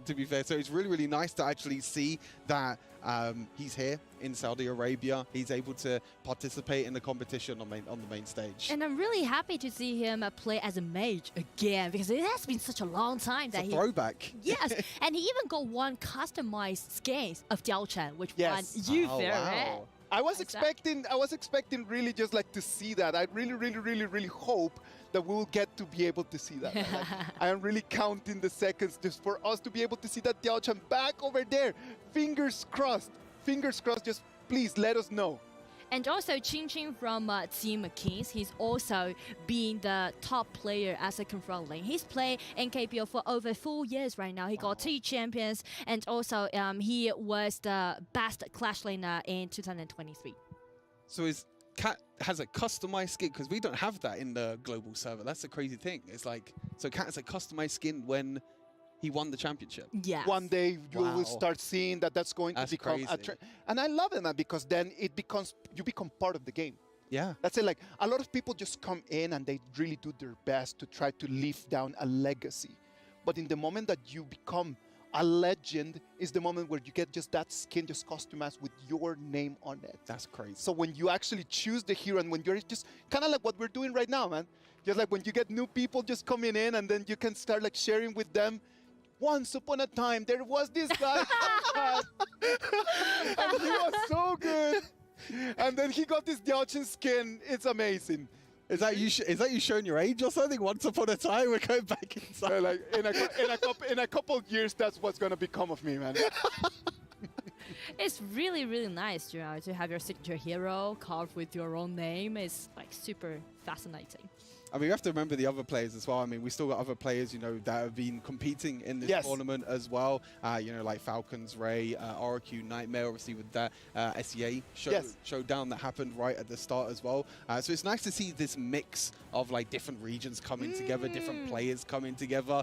What's the communication going to be like? I think it's like that's a problem. That's a problem. I feel like that's going to be super interesting because there might be a bit of communication that's happening. One person might understand it. The other person's like, what's going on? You know what? Like, I'm gonna tell you the truth. I've never seen so many different languages in one team. So the problems that we have had in the past is just like, okay, there's kind of like 2 languages in there. So there's always a player that is kind of like the one that can speak multiple languages, just letting people know exactly what's going on. But in here, how do you do that? How do you do that? How do you make it work? I hope that it's going to be English, the main language, and they're going to be trying to go there in comms. And then hopefully Kat and Xinxin are going to be able to step up their game. I know that they can say some words like go, go, go, or no, no, no. Or like, no, that's good enough. No, no. Let's go. I mean, that's good enough, right? I mean, as long as you can say when to go forward, when to go back, And when that's to engage, it for when to mobile go games, back. right? I mean, this is brilliant. I mean, we're seeing already the draft coming through. We have a few of the same heroes, but we have Yao, one of the actually new heroes to the global server. Yeah. Only came out a few months ago. We haven't seen him just yet in the global scene, but really, really cool hero that could be played in the jungle. I love the way that he can kind of go back in time sort of thing with his ultimate. So much mobility, so much damage potential. Yeah. But why we're seeing Ogren again? Oh, that's what I'm talking about. I was like, kind of like, okay, Ogren again, and then Laura. I saw Laura, and I was like, where's she gone? She's disappeared. I don't know, man. I feel like right now they're just kind of like playing with her feelings. Everyone on the stage, everyone in the arena right now is just like, you can see the question marks just kind of like popping on top of their heads. They're like, okay, thank you. I mean, that's who I wanted to see, right? I mean, this is a hero that when she came out on the global server, I was playing her non-stop. She's such a unique, cool hero that she can like jump over walls. She has that really cool effect where she has her like kind of blades as her auto attack. She uses her serpent as well. One of the coolest heroes, I think, that it just has the unique style, which I think is such a great thing with Honor of Kings. It's like all these heroes have so many unique abilities, so many unique designs to them as well, which makes it super fascinating, you know, for those who are new to Honor of Kings. You know, when you jump in, there's so much to explore. There's so much to play as well. And sometimes it can be a bit overwhelming, but as long as you just dive into it, you play the hero that you like the look of, then that could just release so much energy and just release so much happiness and passion about the game. It can be overwhelming for sure, man, but at the end of the day, as long as you have the passion for the game, like everything is just going to work out. Everything will work out as long as you have the passion for the game, and then you really just try your very best just to learn all the heroes. Some of them are really hard. Some of them are really, really difficult. Nora, what do you think is the hardest? I could never learn Jing well. I could never. I don't know where I'm piloting the Jing, you know. I can never locate her in game. But instead, I'm a good Princess Frost player. Oh, you're a very good Princess Frost I'm really player, yeah? passionate about this hero, you know. Okay, Stuart, what do you think, man? What do you think is the hardest hero to play? I mean, I think there's quite a few. I mean, Dharma for me is quite difficult. I think trying to combo his abilities with trying to like, I mean, when you see like the pro players play Dharma right, they go for flashy plays, flashing in with the ultimate. I'm trying to use both my thumbs at once. I'm trying to like flash and use an ability at once. I'm like, how do people do this as well? And like some people, when they're holding their phones as well, they use their thumbs and their fingers. Yes, exactly. I'm just a two-thumb kind of guy. Like Are you I'm just like, yeah, I'm a two. I cannot use my fingers. You're gonna get there, buddy. You're gonna get there. You just need to keep working really hard. For me, the hardest one of all of them is Mulan. For me, Mulan is one of those heroes that has like a very, very, very high ceiling. But well, let's move into the game. We're gonna have on the blue side, we're going to have Kat's team, which is Team Honor, and the red side, we're gonna have Team Kings. And then we have the Laura, as I mentioned. We saw it for a split second, but we can see the rest of the draft as well. Long being played, Kai Yan as well. Already a little bit of strategy, it seems like, in the mid side with, hey, both supports going in the mid lane. So this is very similar to the competitive play that we've been seeing throughout this entire tournament. You gotta love that skin right over there, man. Check that out. That Kongming skin, that is fire. Yin and Yang available very, very soon. I believe actually it's it's yesterday. Online, buddy. Yesterday. Okay. I'm getting my dates mixed up at this point. There's been so many days, so much Honor of Kings action that my dates have been completely mixed up. Ooh, nice head in the mid right now. I feel like they are playing it in a serious way on the side of Team Order. I mean, there's invades happening from Ray here. I mean, the knock-up as well from Arise. There's a little bit of a fight here where Kai Yan might get completely caught out. First blood for Yao in the mid side of the map. So that's going to be first blood going over to Team Kings. It's very much like a pushback since we can see Team Honor trying to make some invasions happen in game. It's going to be a difficult match, man, because I believe that for the blue side, for them to actually be able to really take the victory here, a lot of the pressure is going to fall down on Wu Yan. Yeah, Yan, I always love this hero because he can just make a nice controllability upon his enemies, and it's going to be a gank at the bottom side. Cat is rotating everywhere, being so swift. I think that there is a bit of mind games. There's a bit of pride between Cat and also King. I think that both of them want to try and win. Both of them want to try and take each other down. So I think they're probably going to be playing this a little bit more seriously than maybe what we thought. Because I think there's... I mean, it's a show match at the end of the day, right? I mean, there's nothing really to play for except for the pride. But the pride is so important for these KPL players. There are points to be made, man. There are points to be made right over there. So for sure, they're going to respect everyone's time. And they're just going to try to show their very best. Already 2 minutes and 30 seconds of the match right over here. We can see action in the mid lane. It's going to be a 4 against 2. Right now, it's going to be the red team, the one that is going to have the priority over this wave.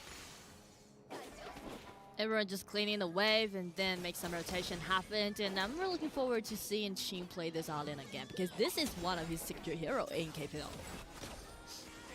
Just wait for some items to be made. And again, Team Owner deep into the other side jungle. They're trying to play like the KPL Dream Team at this point, like just going in for invades. Like we're here for learning, man. Just go for it. Just really, just like jump in there. I feel like maybe that's something to do with Ogren, you know? Okay. I feel like it counts down Ogren every time. You reckon Cash just saying like, go, go, go, invade, go, go, go. Yeah. Nothing too much happening so far, you know, compared to the you know, the actual competition itself so far. There's been a lot of aggression, but in terms of this play so far, I mean, it's nice to see the likes of Josh on the main stage as well, seeing Ray back on the main stage, seeing all these players back on the main stage, which is super exciting to see. They have one last go for pride, you know, even though they're knocked out of the tournament, they still have that pride of saying like, hey, I still won in the show match. That's all the victories that I could get so far, and that's the victory that I'm going to take home with prides. It's going to be the red team, the one that is going to be forced under the turret. It's going to be Cinco, the one that's going to fall right over there, but it's going to be a one-to-one trade. Right now, it's going to have to be Josh proccing his ulti to get out of there, but it ends up to being a one-to-one trade right over here. Yeah, one-for-one trade. Oh, being able to invade as well. Oh, the two KPL players, you can see how much King wants to kill Cat there. I think that that's going to be a personal goal for both of these players. It's like, if Cat can kill King, that's the first blood. That's the 1-0 right there. We'll have to keep track of that, I think, throughout the games. If they see each other through the gorge, they're really just going to put fist up and then just start boxing. Start throwing some hands for sure. They've known each other for quite a long time, so definitely a lot of potential play can be seen from Shin. This Alien, really looking forward to seeing that. The skin as well for Elaine is so good as well. I love that skin from Alien. Use the ultimate, you can see the Esports World Cup logo as well, and I'm just like, oh, it's so cool. I mean, we might even see it here as well as looking to go in. There's the ultimate going on down, and unfortunately, that is going to be the death there for Nightmare being caught up in at the top side. Takes the tower, but hey, the rest of Team Honor are here trying to invade even more. Ray kind of trying to make use of the Ogren, trying to play Ogren like the Pang. They've been taking notes, man. Like, they already know that the idea of playing that Ogren is just to invade the jungle, take control of the resources, do not let the other team build up anything, and start winning momentum. But don't you feel like it's really surprising to see Team Honor just be in a group? Because we mentioned about the diversity, we mentioned about the communication issue, right? But every single step that they made is in a group, and right now it's going to be the other team trying to make some pushback, and Abyaga again using his Yao, grab him the killing spree.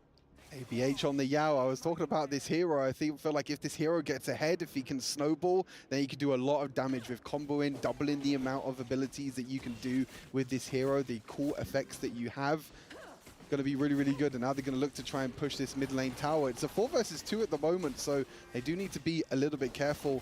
They are, for now, going to back off. Not going to be able to take the mid tower just yet, and flanks coming on through, but nothing happening there in mid.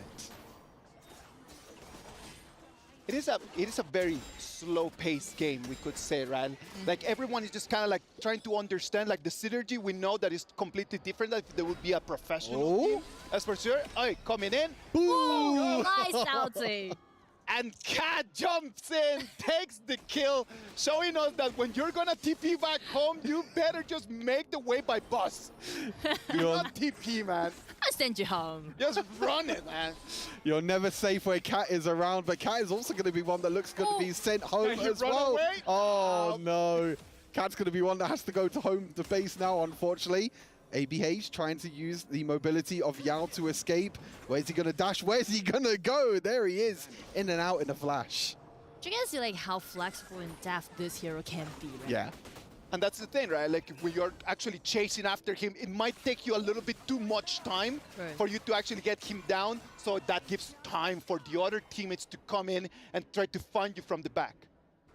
It's so hilarious to see. So, I mean, it's great to see all these heroes that we haven't seen in the tournament, right? It actually shows so much, you know, so much of these other unique heroes, as I mentioned, like the Aurora, like the Yao as well, and the Kongming in the mid here being played by Cat. And then there's King on the other side that's just like, yeah, I'm going to play my my signature hero. I'm going to play the Elaine, and I'm going to try my best to try and win this show match. And I'm just, you know, really scrutinizing our monitors to see whether they're talking or not. It seems like everyone's, you know, a little bit quiet. Yeah. I feel like Team Honor, since they can do really well in invasion, it's kind of like they based on some understanding that they had towards the patch. You think they scrimmed before this? I don't know. I'm certain that they actually practice together. Yeah, for sure they practice in. It's going to be a 1v3. Can Nightmare get out of this? Yes, it's going to be Cayenne, the one that is going to jump in to try to save his life. Had to use a flash to get away as well. Really, really scary times there. And Ray's going to look to go in with the Orgrin. Nothing happening there, but Cat just trying to get the members of Team Kings low enough on health so he can use that ultimate to snipe away Team Kings to be able to secure the kills. But hey, so far the gold is even. There's a few kills and a few towers over the side of Team Kings and also Team Honor, but Ray right now trying to focus on this Tyrant, trying to take it down. It's so far pretty even matchup. That's it. Boom! Goodbye. Home. Oh, big smile on his face. It's like mission complete. He can actually just put the phone down right now. Like, yep, that's it, we're done. I did exactly what I needed to do. Exactly. Clocking out. Oh, it's great to see. I mean, it's great to see that the players are also having fun as well. It's great to see that, you know, as we mentioned before, you know, this game, this community is so amazing to see, like, so many different players from different regions come together as well. And even just in this tournament as well, just being able to speak to all the players, you know, we've had the time to be able to speak to the players, get to know the players a little bit more as well. Ray trying to go in again with the Orgrin. Hasn't found too much luck yet, but oh no, the Yaria, oh no. Can they get any more? Yeah, definitely they can. They force out Jinjin's ulti, and right now Lone Breakout's ulti to dash in and try to grab a few kills more. And right now it's gonna be Abiyaga being shut down by Ray's Orgrin. A 2-0 trade that's gonna be for the Team Honor. That's gonna be an amazing momentum that they're gonna have, since right now they're gonna have priority over the Overlord. Yeah, this might be the turning point, the most exciting point of the game, since we are hitting the 10 minutes mark. Did you say APH, like the Portuguese version? Abiyaga. Abiyaga, yes. Ah, that's good. Brother, that's how our Nora works. That's good. That's good. That's talented. Damn. I did all my homework down. Damn, that's good. I struggle with that all the time. I hear it and I'm just like, wow, how do you say that? Repeat that. Look at that. Nightmare trying to come in. He's trying to check in for the Tyrant, but he's going to have to be pushed back as he's 50% HP. Seeing is going to take down Cat, and he takes his revenge. 1-0. There we go. I mean, it's even going to be a double kill that he's going to have. He's going to try and kill more. Josh is going to try and go in with Long. Josh is going to be the one to try and take down Ching, and he is. But he's on the wrong side of the map now. That is not where you want to be as a Long without the ultimate as well. Maybe trying to push back, but no. Yaria being able to take the kill and an ace for Team Kings. What a beautiful pushback down by Team Kings. You can see Jinjin, as long as just dash in and kill Cat instantly, it's kind of like Team Honor just collapsed by the mist of Cat. It is really difficult, man, because Nightmare comes in, he gets eyes on what's going on. When he moves back, he's already taken away. Look at that replay brought to us by FTC Play. Yeah, I mean, Jing just focusing onto Cat there is so incredible, and you can see the survivability that Elaine has as well. In the end, is going to die, but the rest of the team, as soon as Long dives in, it's so difficult for the rest of the team to follow up, so they're just completely split in the fight, and that means that they're going to be completely caught out as well. So it's going to be Team Kings, actually, with a little bit of a goal lead now. They do have double the amount of kills, but still the goal lead is so even that it's anyone's game right now. A lot of back and forth that we can see from this game. Really had to have. And we should be more professional, I guess. Okay, from now on. Go ahead, please. Take it, Nora, if we want to be They're that. going for another fight, actually, take that Nightmare down. Abhyang is really doing well in this game. Oh, I mean, yeah, doing incredibly well on the... Oh, killing spree, actually, for Senko. But yeah, doing really well there on the Yao. And seeing the Laurora doing incredible work here for Senko is great to see. That's the one hero I wanted to see. I mean, maybe later we'll see in the finals. Let's wait Imagine. and see. Hopefully we will be able to see it. As we can see right now, it's going to be Team Kings, the ones that they have total control of the map. Trying to put some pressure in here. They won't be able to step into the high ground right now.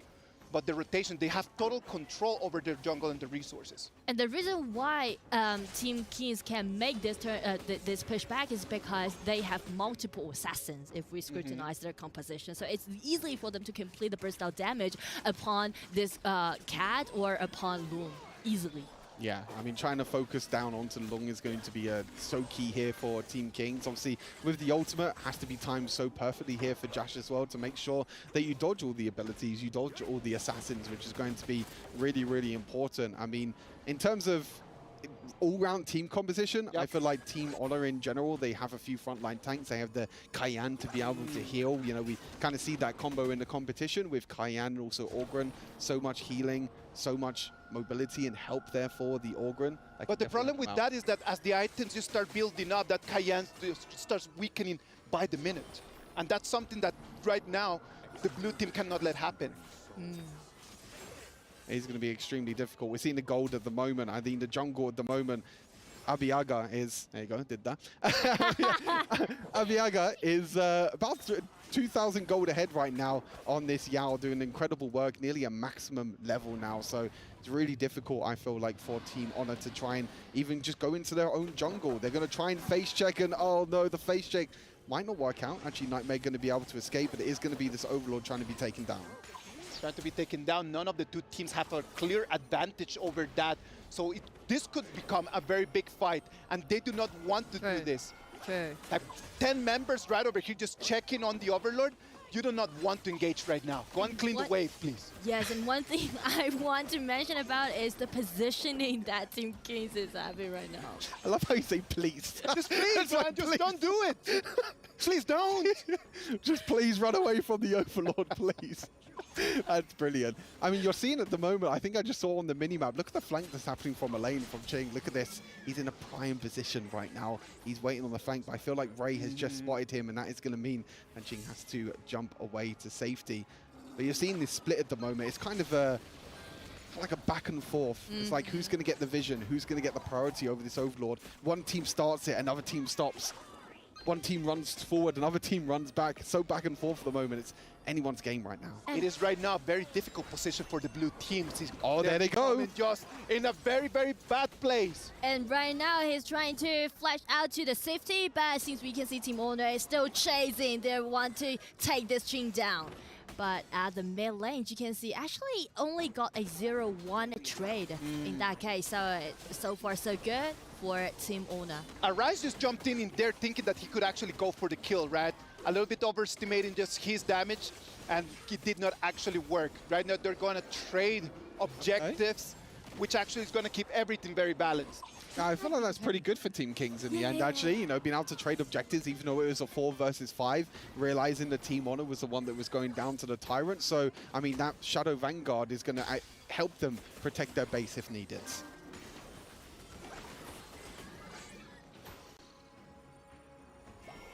"16 minutes of the game." We have not had 16 minutes. We have not actually gone all the way to 20 yet, right? Have we ever seen a Tempest Dragon spawn so far? On the main stage, I believe that we have not seen one. That's true, actually. We've never gone past 20 minutes. Right? Obviously, do people even know what Tempest Dragon is now? Like, maybe people have forgotten. Let's wait and see. Over here, they want to fight. Nightmare is going to jump in, forcing Chinchin to repleague. Look at where my Shiranui is going. He's trying to find the place to try to come from behind. But Cat has been taken really close to Dash, and that's the reason why we can see Team Kings closing, jumping in, and did that insta-kill upon the Cat, clean it away. Arise comes in from behind, pushing everyone. And all the Cat is going to Vanguards. fall. It's a one-to-one trade, but the turret is going to fall as well. Oh, the Vanguards pushing into the bot side, taking the high ground tower is going to mean that Team Honor are going to be the ones that are on the back foot right now. They have to defend. With Cat down, it is a one-for-one trade, but Cat being one of the main carries for this team, it's going to be really difficult for them to try and defend the space. Arise, great movement, right? Like he saw how the blue team was just pushing too deep in there. And with that Shiranui, you do not want just to allow him a little bit of an opening. True. And since the high ground tower is being an open window right now on the side of Team Kings, so I do believe they had a higher possibility to close out the game. But still, it's not that promising since Taiyan has been fully decked out, so I do believe the stability on the side of Team Honor can be much better than the other side. For the red team right now, they just need to wait for the next 90 seconds just to go for that Overlord. If they can take that Overlord, they are going to have the priority for the Tempest Dragon. Exactly. Yeah, they're going to try and push into the bot side, but we might not even get that. The invade's going to come through, and the engage is going to come through from the Elaine, jumping straight onto the backline. Be going so to take a lot of damage, but Ray is actually the first one to be taken down, and it's going to be Team Kings, the one engaging. Going forward, it's actually going to be the Resurrect there for Ching being able to get the extra revive back in, but this pressure in the bot side means that Team Honor needs to jump back and get back to base. I mean, that was so tough to deal with Ching's Alien as he just used his ulti, jumping in. He's just harassed a lot and by a lot of time for the rest of his teammates. I feel like it's like the zone control, right? Yes, As the exactly. lane brings like the ultimate when it comes on through, the huge, massive AoE damage that brings, it means a Team Honor have to retreat. Very bad news for them, man, because right now the priority is 30 seconds until we're going to go here from this Overlord. Nightmare is going to be found over there by ABH. It's going to be a 1 against 3. It's going to be a 1 against 4. It's going to be Nightmare going back home. Back home, back to base, unfortunately. That does mean we have 15 seconds until it spawns. That means we're going to be potentially seeing the next objectives going over to Team Kings. And we only got 1 minute left to see the Tempest Dragon spawn. Finally. The first Tempest Dragon ever be on the stage.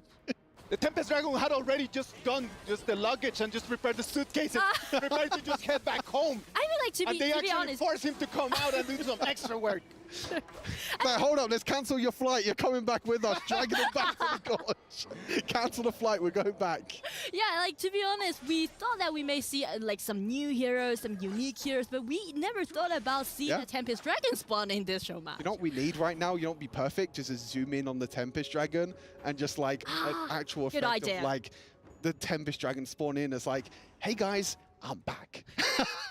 You forgot about me? Here I am. I was here all along. There he is. The big boy himself, the Tempest Dragon. Whoever really takes this Tempest Dragon, for those who don't know that are watching this, it's like kind of the end game buff, really. Yes. It gives you so much extra damage, and it allows you to spawn then Tempest Vanguards in every single lane, which is going to be so crucial. And both teams at the moment looking to try and get that control, that priority around that Tempest Dragon. And because of the high ground tower advantage that the red team has, so definitely they get the vision control around this camp.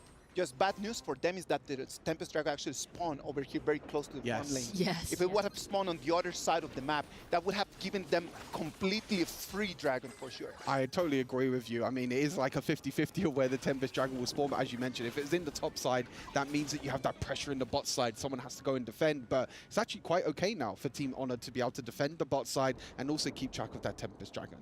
And for the sake of doing that, actually Qing will rotate to the top frequently and try to make them have the winning lane on the top.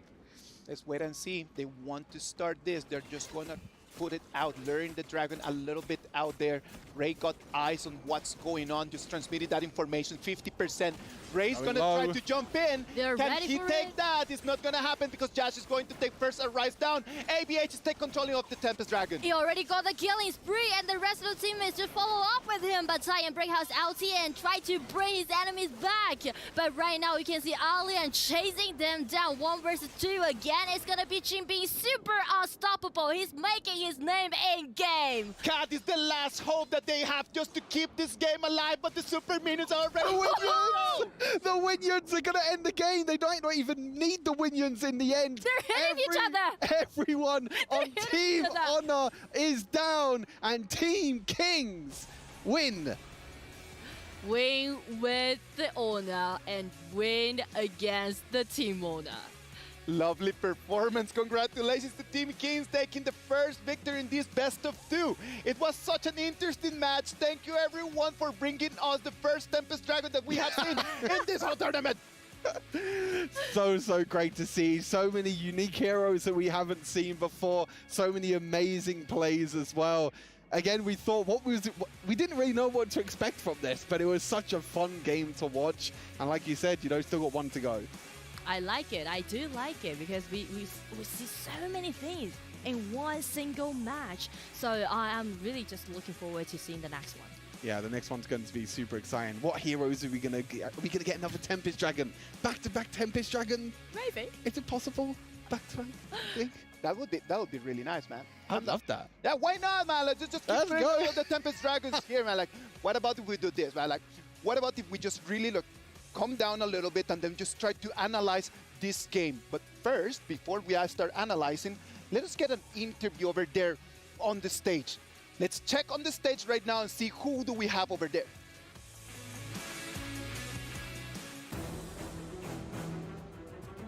Well, that was fun, for the first round taking place. That is so interesting. We're ready to do some post-match interview with the captain from Team King. So here's an interesting one. Every single member here speaks a different language. How did you guys communicate? 那我们其实呢，刚才在对局当中和队友，就大家可能母语都不太一样啊，你们是怎么沟通的呀？我就说，有的时候就说 wait me， 然后要打的话我就 go。All right, it's very straightforward. Sometimes, basically, wait me for the engagement. All right. Sometimes we wanted to looking for the engagement. Go. Very easy to understand. Go. That's it. Let's see what's going on with you, Scott. As the winner for Game 1, you have a privilege trying to choose one hero for the captain, which will be Cat, your dearest friend over here, who's going to be the choice. 我们作为第一局的赢家呢，我们有这样子的一个优势，可以选择一个辅助英雄给到我们 Cat， 在第2局去使用。你的答案是什么呢？我问一下 Cat， 他想玩东皇太一吗？ Cat 想玩吗？ I think he did. Okay, that's the answer. He's finally going for Donghuan. All right, well, I guess more fun coming away right now. Let's go to the studio back. Take it away. That was an amazing game. Thanks to all the 10 players for bringing us that amazing performance. That I did have a lot of fun. I don't know about the two of you. For me, this has been the most entertaining game that I have had in a while. It's been incredible. I mean, so many plays, so many awesome moments, so many comebacks as well, so much back and forthness. We're so used to so many dominating games, but it's so nice to see a big battle coming head to head. Yeah, and we may see another Tempest Dragon for Game 2, who knows? But I'm thinking about whether it's going to be a real Donghuan pick for Cat or not, because as we know that Cat has been played for Roma for quite a long time, actually, for about like 2 or 3 years right now. So it's gonna be in his comfort zone. I know that it's gonna be in his comfort zone, but you know what? Like, he hasn't been able just to play mid already for a while, and we know that Cat is an amazing mid laner. Yeah. So what about if we just allow him just some fun, like we're here just to enjoy and have some fun? What about if we just let him just take in there the heroes that he actually wants to play? Oh, I think it's a great thing, right? I mean, you can see the gold graph here. Up, down, up, down, up, down. It was so difficult to see like what team was going to come out on top. And it was all down to their Tempest Dragon at the end of the day. Both teams, 5 versus 5 team fights. What we love about this game is that these 5v5 team fights with all these abilities going off all at once. And it all came down to the Smite fight right at the end. It was important, man. As everyone just started just fighting for that Tempest Dragon, I believe I believe, and I'm just going to put that out there, if Team Honor would have actually taken that Tempest Dragon, maybe they would have had the damage just to take that fight at the end. Yeah, I agree, totally agree. So I would say for Team Honor, they shouldn't just let the whole game to be, last for such a long time. I'm just seeing Aurora there, 180,000 damage. That's my girl right there. 180,000, man. Those numbers are crazy. We should get that hero for the finals for sure. Oh, I would love to see it. I would absolutely love to see it. But yeah, we're going to check out the highlights as well. We're going to see this super back and forth game. And it was kind of Team Honor at the start, really looking for the invades, trying to go in, trying to play super aggressive. But this was the the solo kill there by Cat onto his KPL partner. I thought that he was able just to get out of that one, but it's a 3v1 over there on the crash lane. No way that he was going to win. I thought so, man. I wanted to believe. Sometimes you got to believe, but sometimes the belief gets shattered. That is totally true, man. Like, Ray did an amazing game as well. I believe that we talked a lot about Cat, we talked a lot about Nightmare, but Ray on that Ogren at the same time, like, did exactly what he needed to do. Just come in and just find the right moment just to get the kills. Yeah. So does Abiaga on the other side. Both junglers play so well in this game. Yeah, Check this one, killing spree. Yeah, Abiaga doing incredibly well on the Yao. Another really, really cool and unique hero. And this was the end here. It was Cat. It was as soon as the game ends, these two players are just like, yep, that's it. 2-1 to me in kills and 1-0 for me in the series. That was lovely, man. And at the end of the day, we even see minions, punching against each other. It's really the super minions wanted just to say. The super minions just wanted to say that they were actually here as well. Like, give us the spotlight for a little minute, please, please.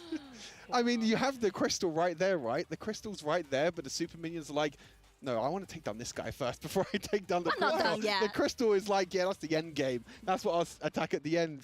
You're right next to it as well, being able to get it, but nope. Take down each other first. You know what would have been amazing? If ABH would have just stand over there and they just let the super minions take the fight. That would have been the cherry on top of the ice. That would have been so good. Just like the minions end in the end. I mean, it was close, to be fair. If the other minions didn't spawn in, it would have been a victory for the minions. Yeah. Well, it's a best of two. Right now, we're going to move into the second game. Some heroes, some strats. Like, we already saw that, as Tinsin said, it is all about communication. As long as you can say, wait for me, everyone is going to be fine. So, what do you think is going to change? Is everything going to stay the same? I don't think so. And actually, I heard some news about the thing that they may go for like 10 all supports to play for the second game. Okay. But I'm not sure. It's maybe some rumors, but it's just like they said so. You have some insight. Yeah, Sneaky Nora now with the insight. I don't know how valuable those insights are right over there. You know what? What about if we just move to the first, before we move to the game 2, let's talk about the first game MVP. Is going to be Ting with that Elaine. It had to be him, didn't it? It had to be him. I mean, getting 2 kills onto Cat. The first one with the ultimate in the river. The last one to end the game as well. 2-1 in kills at the moment. We'll have to keep track of that to see if Cat can actually come back with the kills. Hopefully, man. Let's wait and see what's going to happen in there, because right now Tinsin already took the first victory. I know that Cat is not going to just be like, calm down and just let that one go. I mean, the Cat is a very competitive player. Wherever he plays, whatever role he plays as well, he's a very competitive player. He's always the one that wants to win. He has so many championships as well in his pocket, and he's like, hey, I just want one more win. Give me a showdown win as well. Give me one win in this game. And it is such a great experience for everyone else, right? Because for the likes of Nightmare, for the likes of Ray, for Josh as well, for Alyssa, just coming in and just being able just to take on that experience. Once you get to play with these kind of players, that puts you to a different level. You gotta admit that that experience that he can share with them, it is completely from a different level. And I feel like the best way to break the ice is to play a game together. We should play a game together after this. Why not? Anyway. Why not? Let's wait.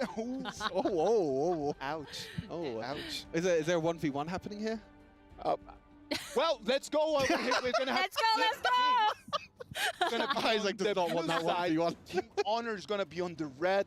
We already have the first round of the picks and the bans happening. Oh, this is Chow? Do we get Cal Footsie? Cat and Footsie? Maybe. Oh, it could be a possibility. Jiang Yu, the pocket pick over in the Brazil region as well. We've already seen this pick once already in the tournament. A lot of normal picks right now. I want to see some more spice. Give me some more. I want to add some more spice. Spice it up. To my food. Yeah, but I do believe. But I feel like we can see a lot of melee fights happen in this game. Yeah. Because who does not like a melee fight, right? Just like let them just be warrior on warrior and then just kind of like let them throw punches. That's going to be like a lot of fun for everyone to watch. On this side, like the Tatsia, are we seeing a Tatsia Futsu, or do you think there's going to be a Tatsia with something else? Oh, that's going to be boring if they go so.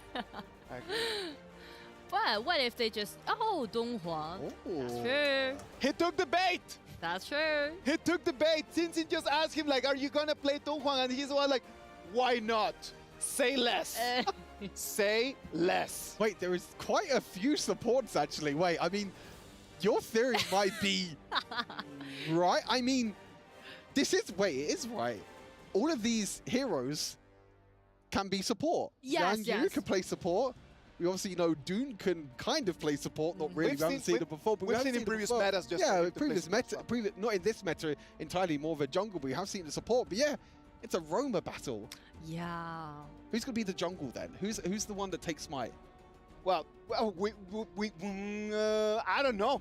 Dune has to take smite. Yeah, Dune can be a nice choice. Lian Po could take smite as well. Oh, Lian Po, okay.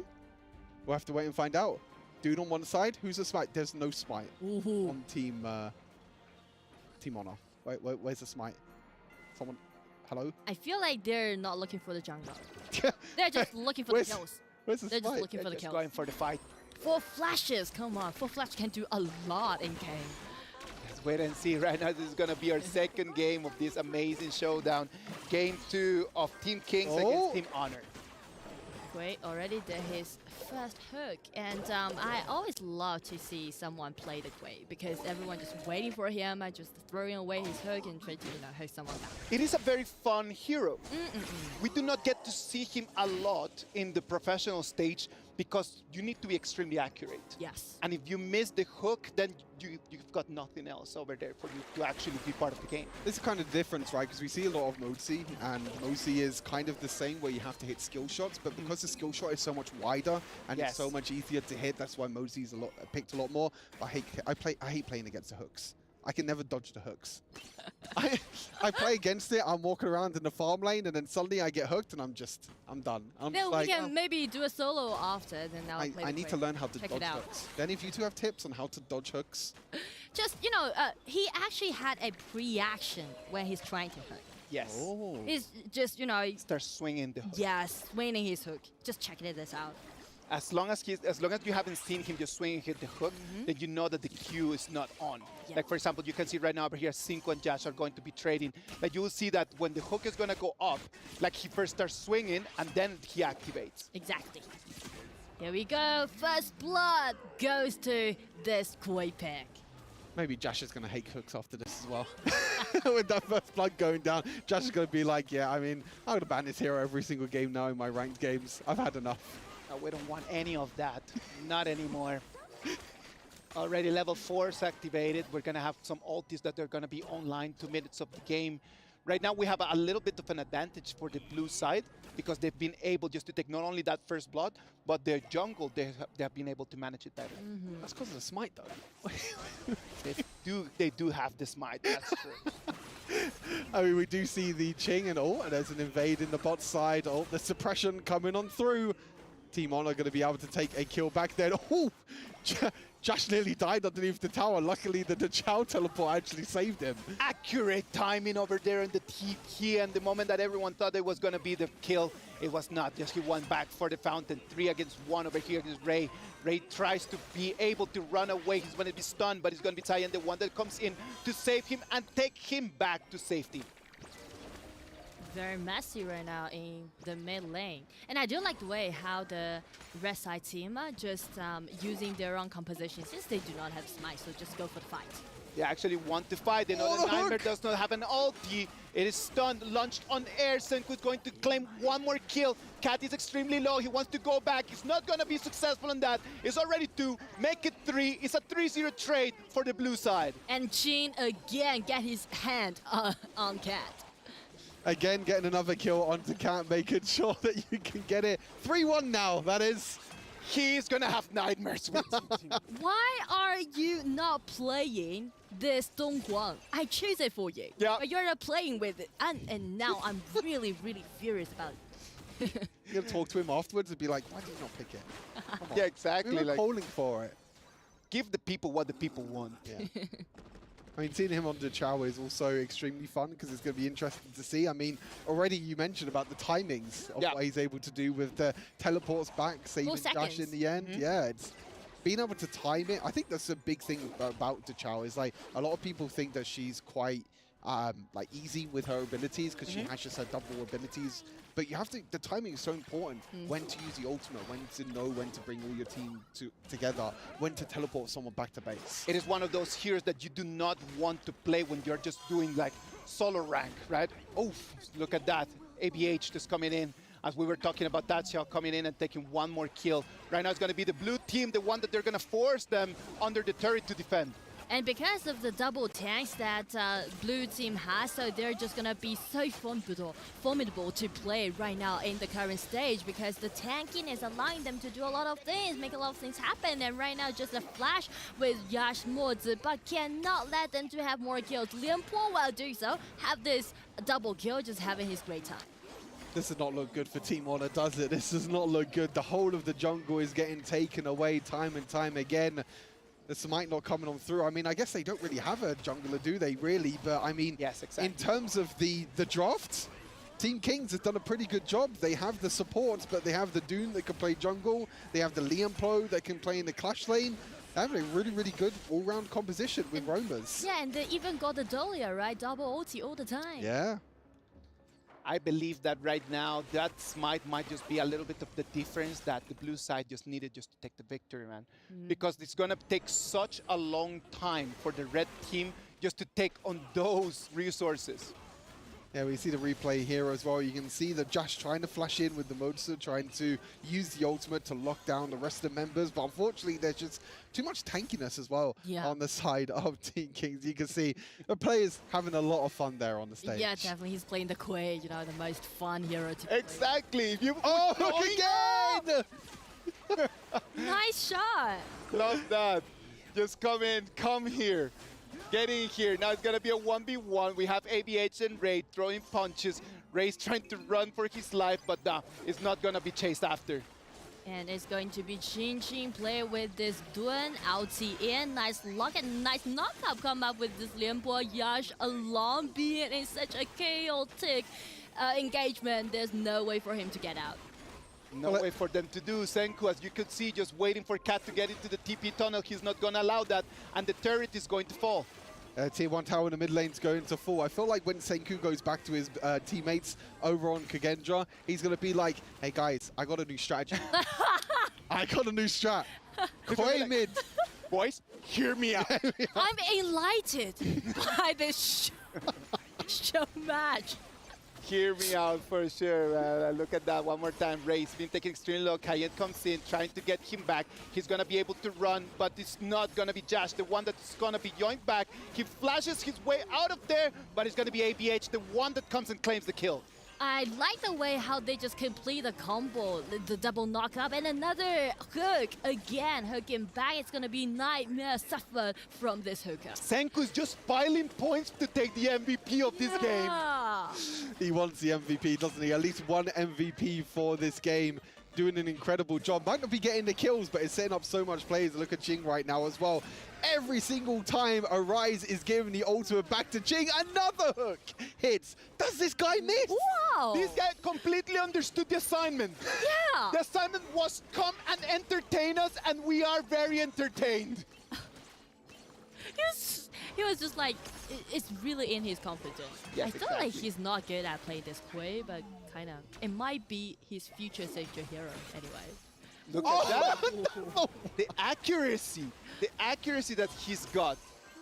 Chow ultimate comes in. Is anyone going to come and save? No. Cat's actually going to go back to base and come back to the 5, but there's not going to be enough damage there, unfortunately. As you can see, the player cams there in the bottom left-hand corner. Everyone's smiling. Everyone having a lot of fun as well. Even if it is a 6,000 gold lead right now for Team Kings. Both teams having a lot of fun, trying to make sure that they can get some kills on the boards. Totally right about that, man. Like, look at that already. We're going to make it to the 9 minutes mark. It does look like the Team Blue is going to take the victory because it's just that Tuna Lianpo. That makes a gigantic difference. Yes, the combo. I think that the combo right over there is the one that makes the difference. Accuracy about this Quay is just incredibly accurate. How did you do that? Just by practicing. I'm telling you, man, I'm just telling all the fans over there, all the people, all the viewers that are watching our stream, get online and go and play. After you finish watching the games, just get in there and just stretch your fingers and get yourself out. Practice makes perfect, or as Kin says, L means learning. L means learning. Thank you very much, Kin. Kin is always with us, even when he's not in the broadcast. But you can see that it's actually Ching the one going in again. Another reset on the ultimate. The Dolia showing the power there. And ABH, even as a jungler playing in the Clash lane, playing that Lianpo, a double kill in the end. I love how Arise is like just feeding Ching. It's of like, course. No one is. Before the game, Arise is like, okay, team, none of you are getting the ultimates instead of Ching. Ching is the only one that gets the ultimate, and hey, it's working out for them. And it's most likely that Ching did not understand that because he does not kind of speak that. I hope that someone just translated that for him, but I know that he completely understood the task as he's just getting his ulti again and again and again all the time. He's like, that's what you meant. I see. But to be honest, that's the best thing that why I love Dolia so much, because whenever I play this Dolia, I feel like I'm the queen of the team. Yes, because everyone just begging me to. You get to decide people's fate. You get to decide people's fate with that. Yeah. Sorry, Josh. So frustrated. Sorry, not sorry. Sorry about that, man. Look at that. The yoink comes in. Nightmare's being pushed back. So 1 against 2, he's going to fall. Right now, they've got the power play, and they do have minions to take this turret down. I don't think they're going to have nightmares about Ching off this. They're just going to have nightmares about Quay. Another time and time again. The Quay is going to appear at his nightmare. Yep. Exactly. Quay's going to hook in the nightmares. And he does not miss! He does not miss! That's crazy! If you're watching this and you need a support, sign this boy! Sign him right now! He is accurate! He even stole away the blue buff! He stole away. Love that guy. It's like, Ching, this is not yours. I need the mana. I need more hooks. I need to land I need more the cooldown. We might need a hook hit percentage in this game. How many hooks would hit and how many hooks would land? Because honestly, I feel like he's like 80% at least hit rate. We're gonna need to do the math. He's literally like around 80%, man. We should do the math after this. Write it down. But yeah, Team Kings right now completely dominating in kills, completely dominating in map control as well. We just have to wait. Just wait 8 more minutes. I want to see the Tempest Dragon. I already miss it. I think that they cannot stall that much, man. Like this Overlord right over here is going to dictate the end of this game, as there's no way for the red team to clean the wave. Like for them cleaning wave just depends on Cat. That is very difficult because he's being hooked out by Senku. And he even tried to use a flash to get away, but you can see Limpo won't let that happen. But thanks to his allies, they saved Cat from such a severe situation. Shadow Vanguard going to be spawned in the bottom side of the map. They're going to try and push out multiple lanes here to see what they can do. Vanguards are on their way. Yep. I feel like this is the time for the blue team trying to close out the game. They need to push right now. Let's wait and see what's going to happen over here. The farm lane. Tier 2 turret is going to fall. Right now, they're going to put their eyes on the high ground. Let's wait and see. They've got 5 members already in position, just waiting for the call. Vanguard arriving at the high ground tower. Here comes Bianca jumping in with no hesitation and just force everyone getting back. Let his ally to take this high ground tower down. Another hook getting Sayan back, but the burst of damage is not that kind of sufficient. But here comes the tanks again jumping in and grounded by the double ulti again. Ching jumping in. It's gonna be an unstoppable performance. They're trying to close out the game. The Vanguard still surviving out there. It's really hard for the red side team trying to figure this out. It's gonna be Qingqi again soaking in so much damage, but he was shut down by Cat with a 1-3 trade. Totally enough for the blue side team to get the crystal down, and it's going to be a double kill. To be such a credit, give over to this Quay Senko. What can Ray do right now in front of 4 members of the blue side? He's gonna be the last hope. The Vanguards come in, the super minions come in, he's surrounded, he's defeated, he's sent back. The blue team goes for the crystal, and they're gonna be the winners of our best of 2, are they? Yes, they are! Team Kings being able to win our show match for today. 2-0 in the end. The hooks were just too good. I mean, what can you do when you're being hooked time and time again? It's so difficult to try and dodge, so difficult to get away, but credit to all 10 players. I think they put on an amazing show. It was super fun to watch and super fun to cast. It was amazing. I loved every second of that. And Nora, your information was actually correct. Yeah. We did see 10 support. Yes.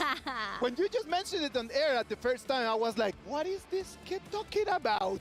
And you were completely right. You're always on point, Nora. Do you have a prediction for the grand final now? Well, I would say I was Nora's spoiled. the chosen one now. I won't spoil that, okay? Yeah, just keep it to yourself by the moment. Yeah. Keep it to yourself by the moment, and then later on we'll get an interview with Exactly. Later on, after it happens, like all the predictions and everything have to come in. But yeah, in the end, 10 roamers, Smite diff, I think it was in the end, wasn't it? I think just giving Ching this Dune, just running around like an absolute maniac in the end, stealing all the jungle camps, getting double ultimates every single time was way too difficult for Team Honor to try and deal with. But good games, good games. Yeah. Entertaining. They were extremely entertaining. Thank you very much to everyone for just giving us this amazing show. Because we gotta remember, this is a celebration, and this game just put us in the right mood for just what is coming. Yep. We're gonna have the grand final just right after this, and just being able just to crack a laugh and then just enjoy time with friends before we get into the real high stress. It's gonna be lovely. Yeah, it's going to be an incredible job, but interview is going to be coming up on stage. Let's hear from the winners on Team Kings. Well, that was fun. Yes, Guy? That is extremely interesting, entertaining.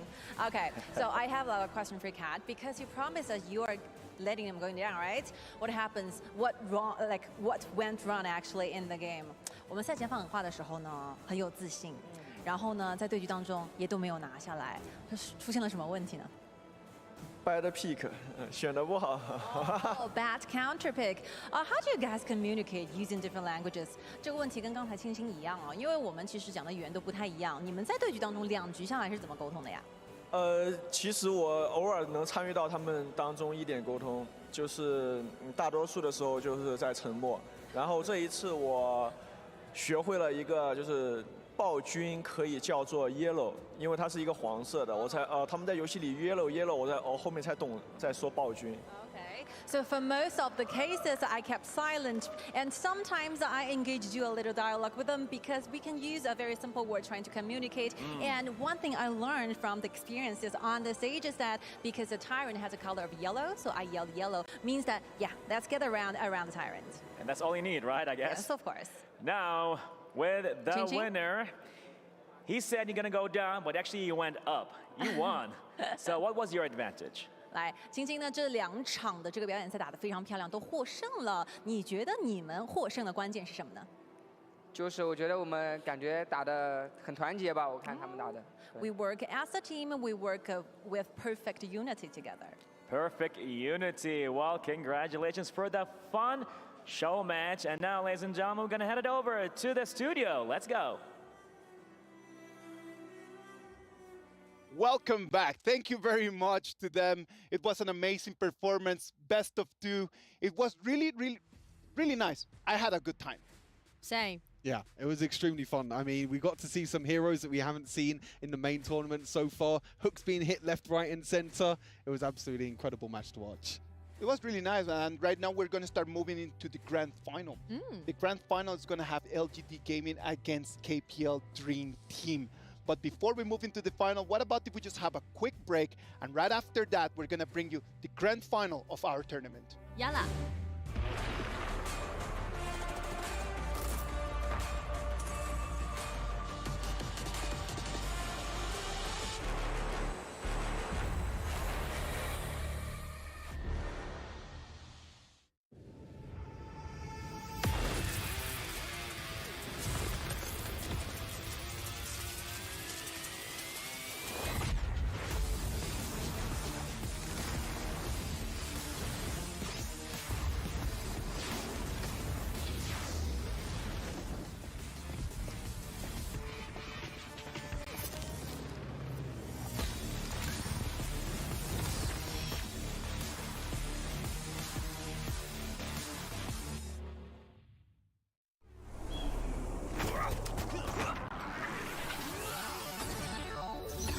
Ready, set, go.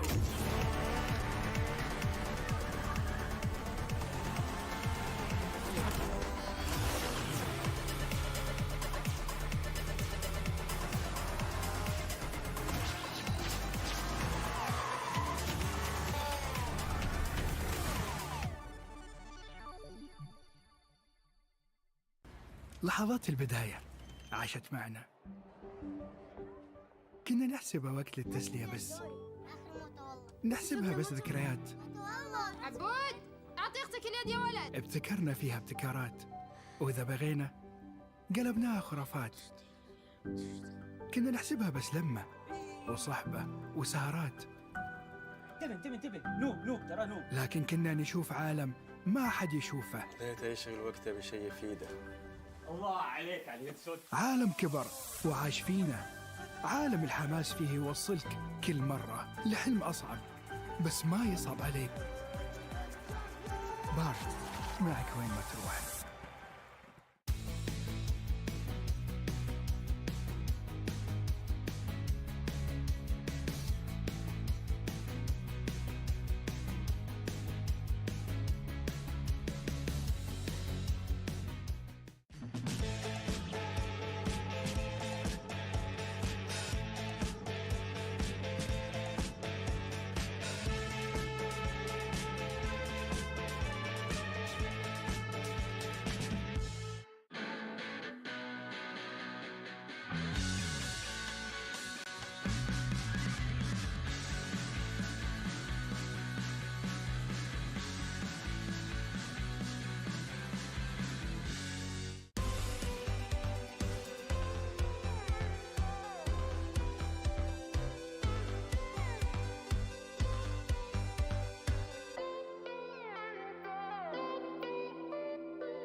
What's your name?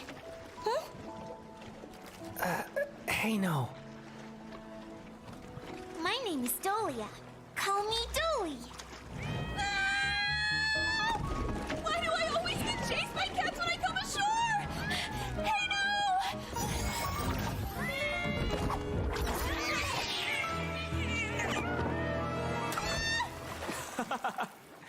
You're a high priestess of the Merfolk clan, and you're still afraid of cats?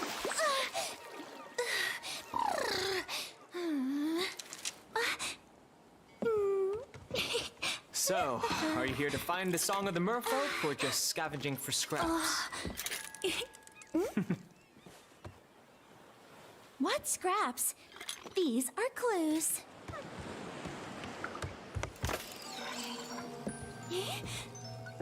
Why can't I find it?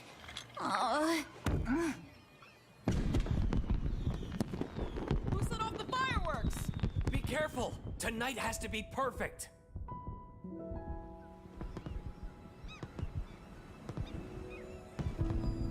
Wow, it's so beautiful!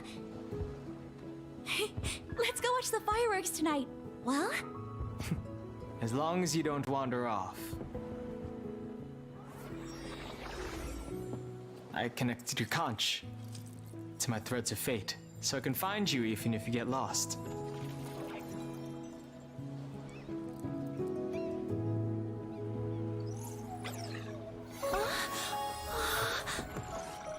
Oh, that sound!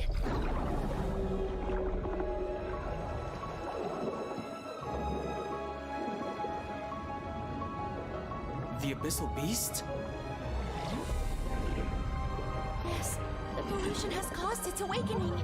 But I haven't found my song yet. Is there no other way to stop it? Only the emotional memories in the song of the merfolk can soothe the beast. But I've looked everywhere, and I haven't found a single note.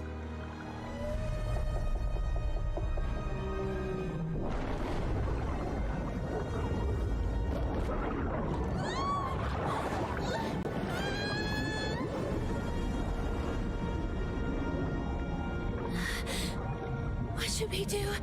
We're out of time. We've got a crisis on our hands. Let me help you this time. Threads of fate, guide me to the song of the merfolk! Hey, don't forget about the fireworks tonight. Look, it's blue! Gurney said that when blue lights up, I'll find the song!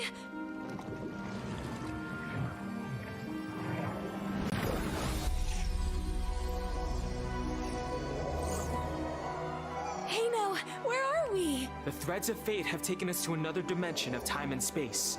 We might find the answers we seek.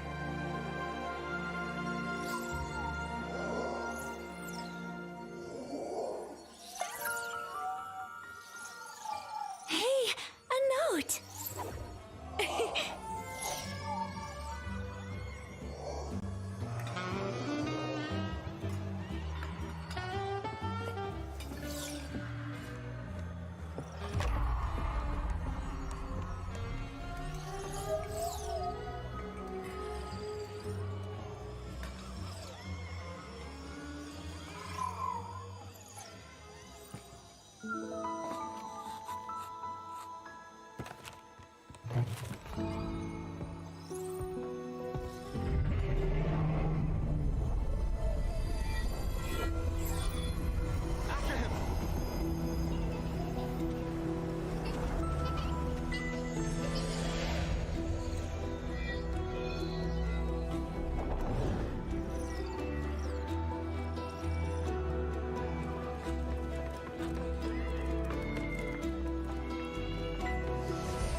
Hey, no, look!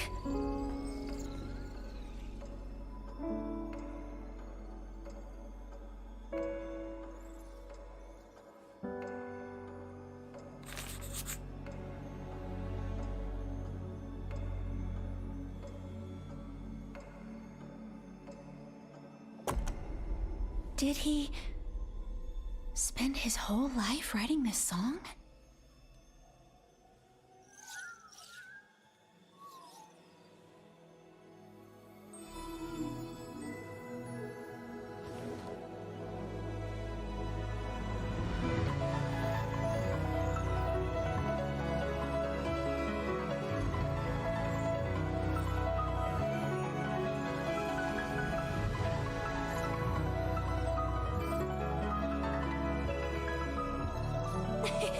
The Song of the Merfolk. I found it. Hino! Yes. The Song of the Merfolk. After all these years, I finally remember now. What do you mean by remember? That note. The one I spent my whole life searching for. It's you. Dolia.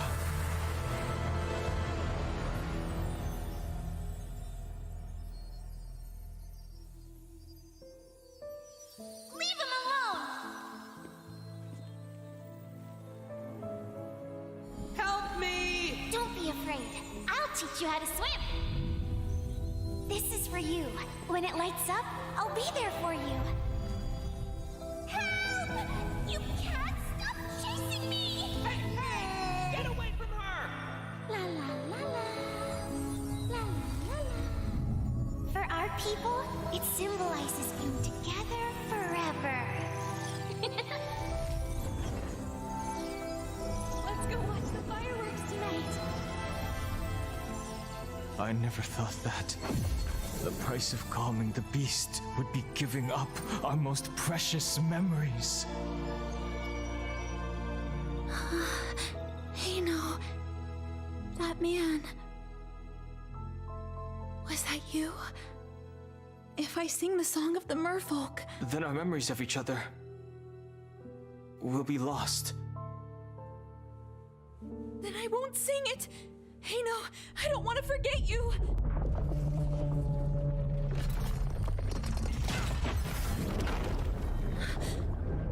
The beast, it's breaking out.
Fate says that we have to forget each other.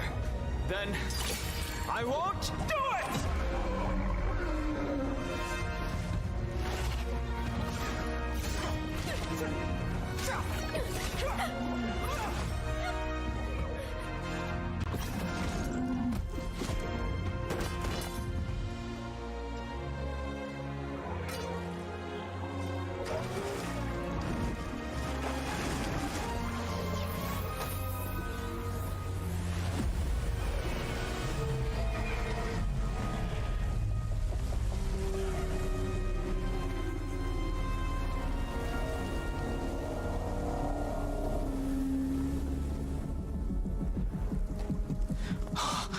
Again.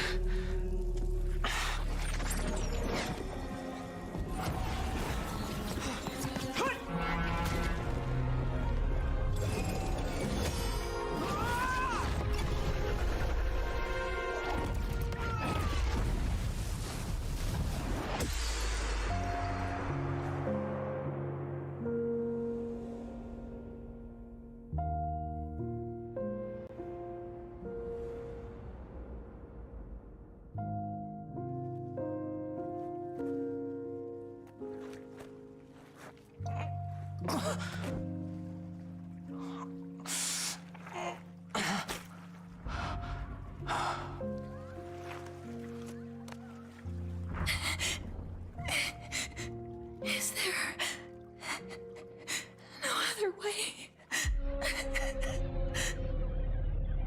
There just has to be another way.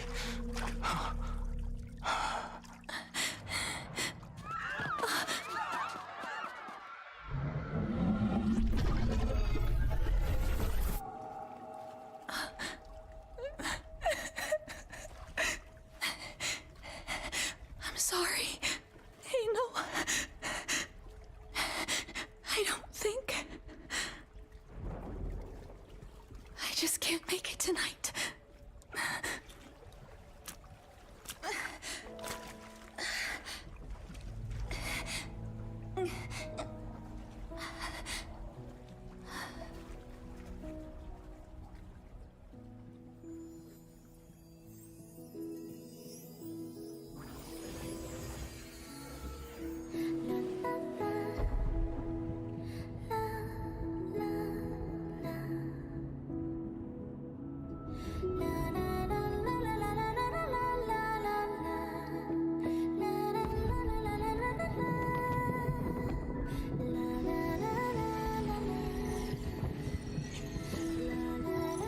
The fireworks. They're so beautiful.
One year later.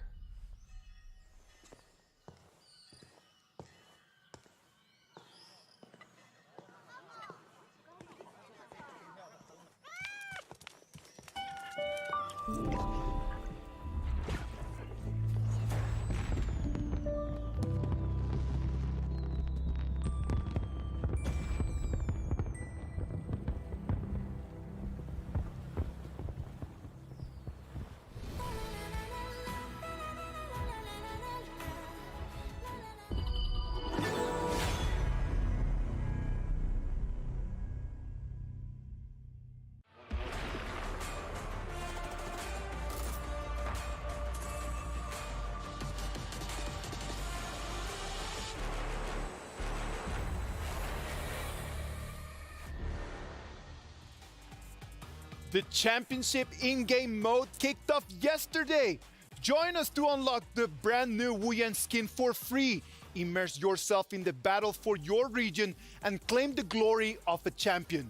And you know what? Speaking of championships, we've got one coming up for you right now. Stay tuned. Welcome everyone. This year, we have an exhilarating journey with a series of international events. In March, we held the Honor of Kings Invitational S1 in Turkey, followed by the Honor of Kings Invitational S2 in Malaysia in July. Now, we are about to commence the grand final of the Honor of Kings Invitational mid-season here in Saudi Arabia. As we wrap up this season, let's turn our attention to the most prestigious event of the year, the 2024 Honor of Kings Championship. In October 2024, Honor of Kings Championship will be held in Indonesia, promising an unforgettable showdown.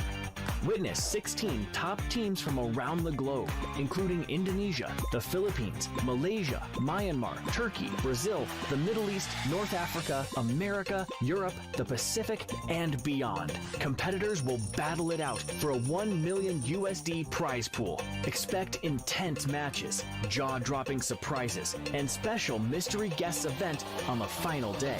We are set to experience unparalleled excitement and competition as the very best teams give it their all to be crowned champion. We hope everyone can fully enjoy the thrilling events in 2024 and support your favorite teams and players. Stay tuned for more updates.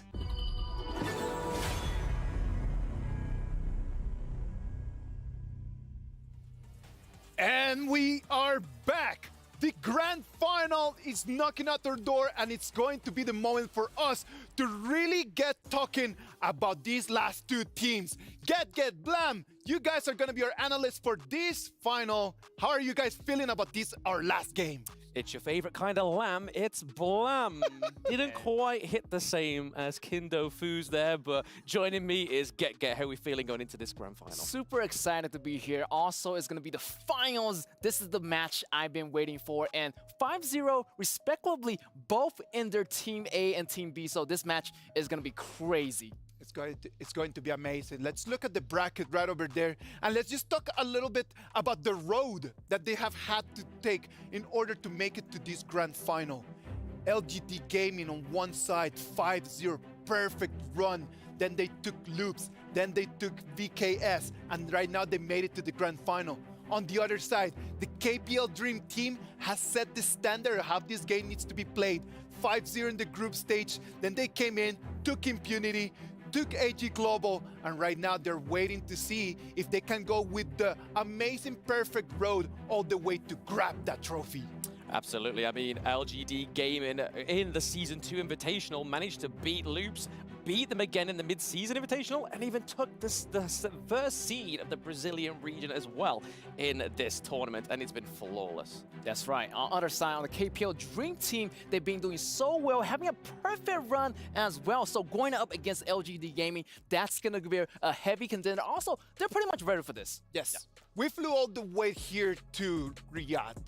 And right now, the EWC finals, man. Like, it is just like the Esports World Cup. What else? What else does it get bigger than this? I don't know. And just the honor of just being called a champion in here to get that crown, it's got to be something from a different world, isn't it? Absolutely. It's the Esports World Cup. It's such a grand stage. I mean, the first day we all arrived here and actually got to Boulevard Street, and it was just huge and just almost overwhelming, even just for us. So the players, right, they must feel completely like crazy. Definitely. This is going to be a history in the making. Whoever wins is going to have their name etched in those medals, and that's going to be a really honor for all the players in the world here in EWC.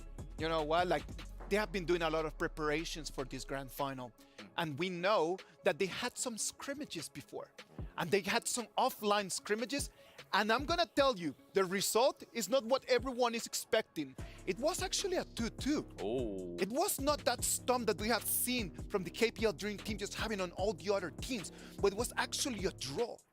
What can that tell us right now as we are moving into the game?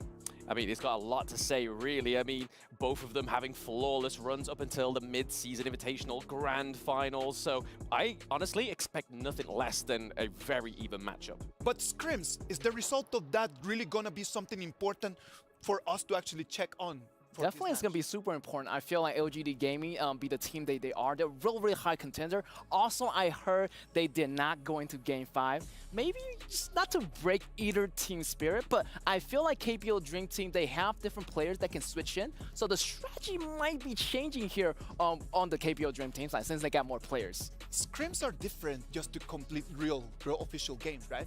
Because at the end of the day, you could actually use those scrims just to try some different strats, just to try to just go and try some different heroes. But right now, with the result out there, the KPL Dream Team does not look that invincible. Wouldn't you say that as well, Blam? Absolutely. I mean, I casted the game against VKS with LGD Gaming, absolutely just having a massive stomp. Like, when they picked the pay pick, the aggression, it was so good. Like, honestly, short matches, I think that's what we're going to be heading for, but it's going to be big brawls early game. Definitely. I feel like the same way. I feel like they already learned the fundamentals of the game. I feel like they like their students learning the Kung Fu, and their master already taught them everything in the books. So it's really up to the players. Who can make the faster rotation? Who can make those faster gank? Who can make those like extra step ahead? Every second is going to be count in this final game. I love the way that you just pointed right out there, man. It's going to be the master against the student. Because all of us, we've been taking notes from the KPL Dream Team. And right now, the student, LGD Gaming in this sense, can they actually beat the master to become the new top dog? I think they've got something hidden in their pockets, really. I mean, they've showed us different sides of them all the way through Season 2, all the way to Mid-Season Invitational. I honestly think that what we've seen so far is not all. It is a constant evolution with LGD Gaming, right? Like, because as you have the opportunity just to cast a lot of the games from Season 2, you've seen them just come in and go in and then just sometimes not being that easy for them just to end the matches early in the game. It might just sometimes just stall. But the momentum that they've had in the previous 3 days and today shows us that they're ready for this grand final. Absolutely. I mean, even the added addition of the Esports World Cup, crushing keys, that's going to add an even more of an aggressive element to it. Like, yo, we've got so many keys crushed already. We want to crush more. We want that KPL one. Getting the KPL Dream Team key, what would that mean for LGD Gaming? I feel like it's going to be their dream to crush the KPL Dream Team. And that's going to be an honor. I mean, even to take 1 point away from KPL Dream Team is huge to LGD Gaming. So I feel like they're neck to neck. I mean, they've been practicing for a long time. The scrim is there. The stats are there. And you can see that LGD Gaming going really, really well. So I'm hoping they can actually stand up to the KPL Dream Team. I sincerely believe that LGD Gaming right now is not only fighting for them, but they're fighting for all the other teams that they have lost against the KPL Dream Team. If we came here as 12, and at the beginning it was just an everyone against everyone, this match, for me, it really feels like LGD Gaming has the hopes of all the other 10 teams just to come in and try to get a victory against the KPL Dream Team. So they're not only fighting for themselves, they're not only fighting for their fans, they're fighting for all the other teams in this tournament. Yes, and just looking here, you can see obviously the keys smashing on the screen as well. And this is what I was on about, just seeing not only the victor getting to be able to hold that crush key, just imagine the emotions from the teams, especially like the likes of AG Global as well. As you can see it there, KPL Dream Team holding that baby. Yeah, definitely KPL Dream Team looking that medal, looking really, really good. Also, crushing other keys is going to be one of their objectives. And also, crushing LGD Gaming definitely is going to be one of their highlight moments in this EWC. This EWC has introduced the idea of these keys. And these keys has been an important part of how the trophy is going to work. If you still don't know how the trophy works, we've prepared a video for you to get up to date. Esports World Cup is a unique tournament and will have a very unique trophy system, consisting of keys, game trophies, the Club Championship trophy, and the totem. Introducing the key. This symbolizes a participant's right to compete in Riyadh. Each team or player will receive a personalized key consisting of the inner key and the outer frame. Winning a competition earns you a game trophy. A champion's key will be inserted inside. The frame will be placed into the totem. A physical block on display in Riyadh, serving as a progress bar of the Esports World Cup. The totem will remain in Riyadh as a chronicle of the Esports World Cup history. Those who get eliminated throughout the competition must give up their keys and see them crushed. Their broken keys will be tossed into the totem and encased in resin, symbolizing those that tried to win but fell short. However, as an additional privilege for winning, each game's champion gets to select 3 opponents' keys to be encased in the base of their trophy as an additional, more personal prize. Losers will go home with their keys replaced with a token that marks where they ended their journey. Witness history unfold at the Esports World Cup. We started with 12 keys, and right now we're down to the last 2. It is crazy how this trophy is just gonna allow them just to see how the keys that represent the dreams and the hopes that they had just crushed out there. And not only that, the champion team can choose 3 keys just to put there on their trophy, just in case in there. So not only it came, they won, they destroyed the key, they can actually take it with them home. Yes, I mean, there's 2 realities, right? LGD Gaming win and actually use the KPL Dream Team's one as in their base of their own trophy, or they leave it in that totem that's there for history, for a reminder of those to come, like, hey, we beat the KPL Dream Team. All right, let's imagine that you guys are the coaches, and you need to choose 3 of them. So, can we agree on that one of them is going to be whoever that loses this final? Correct. Right? Agree on that one, yeah? Who would you choose as the other 2? Oh, I would have to go personally with Weibo Gaming and Team Secret, because Team Secret and Weibo Gaming and LGD Gaming are from the same region. So putting that under the trophy of KPL Dream Team, that would be a splendid icing on the cake that just shows total dominance over that region. All right, imaginary LGD Gaming coach Blam, who would you choose? I think I'd have to go with the KPL Dream Team. I'd have to go with the Vivo Keystars of the Brazilian region, and then go for something maybe like, I don't know, something from the European region to say, hey, look, I've got all regions, we beat you all. Time to step up. Just to show everyone that is your control over the globe, right? Yeah. Just like internationally, I am the best of the best. And that is what this trophy is going to mean. That's why the keys are so important. We just put them right over there and then just control. It is just a matter of being able just to understand how to come in, take the victory, and just carve your name in history. It is going to be our first international tournament where we're going to have the KPL Dream Team and LGD Gaming in the final. LGD Gaming already made it to the final previously. Is that going to give them an advantage? I personally think so, because they are the Season 2 Invitational champions, so having that going into the mid-season Invitational is already sort of like a badge of pride on your back. It's something that you are going to want to defend, right? Yes, also KPL Dream Team came a long way and they've been playing this game forever and nothing is granted, everything is going to be learned. So they already been learning the game of the flow. So compared to LGD Gaming, I feel like KPL Dream Team is going to peak a little bit on top here. Let's wait and see what's going to happen over there, man. You know, one of the things that I really love about competition, when they get to see each other eye to eye, just in front of each other, and then get to tell them exactly what they feel about them. And No Fear had an opportunity just to face each other and they hear what they had to say about each other. It's the grand finals, guys. It's going to be none other than No Fear Roma of KPL Dream Team alongside with LGD Gaming Roma alongside with me. And they will have to acknowledge each other's strength now. I want to listen from the KPL Dream Team side first. No Fear, what do you have to acknowledge the strength of Je? 好，大家好，我是 KPL 梦之队的吴伟。虽然老干爹很强，但我们也没输过。今天肯定会在每条路都会针对你们的。 Wow, basically, he introducing himself as No Fear. And even though they know that they are strong, but they're nothing weak as well. But we're going to have to wait in the game now. Je, what do you have to say to KPL Dream Team No Fear? Hello， 大家好，我是 LGD 哲。梦之队虽然很强，没输过，但我们也没输过。 Okay, he's basically saying they never lost, but we never lost drop any games too. So we're going to have to wait and see. But can we have a bit of handshake for both of you? That's going to be a grand final. See you guys in the game. The battle of the Invincibles. Both of them have had a perfect run since day one up until right now. I believe that after game one of them is going to lose their first small match.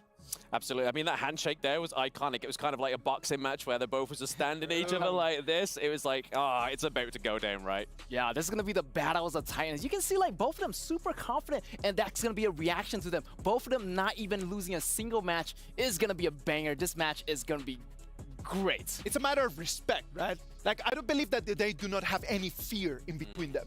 Like, there's no fear. KPL Dream Team do not fear LGD Gaming as well. But respect in between the two of them, that is for sure. They know that in front they have a very, very, very strong animal that if the moment that they make a mistake, it could just really come for their necks. Absolutely. I mean, when we was going into the knockout stages and we saw AG Global start to actually pick up, we was like, oh, this is like KPL Dream Team Light. It's like they started to adapt some of their strategies, some of their picks, but then still got demolished. Other than that game one where we saw Snow on the Mulan, that was the only hope. But then after that, it was boom, boom, done. Whereas LGD Gaming are going to know that that's something more to be done. Yeah, exactly. I feel like KPL Dream Team, they're getting the game going. You can see a lot of patterns from day 1 to day 4 already. So LGD game already been prepped for this, but also KPL Dream Team has been prepping as well. And I feel like the coaches are going to be really, really in for this one. I feel like the BP is going to be super important and really down to the fundamental of the game. Pretty much. It is going to be an amazing performance, man. It's going to be on. We know that the crowd has flown from everywhere around the world coming here to Saudi Arabia. And let's go to Solari right now. That is over there with the crowd.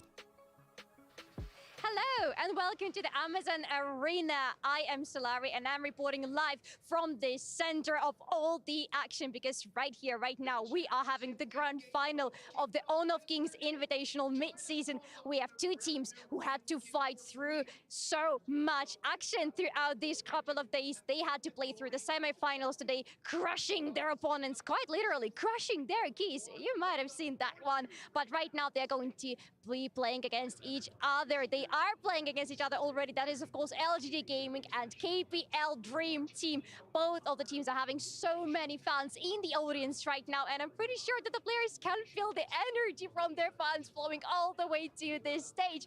But soon we'll find out which of these teams is going to be crowned as our champion, and we can't wait to see who it's going to be. It is on right now. We are 1 minute away from everything. Boys, STC play predictions. Who do you think is going to take the trophy? I've already said it, and I'll still stick by it. LGD Gaming. For me, KPL Dream Team all the way, and they've been showing everyone who's the final boss, and this is going to be the day to show it.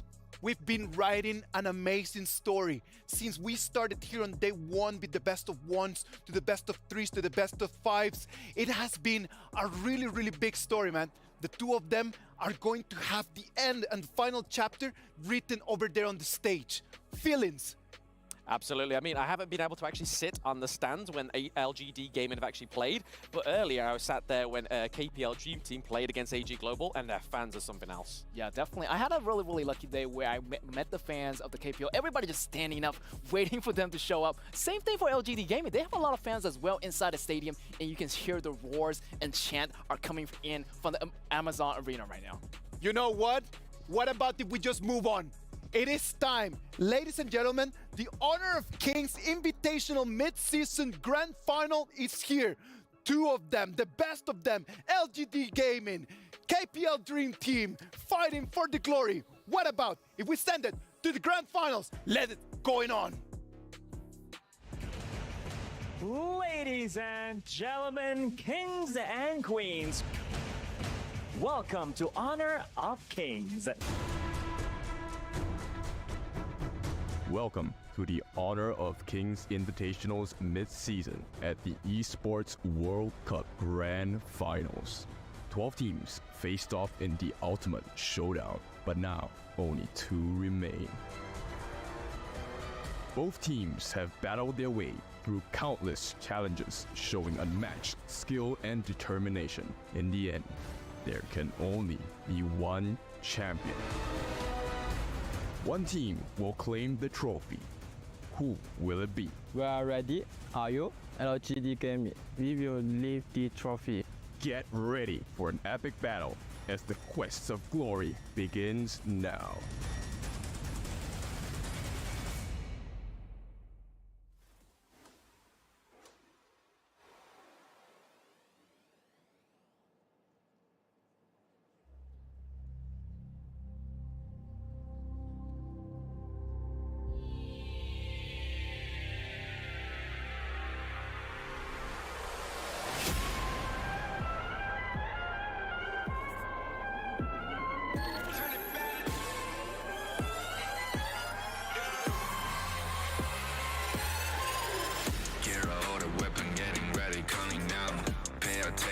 Challenge, tell me where you from.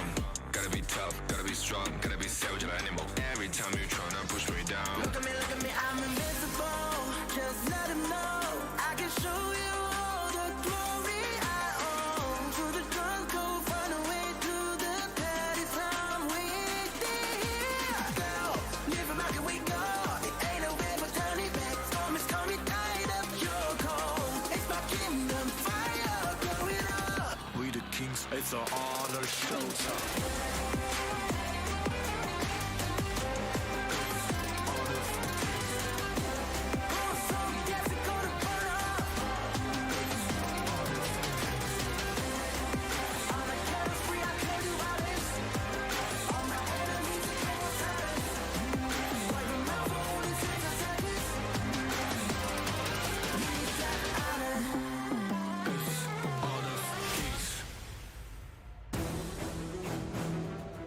And this is it, ladies and gentlemen. The moment we've been waiting for, the ultimate showdown right here for the Honor of Kings Invitational mid-season for the Grand Finals, as we're gonna have our warriors right here battling out on their own guard here at the Amazon Arena. Sky, the honor is all yours. Let's go. How you feeling right now? I'm overly excited. I am hyped. I am excited. Is everybody ready? Are you ready for this? I believe here we go. We're now standing at the very historic moment of esports because only 2 teams out of the 12 top teams across the globe are here, standing right now, fighting for the final glory. You got that right. So, ladies and gentlemen, viewers around the world, we are ready right now for the Grand Finals. And now calling in the first team. Let's hear it for LGD Gaming!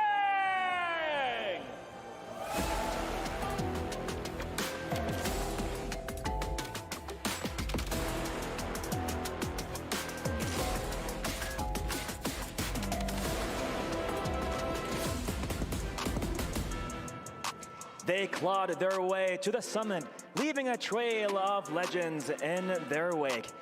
It is the moment of truth for them right here, to be here at the Grand Finals at the Esports World Cup, taking place right here in the Kingdom of Saudi Arabia, Riyadh. And now introducing our players, starting with the roamer, the unbreakable Ja.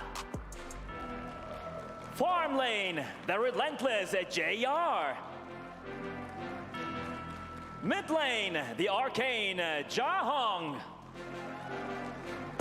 The jungler, the courageous Musang King. Clash lane, the fearless Siang. And this is it. Now Sky, let's go. Ladies and gentlemen, across the globe and the audiences here now in the arena, this is a moment that we'll be always waiting for a long time. Please welcome to the stage, all the way from China, KPL Dream Team!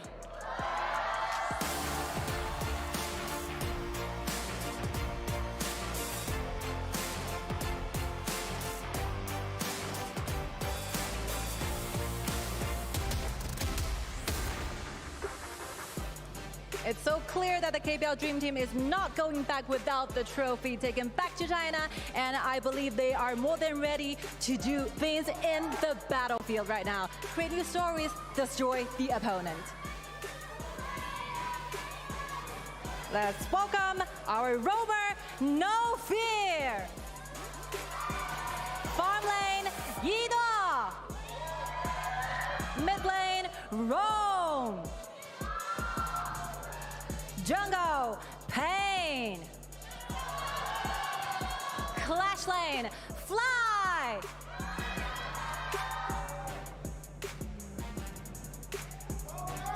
Well, ladies and gentlemen, this is it. The Grand Finals right here, the EWC Honor of Kings Invitational mid-season. But before we go away, before we hand it over, I think we want to hear the crowd one more time. What do you think, Sky? Please, one more time, let me hear you. Let me hear your voices. 让我们听到你们声音，好吧？ The energy is real and more energy taken away as well. But now, are you ready, Sky? Of course. 3, 2, 1. Let the battle begin. Take it away, guys. It took us 45 games over 4 days to find out who will be playing in the Grand Finals, and we found 2 undefeated teams going into this one. It's going to be LGD Gaming, the S2 Invitational winners, going up against KPL Dream Team, who will be crowned the champion, the Esports World Cup Honor of Kings Invitational midseason. My name is Holler, and with me is Kindo Fu. That's right. It's your favorite kind of tofu, and we are here at the Grand Finals. Both teams have had the dream run. No losses between the two of them. This time, it is going to be one of them that falls, and not only that, this is the storyline of the master and the student. And in the olden times, right, if you wanted to surpass a master, you had to cut them down. So LGD looking to cut their master down and take that new spot. Yeah, cut them down, and what a place to do it. This is where you want to do it. There's $1 million USD for that first place. If you were to cut them down, now is the time. There's so much at stake at this point. Yep. 3 strikes. That's how many times you have to carve a piece of them apart. And now this is history in the making, a culmination of all of the efforts from day one of this competition. Yeah, there's a lot of drama. There's a lot at stake. And of course, there's going to be a lot of pressure. But who blinks first? Going into this one, again, none of these teams have suffered a single loss. That speaks volumes about how good both of these teams are. Exactly. And I mean, we were talking about the scrims earlier at the analyst desk. Yes, it is a tie 2-2, but it's just a test result. It doesn't represent the final result. Yeah, I mean, the scrims are important. It's great to get a feel and to kind of play at that high level. Obviously, these are very strong teams, but we're going to have to find out. They're going to change things up. They've definitely played all of these group stages as well as these playoffs, and they've kind of evolved. You've seen even the roster changes that KPL have done, so they might even change things up for LGD here. Yep, LGD gonna start off with the ban on the Yuhuan along with the Mai Shiranui. So this is gonna be a lot of bursts and heals taken away from the game itself. Likewise, KPL Dream Team, they will ban out the Heino as well as the Da Qiao. Yeah, and we've seen a lot of the Arlie being picked up by KPL all day today. They've had it throughout every single game they've played. Yes, it's only been 3 games, but nonetheless, they're going to pick that one up with Dahlia, who has been the meta pick of the tournament. She's been, first banned, first picked. She's been hotly contested. Dahlia here is a great first pick for this team. For sure. Celestial Melody going to do a lot of work for the side of KPL Dream Team. The refresh onto mega skills being used by this Dream Team going to be of big importance. And here's what I like about KPL Dream Team's draft. They're going to pick up the Shangguang here. Shangguang, we've already seen KPL destroy Ogren picks. So what if you have the heals? We have the burst damage to deal with you. Yeah, we have the burst. And this is the wrong special. We saw him just absolutely clean house with this hero. It's his signature hero. I mean, it's putting it up on this one, and you might as well put it up on the biggest stage. Yep, exactly. Gonna have very good wave clear as well. But the main thing is they want to get rid of this Ogren jungler. I mean, I say jungler, but it's considered a flex pick at this point. He could still go into the clash lane. Yeah, definitely flex is, it's the best part about that hero. You can flex it into either one. It does add a lot of flexibility going into the second part of this draft here. But again, I feel like it's probably going to be a jungle at this point. Yep, I think so too, because they're going to ban out the Mankey as well as the Musashi, and these are hard counters against Ogren, right? One, of course, duel to the death from the Musashi will stop the healing when he's imperiled, and for Mankey's ability to soak in a lot of damage, right? Allowing for the rest of their members to really deal the pain across the LGD. Yeah, and if you're seeing what LG do, I mean, the Loong has been, the second released, the newly released one. Ogren has been the latest one. So picking these top tier heroes is quite, we've seen this time and time again in terms of this tournament here. Yeah, like this ban also on the Mayin as well as the Chaiyan. Now, Mayin, as we've already seen with the flash when she uses her second whatever, it's a huge escape mechanism that I think no other team has been able to punish, with the exception of the KPL Dream Team. Okay, it looks like they're going to round out their draft. LGD, that is by Zhang Fei and the Dharma in that top lane. Xiang is quite good on him. Is that enough to deal with KPL's Byron? They need to make sure they're grouped up together. That's the win condition for the side of LGD, right? Sure, you have your mantras, you have the enlightenment coming in from Dharma, but you need to catch it on the correct targets. And at this point, the ideal target is actually to catch out the Arlie as well as the Dahlia.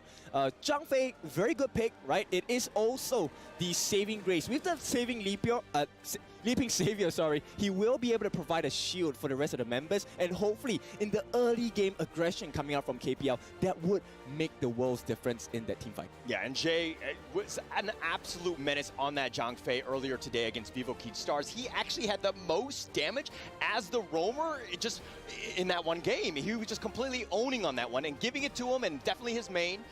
Might be a little bit scary for the KPL side.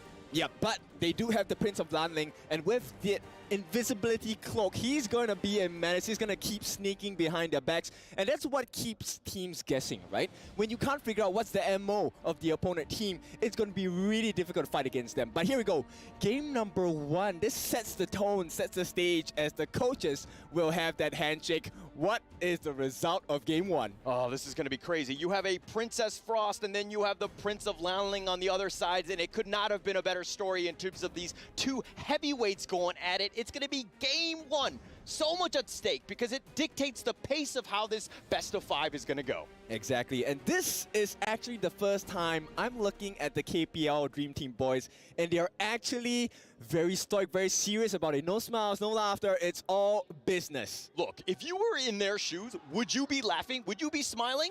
I don't think so, right? This is there's so much pressure at hand, right? This is going to be, of course, the grand finals. You want to start things off, and you want to be very, very strong into going into game 1. Yep, wrong. Not exactly having the best start to the game. Something we have not seen before, and I'm really liking this. The lane swap here, JR going to the mid to clear the lane against the Shangguang, simply because they have better wave clear with the Princess Frost at the bot. Okay, it's all about that farm, and you're talking about the wave clear getting it in, but just overall, I mean, this is a Inu special, right? You're going to give him a lot of space, and Arlie going in for this one, and Jay taking a lot of damage, needs to be a little bit careful, but it looks like the Spike-Tail Beast, they'll eventually just take that one down. No, it actually healed, and you know, I believe we'll take that one.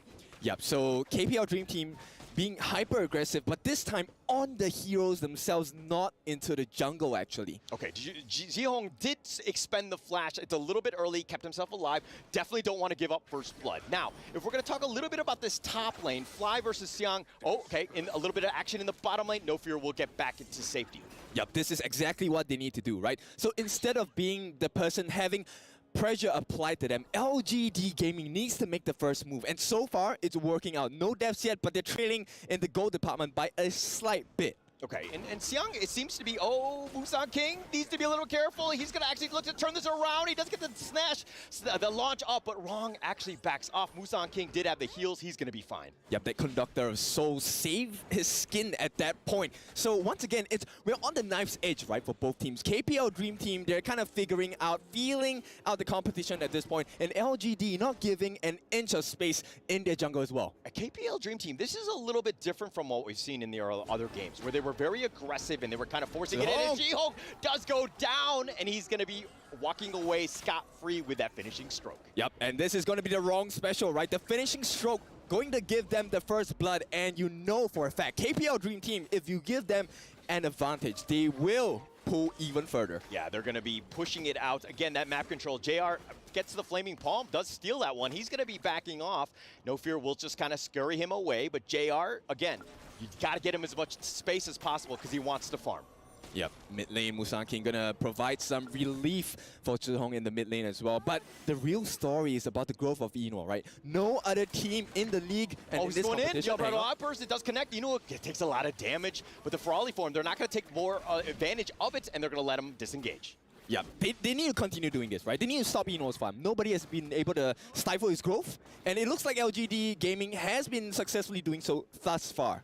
And let me talk about Xiang and Fly, right? Xiang doing a great job understanding that if I just keep the minion wave close to my tower, I can't really be jumped as much, but Xiang getting jumped in, he actually dodges the attack right there, the stun, and he should be fine, but he did get a little bit low, especially with the rotation from Xiong here. Yeah, but there's a couple of skills and ultimates being burnt out from the side of KPL Dream Team, so we could expect LGD Gaming to look for an opening at this point. Yeah, definitely needs that opening, but it's actually pretty close. It's a 1K net worth lead in favor of KPL, and it's 3 minutes and 40 seconds. This is a team, again, that has actually taken out other teams in 7 minutes and 40 seconds, a record on the stage. But again, KPL have that moment where they win a team fight and they can just end the game. Yep. Okay, I want to highlight something about the draft on LGD. We have Zhe on this Zhang Fei taking the smite as well, but so far they haven't gone for much invades. They need to make this double smite strategy work.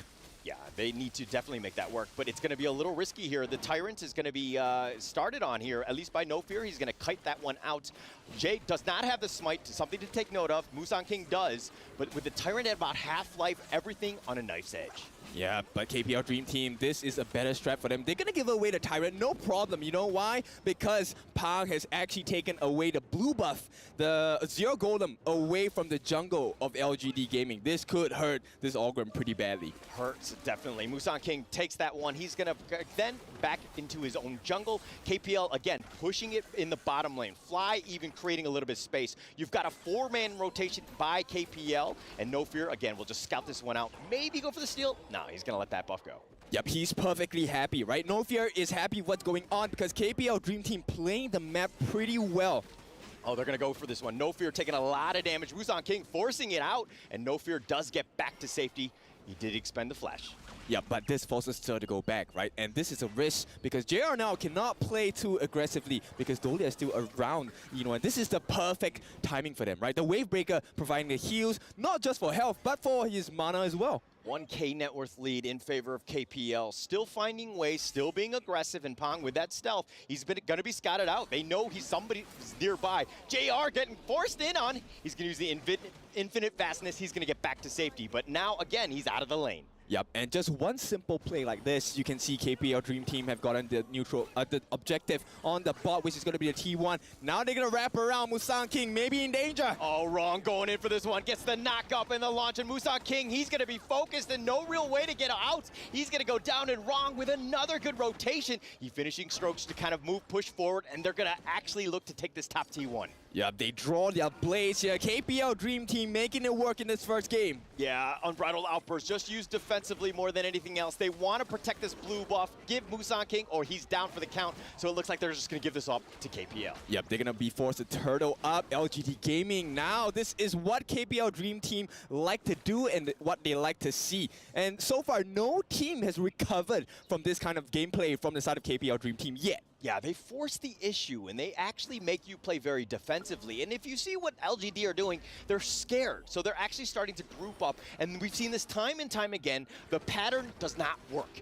KPL figure out ways to get farm across the map. And if you're grouped up, you're really suffering because you're kind of sharing everything. Yep, and besides that, to make matters worse, right, if you take a look at Rong, he already has the Insatiable Tome. He does have some healing involved, and more importantly, they already have the Shadow Crimson into the Radiance completed, so they will be able to slow them down and really just make the team fights much harder for the side of LGD Gaming. It's scary because Pung again has that stealth from the backside. They're going to go for this one, and Rong going in gets the finishing stroke and slices down Musan King. Jay is getting a little bit low. They're going to continue on. No, he finishing strokes back on out. He does have that Celestial Melody, but Rong might have gone too deep, and he gets shut down. JR's going to get credit. Pang is on the backside, and it looks like Xiang will go down as well. It's a 2-for-1 in favor of KPL.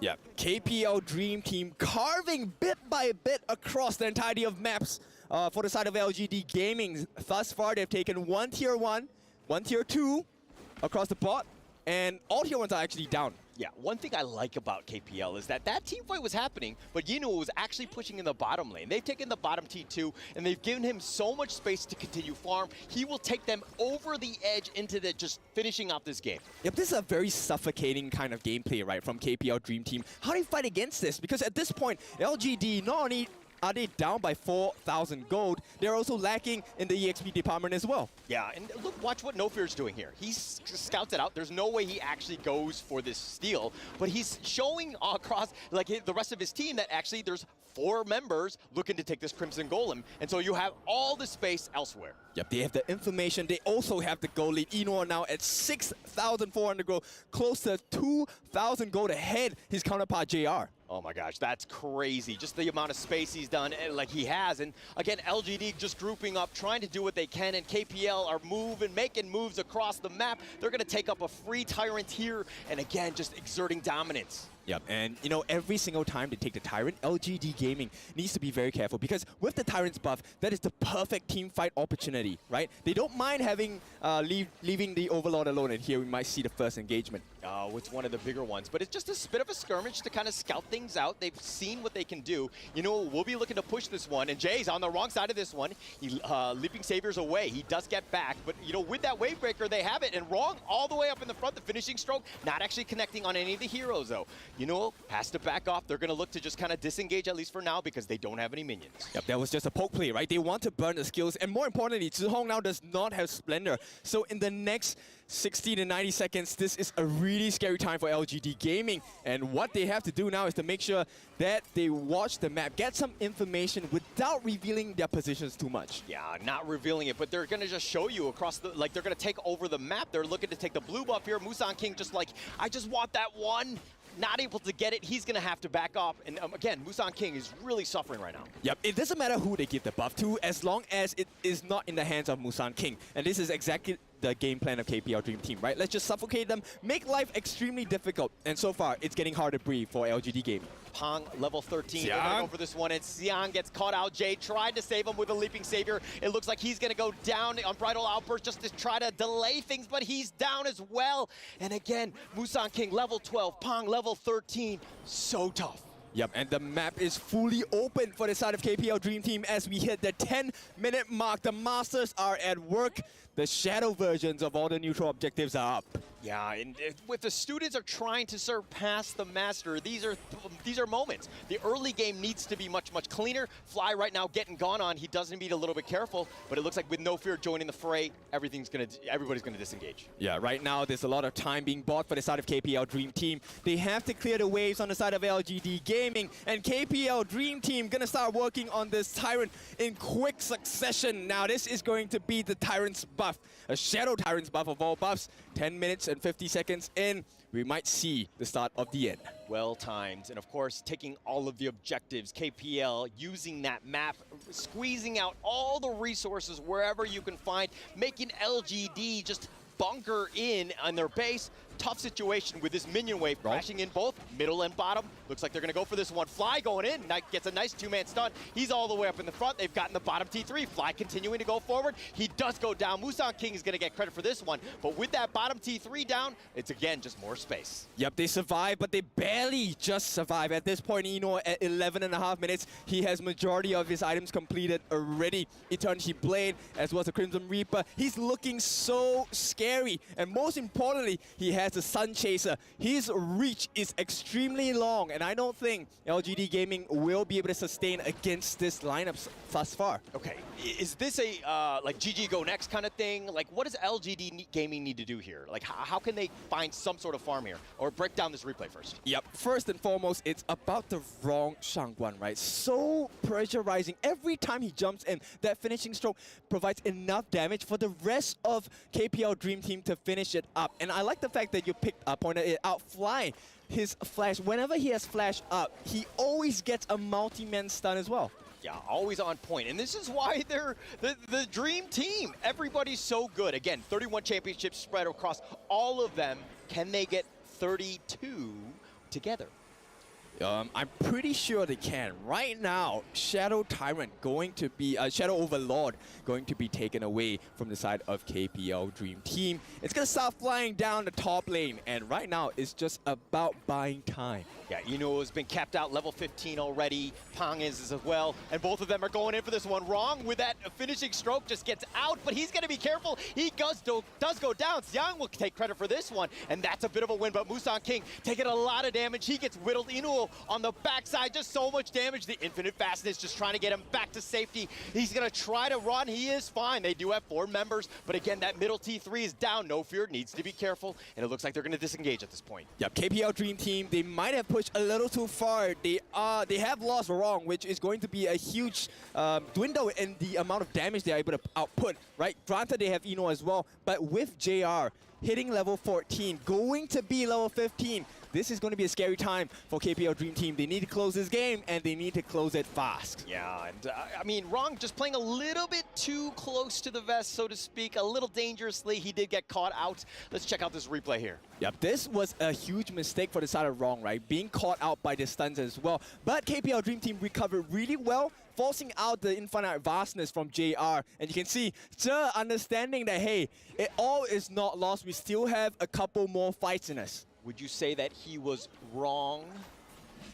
I'll show myself out this. He was wrong to move in at that timing, but, you know, he does have some things up his sleeve. The cuirass of savagery along with that breakthrough rope, the Pierce is going to be insane coming in from the side of KPL Dream Team. A lot of damage, all the items that you need, everything that you would want at this point. I mean, this net worth lead is pretty sizable. 8K, LGD, all they can do is just do donuts around their crystal, trying to stay alive, but again, another Tyrant.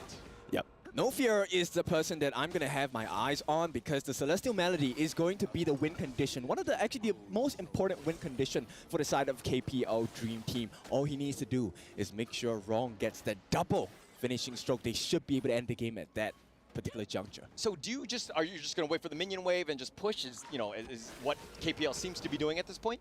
Well, they're going to prep No Fear with the ult, right? He does have the Frozen Breath. He will slow them down. This gives a lot of opportunity for Rong to really just dive in with the ultimates as well. Yeah, and Prince of Lanling looking for the right target. It looks like he finds, they're going to go for Xiang. Xiang flashes away, but they've got Jihong already, and it looks like they're going to turn this. The Unbridled Outburst just trying to counterplay this one, but he's going to be turned around. The Infinite Fastness just back to safety to hide in the fountain. They're turning this around. Fly trying to do the damage, but the base is about half-life. JR is down as well, and Rong does go down. They've gotten the double kill onto Pang as well, and LGD 3 versus 2, or 3 versus 3, excuse me. They're still up, but they don't have minions to finish this. Yep, they survived the fight, but 3v3, another wave is coming in. KPL Dream Team, could this be the end of the game? Yeah, but with the super minions on, it looks like they can't really chase. They want to get more, but Musang King is going to be forced to just defend the base because it's so low. They need to deal with his minions. Hopefully you can just kind of regroup and take it the next wave. A very cruel movement from KPL Dream Team. They could enforce the will. They said no. Experience the pain of Mega Minions over and over again as we want to have the 5-on-5 honest, fair and square fight. Yeah, no, this is tough, right, for LGD. They need to figure out some ways to just push it, to just kind of go for this one. It's 16 minutes. Oh, Musang King. Oh, just get a little bit low. That was super scary. He's going to passing on out of there, get back to safety. But again, you were talking about the super minions. Everything's going to crash in. Really difficult situation for LGD here because they have no space. And this is a lesson, right? This is where KPL Dream Team shows they really are the master. They found No Fear. They found him, and they do get the blow up, and Xiang will give him the truth. Throws him out, but here's the finishing stroke. They've got 4 members. Oh. This could be the one fight. It's going to be a 1-res. Rong is down for the count. They've got Inu as well, and LGD. They're finding some kills, but can they deal with the minions and hopefully push ahead? They definitely can. This is a huge moment. Rong down, Ino down, No Fear down. That's huge ultimates out of the way. Huge damage out of the way. Fly and Pang, they don't have the best wave clear. This is a 5-on-2. LGD Gaming, they need to make something work. They need to control the map, take a turret or something, get another kill. This is an opportunity they cannot miss. Opportunity, but again, they haven't even taken the mid T1. This is going to be slow rolling up this hill, so to speak. It's going to be tough. Those minions are crashing in. JR's just like, oh, push a little bit faster so I can burn this one down. I've gotten the T2 mid, but Pang looking to just kind of end the game. They do need to be careful here. Yeah, someone needs to go back, and they need to go back now. And at this point, it looks like they will cancel the TPs. They will look for try to look for Pang, right? At this point, itemizations are pretty much going towards the late game for both ends. So LGD have held on.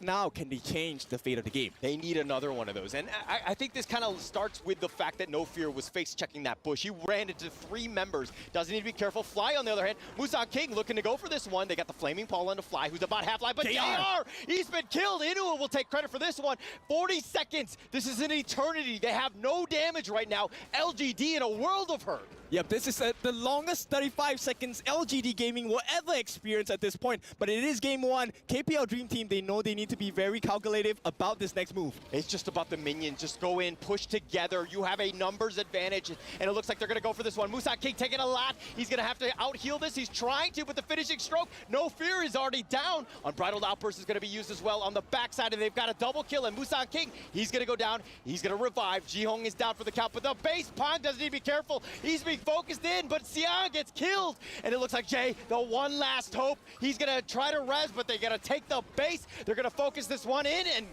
KPL will take game 1. KPL Dream Team strike first. They will get the first blood in this best of 5 series, and KPL Dream Team, that was a bit scary, let's be honest. That got a little shaky towards the end, right? I think they kind of, LGD kind of, hit them, like counterpunched a good number of times on that one. They actually struck back, but did KPL get shaken? Is this one of those things where you're kind of like, what happened? Oh my God, this LG team's for real. No, I don't think so. I think KPL finally feel we have a worthy opponent. And for LGD Gaming, this is the time to prove a point, right? We have the substance, we have the quality, and we will take you all the way before you ever get to have your hands on the trophy. Yeah, and I love the fact that how LGD did not give up. That looked really, really bad. But let's see what the panelists had to say about that one.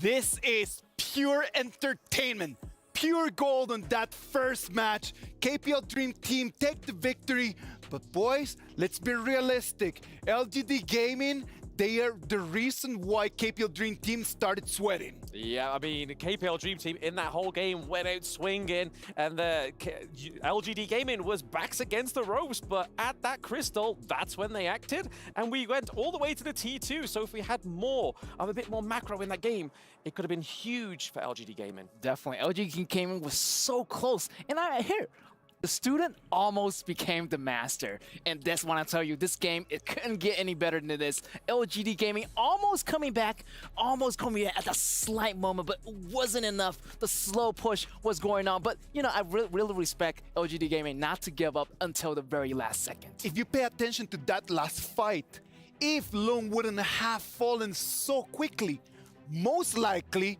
we could have seen a Tempest Dragon, because they were defending extremely well. But in the 5v4, it was just too hard for LGD Gaming to protect their crystal. Yeah, I mean, you guys was on about the Tempest Dragon in the show match. Just like, oh, there actually exists still. And LGD Gaming was like, oh, you want to see a Tempest Dragon? I'll try my best. And that was a really good one. And you can see by the gold graph, it never really went in their favor, but there was parts where it kind of almost seeped into the surface to the blue side. We get to a moment where it's almost 10,000 gold difference, and LGD Gaming still found the way how to turn it around and just cut it by 5,000. By the end of the match, it was really, really close. Now, does that mean that LGD Gaming really have an opportunity? I would raise my hand and say yes. Definitely, they do have a real good opportunity. As you can see, towards that late game, the goals began to equalizing. But it was the star player, Inoa, the ADC for the KPL Dream Team, knock out this Loom, the crucial ADC damage for LGD Gaming. If it wasn't for that, I feel like we could see the Tempest Dragon happening. Yeah, I mean, we was speaking about it when the game was going on Get, where we saw that Ino's gold resources were just unfazed in this whole game. And you saw at the end, he had like 15, 17k gold difference, but just look at this pure brawl going on at the crystal. It's just showing you that LGD Gaming are not going down without swinging. Tossing hands, this one right over here, love that. Xiang finds the gap, he flashes in, goes in, uses its ult against the wall, Wrong is gone, and there is not that much damage no more. Yes, but in the very end, the damage of Ino is way too much, and as he goes for that damage, he also went for that Doomsday straight, even with no boot at all. Everyone was just counting that KPL Dream Team was gonna take the dub right over here, the Crystal still standing. If it wouldn't have been for the super minions coming in, I believe that LGD Gaming could have gone to try to get them back. Xiang, one more time. Yes. What a lad. Hang going into that bush there with his face rather than using that phase check really cost him that mid lane game. But what a first game of this best of 5 was huge. Yes. They tried to initiate on Fly, man. Do not do that. Like, they send all their abilities onto Fly, and Fly is a Byron, like, you're not killing him. Yeah, I see that happening, and Fly actually got out in time, and he can really sustain himself. You know, the damage coming in from LGD Gaming, it wasn't really enough to take down Fly, but the rest of the team actually backed KPL Dream Team up, and that's how they're able to win the last match, and using this one to end the last moment. Yep, and there we saw it. If JR just had a small amount left on that timer, just a little bit quicker off that death spawn, we probably could be still going swinging. That would be amazing, man. Let's be realistic. At the end of the day, the whole KPL Dream Team in a moment just became like, they might need to wake up. because if they keep dreaming right now, LGD Gaming might just make the biggest turnaround, and they might take the game. Yes, it seems that way. I mean, it's all happened in that draft. I mean, we was talking about it. We were hoping for the Kaiser to come through onto the side of the KPL Dream Team, and then Prince of Lanlin came out of nowhere. It was like, whoa, okay. Yeah. In my mind, I was like, wait a minute. Kaiser would be a better choice, but I feel like in their mind, I feel like Prince of Lanlin does provide better vision control. Also, on top of that, you have Dulia providing the melody. Also, creating that distance control. So much vision on the side of KPL Dream Team. Maybe that's going to be their, one strategy that they try in that match. We're gonna have to wait, man. Like, Prince of Lanlin was such a great pick. I loved it. I enjoyed a lot, and we're gonna talk a lot about what's the reason of that Prince of Lanlin. First of all, let's talk about the MVP. The MVP for this game is going to be the one and only Inuo on that Arlie. Arlie, a meta pick on Inuo. That's a gigantic monster. Yeah, I mean, everybody was so focused with taking the Lung pick, and then we still have that Ali comfort pick. It's still very, very strong within this meta, and you know what, just showing you on this map 1 how strong Ali still is. Yeah, everybody just is like busy with all the distraction that's going on. Prince of They all forgot about how strong Ino is with this early meta pick, and in the end, that was the game-winning kill, getting this lone and getting them to victory for the side of KPL Dream Team. Yes, and with Ali as well, I mean, when we have Inua on Ali, is able to use those abilities to block those incoming range attacks as well, right? And who perfectly more to have that than the player that was introduced with this player, hero, that got a pentakill on their first try as well. LGD Gaming still has it, man. I still count them in the battle. At the beginning, I was a little bit hesitant about just even mentioning the opportunity that they have. After this first game, I do believe that I could actually see them winning game 2. Yeah, for me, I feel like they're actually making history. They're the longest team standing going up against KPL Dream Team. I mean, some other team would just like last less than 10 minutes, but they're going on for like 15 minutes, even 16 minutes, even almost making a comeback here. So LGD Gaming definitely in the zone today. They're the champions of our Season 2, man. Like, they're the champions for a reason. You might have a lot of these titles and everything, but I have a crown of my own as well. Yep, if they can't do it, who can? Because like you said there, Isaac, that they are our champions of Season 2 Invitational. And just going over those little bits of stats there, the team fight rate between both of these teams was very, very even. It was very even. An electrifying game 1 we just had between LGD Gaming and KPL Dream Team. KPL Dream Team 1-0. This was not a big victory, but it's still a dub. What about if we just take a little break and we'll be back right over here with you.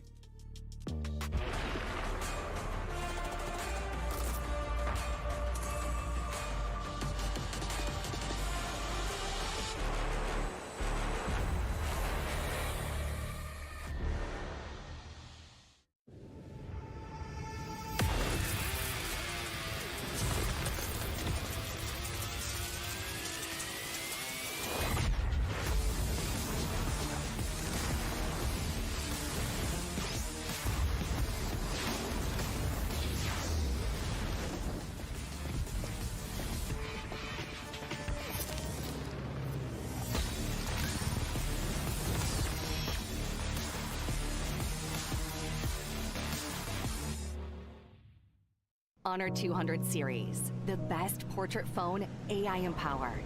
Studio level, AI portrait camera, 3 hardcore portrait modes. Color, vibrant and classic to capture portraits that truly stand out. AI empowered magic portal. Snapdragon 8S Gen 3 AI chipset. 5,200 milliampere per hours silicon carbon battery, 100 watt, Honor Supercharge. This is Honor 200 series. You ever wondered how a Hollywood movie is shot? On a Sony. You review it on a Sony. And how do you make that sound epic? You record it on a Sony. Lunch break on a Sony. So why wouldn't you watch it on a Bravia by Sony? Have Have you got what it takes to get to the top? It doesn't matter how high you climb. To reach the top, even the biggest champ needs a break. So you can recharge, dive back in, and dominate.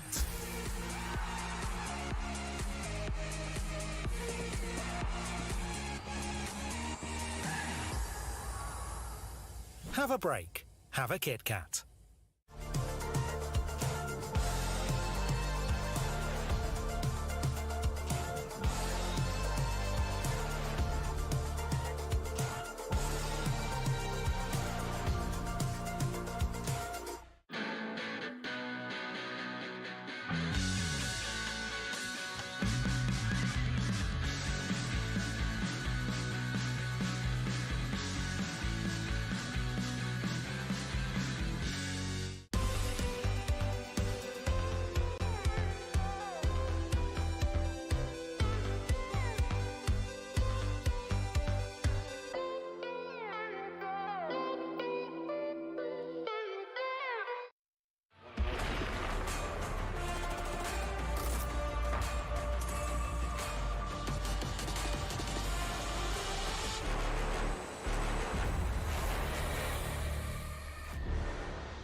Welcome back to the grand final. This is gonna be our game 2 of this best of 5. KPL Dream Team taking that first victory, but LGD Gaming really pushing them and trying to push a little bit to see if they could actually take that victory. We were talking about Prince of Landling before we went to the break. Why is that Prince of Landling such an important pick? What do you guys think? For me, I feel like they just want to finish the job really, really quickly. Since they have Lone, it's going to be a really, really hard character to catch. So they just want to burst down with the pre-damage coming from Wrong and having the burst, Landing One went in there going with the burst damage and having maybe Ino and the rest of the crew just finish the job. Yeah, and I mean, it also gives them extra vision, right? So his passive is able to just be like, yo, here's some more vision, and you get a lot more of an overall picture on your screen as well. So you can kind of shot call with playing the Prince of Landling as well. The more information that you have, the easier that this game becomes, isn't it? Because the more vision that you have, the more information that you pass on, the better the communication in the team, the stronger that you become for sure. Yeah. Also, there's a crucial point where Pan actually switched the Tyrant for the blue buff at the 4-minute mark, which is really, really good. Actually playing the pace of their own game instead of, getting into that Tyrant role. They got the blue buff and they went around at the 4 minutes mark and to get Musan King down first. So that was the first rhythm of the game, getting that tempo off just right. Just trying to find the cues, right? Like you get a little bit of an advantage. Just trying to see that cue and really go for the fight, go for the kill straight to the neck. Yes, it definitely seems that way with the Prince of Landling, and that's why it really took us off guard with the draft as well. We were hoping for a Kaiser, hoping for something tankier, but we noticed within his itemization as well, he had a few defensive items, so that really enabled him to have a little bit more sustain as well. I was very excited at the beginning of the day for this grand final, and right now, I'm even more excited. I am really looking forward for this second game. So what about if we just send it to the Amazon Arena where all the players are ready, and let's wait and see what's going to happen. Me KPL Dream Team strike first, get first blood, and they have LGD in an unfamiliar position as they lost their first game on the international stage. Yeah, but this margin of error was so small. All it took was just one mistake by the Loom, right? He stepped a little bit too far out, got bursted. And that was the only reason why LGD Gaming lost that first game. They were on equal pars. Guys, let's not sugarcoat it. I think KPL, they need to stop giving so many chances to the side of LGD Gaming. Okay, I think you're a little Pollyanna in the sense that KPL was not in full control. I thought that they had a much better early game. Yes, they did mix up kind of in that mid game where they let LGD get back in the game. They do need to be careful in terms of closing out the games. I think that's super important for KPL, and it's almost uncharacteristic of this team. Yeah, but this is showing that LGD Gaming is learning much faster and much more as well. So KPL Dream Team, they're still the monsters that we expect them to be. First pick, no change, it's going to be the Dolia. Yeah, it's going to be the Dolia, and that's going to be the, again, the most contested hero throughout the entire tournament. Very strong, and it adds so much flexibility in terms of what you want to draft and throughout. So it adds a lot of flexibility in that sense, but of course it will be the roamer. Yep, and you know, LG, they don't want to deal with too much burst damage. They have taken out the Yuno special, which is going to be the Arlie, as well as the wrong second specialty, the Mai, and they will secure for themselves the Yuhuan, the extra heals, the extra iframes. This time they will repeat the process. They feel that Loom was not the problem. It was just a slight mistake.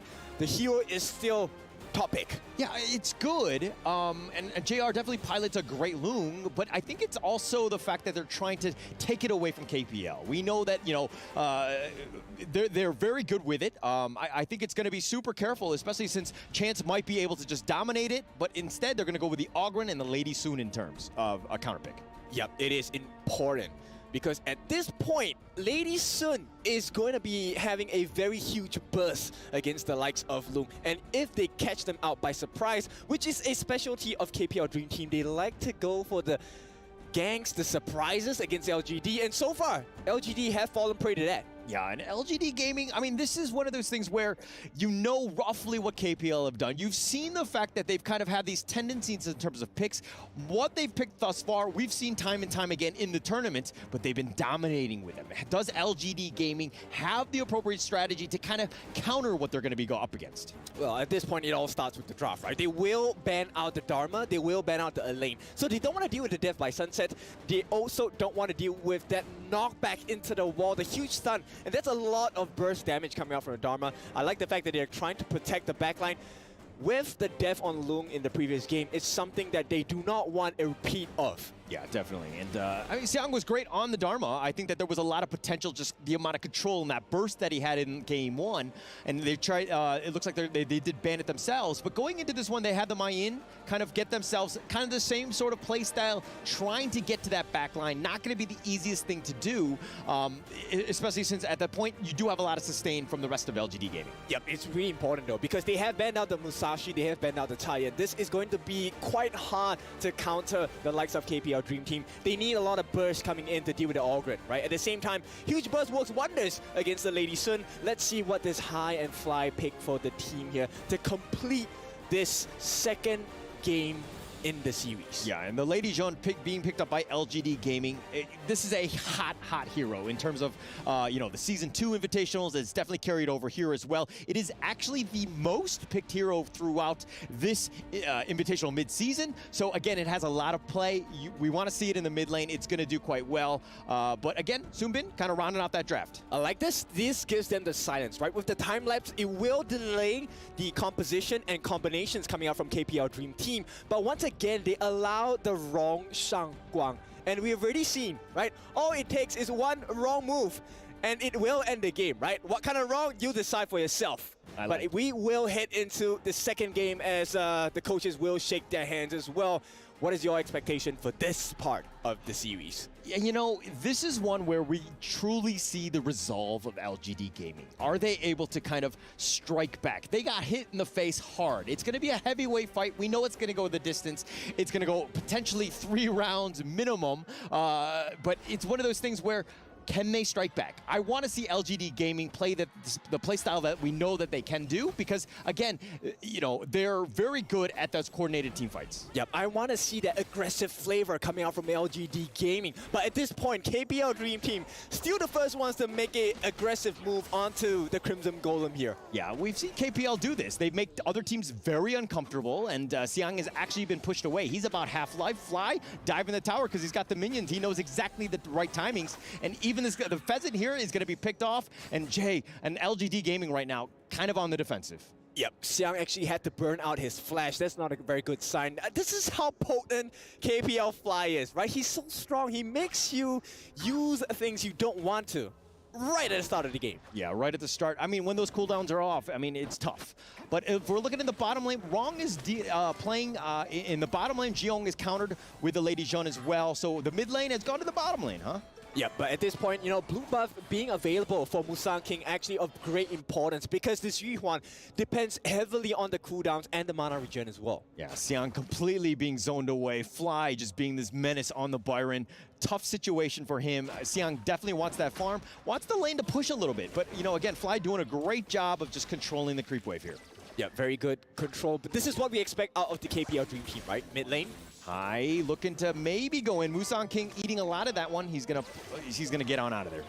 Yep, it's perfectly fine. They will get the chance to reset here. No fear, eating up the time bomb. It's important that they don't die here, Musang King. Oh, so uncomfortable. Musang King just trying to get him away. Does get the stun on the Hai, though. Hai will back off, but this Oghren just a menace, just has the vision, sees everything, and takes everything away from LGD Gaming. Yeah, pressure cooker here. They might be in a bad position because LGD Gaming now, they know that the Crimson buff is up. Yeah, they know it's up, but they're going to look to go. Xiang gets the whatever, pulls him back, does a little bit of damage. He's going to back off. Had the backup of Musang King, but it looks like they want the Crimson. Hai takes that one out. The Unending Sorrow from Musang King in that top lane, and it looks like they're going to disengage here. Oh, they're going to just stake around. There was a bait, and through that all, the stasis is going to keep him alive, at least for now, but he does go down, and Hai is going to get first blood, the worst hero you want to give. Yep, KPL Dream Team, they make it work thus far. They still want to keep it going, though. Yeah, and this is very different what we saw from the last one. In the sense of KPL Dream Team gave a lot of respect. They play a little bit more standard, but now they're making things very uncomfortable for LGD Gaming, and they need to react. Yeah, but LGD Gaming, you know, this is not the ideal situation, but I think they have kind of adapted. They will play the long game, right? They have the stamina to outlast KPL Dream Team. They've shown shades of that in game one. Right now, can they just finish it in game number 2? Yeah, but they're suffering right now. This net worth lead, 1.2, 1.5, it's starting to jump. KPL is actually just making some waves in the bottom lane, forcing them back. Jihong, all he can do is really watch here. Not really much he can do. Yep, and you can see this, start to see the exponential growth, right? No fear, the support on the Dolia, he is actually getting the boots of Arcane, which means he's going to be consistently having access to Wave Breaker here. Yeah, and Hai continuing to stay up in front, right? Just making it difficult. Musang King is just like, hey, I just want to play my guitar. But Chance on the run, he's going to be half-life. He gets over the wall. He's going to be fine with that rolling raid. No fear goes to save him. Hai does make an appearance here. He's going to be time bomb. Kong, Rong going in for this one, and Jay eating the finishing stroke. The seething script is a little off the mark, but Jay will go down, and Rong making moves. JR just trying to stay under tower, staying alive. The Flaming Palm in return. The Infinite Fastest, he's going to go aggressive. He wants to go in for this one, and JR does get Rong. He does get the kill, and now JR is on the run. He has to go down. Hai is going to get the kill on him. Right time, wrong place here. It's going to be 3-1. KPL Dream Team, they are right here. But they make the trade out. They will get the first Tyrant of the game 4.5 minutes in. This is a huge advantage coming in for KPL Dream Team. Yeah, they're going to take the Tyrant, and they're going to make their way into that bottom lane. JR, Rong down, both of them. But the towers, the most important thing. All of this push, this pressure, LGD Gaming, all they want to do is get as much farm as possible and hopefully keep this T1 mid up as long as possible to give them that space. Yep, but just the one kill is not enough just yet. KPL, no fear. He's going to try and make life difficult. Oh, looking to take this Azure Golem away. Just difficult. Just everything is contested. Nothing is easy, making it tough for Musang King to get that farm. He will take this one, which is huge for him on the EU1. Yep, so at this point, KPL Dream Team, they have a very strong map control. Take a look at the growth of the items as well. Axe of Torment already completed on this Lady Sun, going for the Master Sword next for sure. And once again, Rong, already having that insatiable tomb. He does have the lifesteal. He will have the damage as well. Yeah, and wrong, he's out there like King Kong. I mean, he's got it. He's exactly what you want as a mid laner on the Shangguan. Just doing so much damage, no fear. The Ode pushing almost everyone back. Does need to be a little bit careful, but on the bottom side, there was a little bit of damage. Oh, the finishing stroke. Oh, keeping him alive, and wrong. I thought he was gonna go down. He's playing with fire, so to speak, high over the wall. They're gonna back up, but again, LGD Gaming sticking together, trying to get as much farm as possible. Yep, Celestial Melody used to refresh the wrong ultimate here, the finishing stroke. So at any point of time, KPL should be ready to take another fight against LGD Gaming. And as it stands now, LGD Gaming, they haven't figured out what's the counterplay here. How do we play the map, right? They're going to try with Xiang pushing down on the waves on the bot lane. It's so weird because LGD Gaming usually is the aggressor. They're the ones with the pickoffs, and they're just completely reactive. JR just throwing out the ride the wind, infinite fastness. He's going to beep on out of there. He's going to be fine, but he does lose the T2, and it looks like they're going to go all in defense. That top T2 is down. Yep, they're just buying time here, right? They don't really want to fight. They're going to have to give away. That's the price of having safety here. The Crimson Golem going to go into the hands of the KPL Dream Team. But Xiang is making the dream, keeping the dream alive, going to take the T1 on the bot. Now, the question is, can he survive that impending gank coming in? Yeah, and Xiang is doing a good job. This is what you want to do. When you're getting pressured in one place or in one lane, it was the top lane in this case, Xiang did a great job of pushing that bottom lane. But again, you know, Hai going in for this one. He's looking to take the Azure Golem. Musang King looking to counter. Does have the Mournful Tempo. They throw this out. The Time Bomb could potentially slow, but Fly gets over the wall with that Storm Strike. Zihong so low. Oh, but the heals keeping them alive. LGD Gaming survived this one. They survive, but they're not in good shape. Here we go. Oh, wrong. Going in. Finishing stroke. Not hitting the right ones. He's going to be Time Bomb for his troubles. He's going to back off. The Ocean of Tears just creating a little bit of space, but that T1 mid is now down. Yep, they've burned absolutely everything. Only Chance has the ultimate along with Xiang as well, so they don't want to continue fighting. But it's a horrible position to be in. Musang King, yes, he does have his smite, but what good is that now? There's nothing left in the jungle. Yeah, not really much you can do. This is actually very difficult for him. I mean, he's a level behind. Hai is starting to just kind of exert his dominance, pushing it out, controlling the map, and he's been on the LGD Gaming side almost this entire game.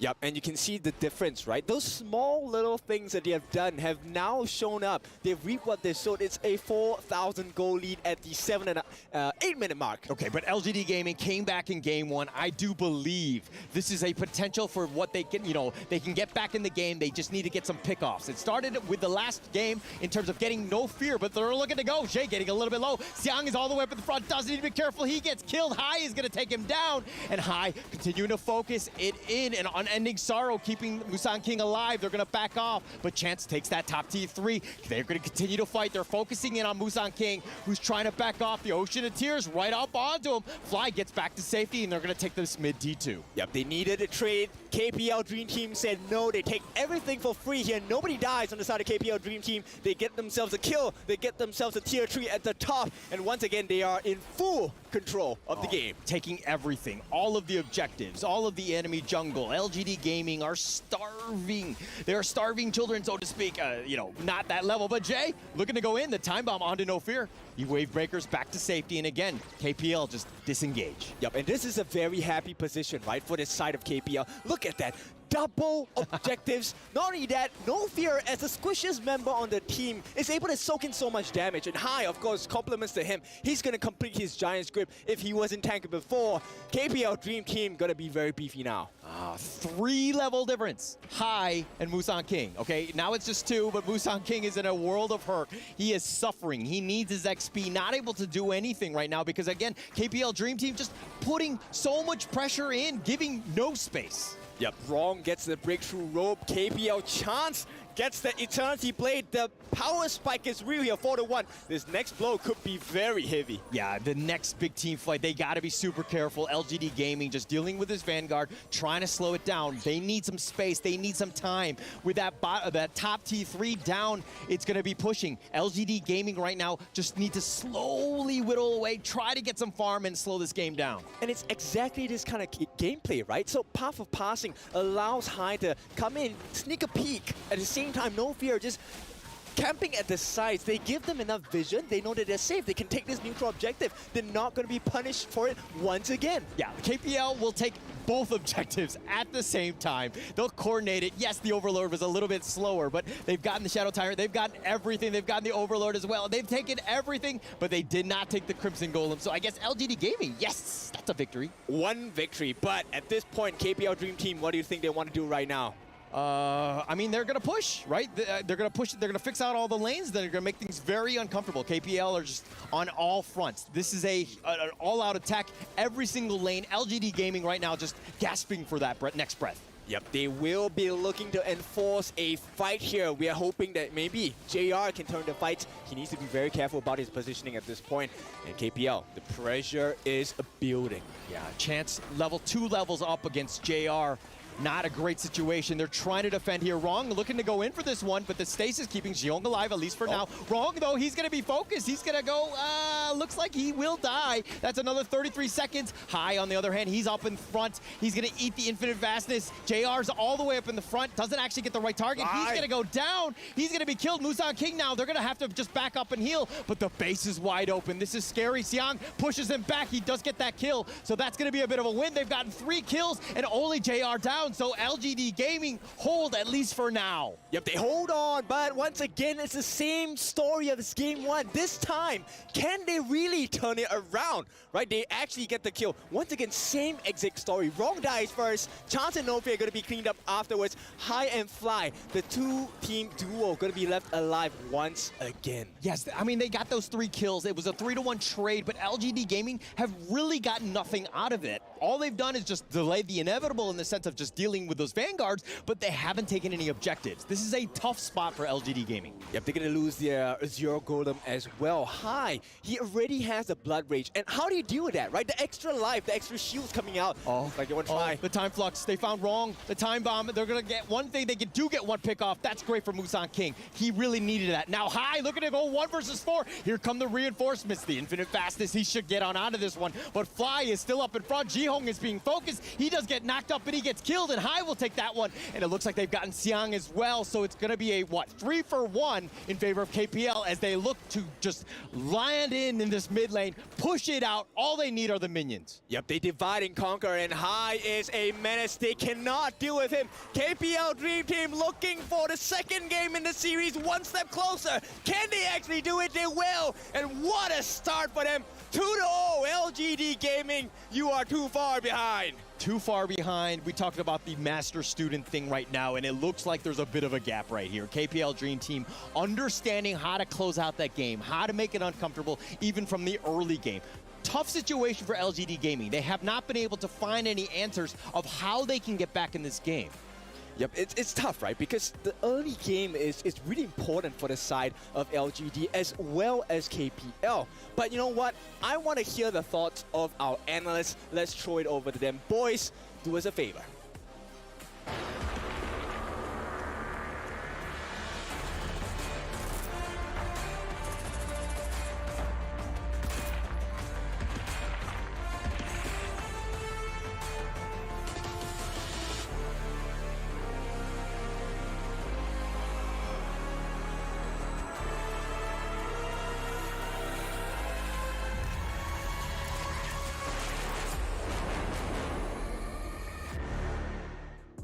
The KPL Dream Team sealing the deal right now. It's already a 2-0 advantage. That seems a little bit difficult right now for LGD Gaming. I know that everyone was just riding the LGD Gaming train after that first game, but in this second one, they didn't look as close as they did before. No, it's choo-choo-choo. It is derailing ever so slowly, and it's hard to watch because that first game was phenomenal. Even though it was sort of like playing on the back foot at the Crystal, this one was just way too much more aggressive. Yeah, I do have to agree with Blam here. Definitely that first game looked a lot better for LGD Gaming, but this one, they're a little bit struggling. Their weak composition, a little bit too weak in the beginning. They don't really have a front line to tank all the damage, and the invasion was so devastating for LGD Gaming from the get-go. I think that this was the pick and ban. I think that the pick and ban was the part where they actually did not put themselves in the best position possible. Like if you analyze the composition, there's like how many magical damage coming in from LGD Gaming. It's just only magical damage coming in from your side. Like the Ogran is just gonna be doing whatever that he wants. There's nothing that he needs to be worried about. Yes, and when there's plenty of magic damage to come through, there's only one thing you can do is kind of just build that magic defense. And to be honest, under the Ogren's itemization, there is only the boots that's offering the magic defense, which really just shows Ogren's power just to be so sustainable within these fights and how great of a pick he is. No, I just believe that there was no damage that could actually make that problem. Like you see in the last fight right over there, the way that Ogren just jumps in, not caring about anything. Wrong is already gone, but they don't mind. They know that they can still win the fight. Yes, also I love the opening of KPL Dream Team, putting Ron at the bottom against Lady Jun, and that was a fabulous beginning. And the ball just kept on rolling. You know, Ron got so much burst damage in the very beginning, and it really pays off. Look at here, Hai is doing all the tanking while Ron is doing all the killing. Yes, there is a killing floor on the Gorge against LGD Gaming, and it is KPL, the Dream Team, that is serving up that service. But again, I noticed in Game 2, the only time that LGD Gaming come back is when they're at the Crystal, which to me is a little bit too late and too much of a Hail Mary play. Let's just talk the things are the way they are. That might be a flag for us to actually just pay attention to. Does that mean that the KPL Dream Team, when you're close to the Crystal, they're not having an easy time just to seal the deal, just to close the game? Yeah, I feel like KPL Dream Team, when they get so close to winning, they might make more mistakes. I feel like LGD Gaming, when they're under pressure, when they got their back against the wall, they tended to do a lot better. Like it's easier for them to defend the Crystal than what it is just to fight in the Gorge. It seems that way, because I mean, if you look at KPL Dream Team, the way they play in, pre-4 minutes, they're always just keeping LGD Gaming at those T1s, and then as soon as that Tyrant goes down, they try and take one of those side lane T1 turrets. It's literally just replay of each game. Well, the MVP for this game, we had 5 perfect players from the team of KPL, but Hai on that Ogran is going to take the match MVP, a KDA of 5-0-3. That's right. This Hai was really aggressive in the beginning of the game. And you know Hai is going to be a really great jungler himself versus Pan as well. They're both really top jungler from the KPL Dream Team. And you can see here, in the very beginning, the first blood kickoff, and he just unstoppable at the very end, even getting the blood rage. So he's just like an extra man, extra life. He doesn't even need the revival here. You know what's the difficult part over there for LGD Gaming? That first level fight, like that first minute, what happens? Ogren jumps in, and then Mayin is the one that's not paying for this. Mayin didn't clean the wave. They were not all able to protect the jungle. And then Mayin, since that moment, it was just completely just living under the turret for 4 or 5 minutes, just because of that little fight. Yeah, he's just literally leaving everything on the Gorge for the KPL Dream Team. And if you're going to leave any little bits of these camps just left there, they're going to take it. They want the leftovers. They want to pass it all over to Inua Chance, on the Lady Sun. Because again, if you just look at that gold difference between the farm lanes on both of these teams, 10.5k to 8.2k. That's a lot of differentiation just in that lane alone. Yeah, I feel like KPL Dream Team, if you give them an opening, they're going to take it. You give them an inch, they'll take them out, and that's what really happens, right? On the bottom lane, also, they got the winning lane. They got the winning lane on the jungle as well, so much damage here. Also, they got 3 magical damage. You know, we can just buy the Succubus Cloak and just take all that lane. And in the end game, still, KPL Dream Team stand on top. It is just, like, extremely difficult for them, man. But, well, boys, did you know, like, KPL Dream Team not only have been here just playing the game, they've been actually doing some other fun stuff, and we wanted to share some of that over here with you. Hello， 大家好，我是天云。今天呢，我和梦之队的3位选手一起呢，在比赛之前做一个小小的游戏啊。他们分别是我们的千晨、我们的小胖还有花海。是这样的，这个游戏呢，你们3个人要各司其职。我们会有一个3分钟的倒计时。那其中呢，一个人他的眼睛会被完全的蒙蔽起来，他是做一个灵魂画手；还有一个人呢，会告诉他要画什么；另外一个人呢，就专门是负责猜纸上的东西画出来是啥。然后这是你们的题库哈，我现在不能给你们看和分享，但是还挺难的，你们自己想想，你们想做什么角色？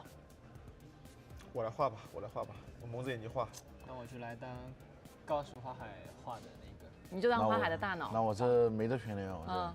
你去猜好吧？只能猜了。好，那我们那个比赛马上开始来。我们小胖先行起立，你稍微背过去一下，因为我们马上要那个来第一道题了。你们直接换个位置坐好了呀，不能看啊。然后记得你们花海的眼罩戴好。你尽量不要说那个英雄或者我这上面的名字，因为小胖可能会听到啊。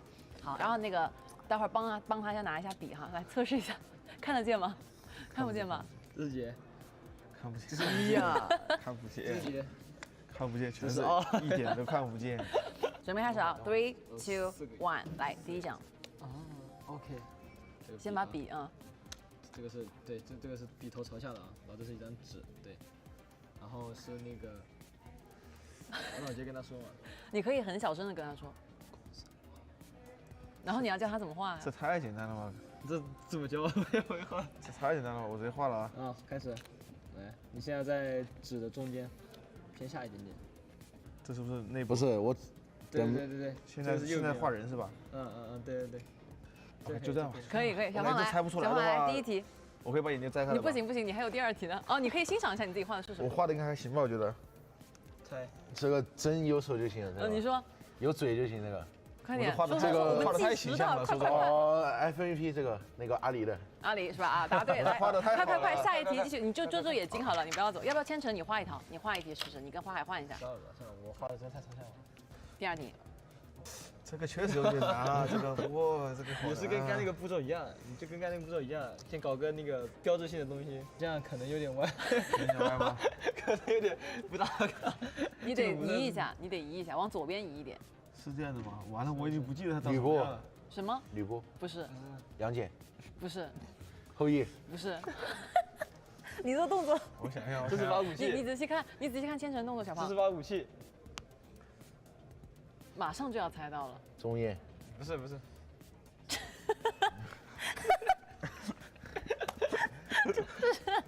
这是什么东西？招牌。我想想啊，好难画这个啊，或者你画名字的第一个字也可以啊。像什么？这个像什么？这像什么？我看一下。羊。提示了。不画了，就这样了。很好了，已经。不画了，就这样。你自己看天上的东西。你干猜吧。你干猜吧。后羿啊。他确实有太阳。猜吧。确实有太阳。你现在睁着眼睛画一个。我睁着眼睛画一个。他以前用过的名字，用过的游戏名，的那个英雄。云鹰。哎，对了，总算对了。哎呀。就是一开始我想画云鹰，就想画一个火箭枪嘛，然后这个。他那个穗嘛，我记得他上面有那些穗嘛，然后有个环嘛，有个穗嘛，我想画，但是蒙着眼睛画成这样。然后这个的话就想换一下男女特性嘛，就有头发长头发嘛，就女生嘛。这个画的。女生的长头发是往上长的是吧？这个你看我头发是这样的吗？主要是云鹰的头发是这样的吧？你对得起云鹰吗？你看看她的眼睛，你在说话。真往下长的。我们在最后来一轮，好吧？你们换一下角色。换一下吧。啊？哦。又来一个，哎，这个太简单了。创作，不是这什么 fly 什么东西啊？看看你这个是画了个武器是吧？你在画武器吗？你在画两只腿。千成已经很明显了，这个。你画两只腿。花木兰。对，来下一个，来千成闭眼。雅典娜。好了，千成。刚才花木兰你就给他画一朵花。画个那个。更明显。他一只手拿什么？一只手拿什么？标志性的一些东西，你知道吗？把一些标志性。他一只手拿的是个那个嘛？这是啥？小胖画的什么东西都是一样的。不是。蒙恬。你又画了这腿。这跟蒙恬有什么关系？不是雅典娜的武器不是有问题？哎你。是的。雅典娜。哎呀，快点，下一个，这题作废。我准备画个大盾牌的。我准备来个这个的。不要画个大盾牌。作废，来下一把，来。不是。这个简单吧？这个有点难。画了个胡萝卜。是胡萝卜吧？我画了个胡萝卜，再看一下，绿色的。画了个圆，现在往上延伸了。你画东西是一样的。你画了个。你画两个爪子。画了个坏的胡萝卜。这个够了吧？就做的东西行不行？庄周。你画个人物吧。我就画个人吗？画个人也可以。庄周也不是。不是。关羽也不是。不是。还有做的。对。画好看点。姜子牙。不然容易被喷哥。蔡文姬。哦，耶！白菜，那蔡文姬跟白菜不是菜啊？你一一解释。绿色的菜不就是蔡文姬吗？你一一解释一下，你画的东西是什么？OK， 这个弗赖嘛，代表英雄花木兰，然后我画了2个轻剑的那个双刀。说实话，还不如画朵花呢。然后中间还没画出来就猜出来了。啊，这个是你自己都忘记是什么英雄这个雅典娜，我刚把那个武器的柄给画出来，怪我，没有把它那个长，就是那种椭圆形的武器给搞出来。他不是拿长枪的吗？对啊，长枪、椭圆。长枪跟盾牌啊。你这个胡萝卜，你说一下是什么东西？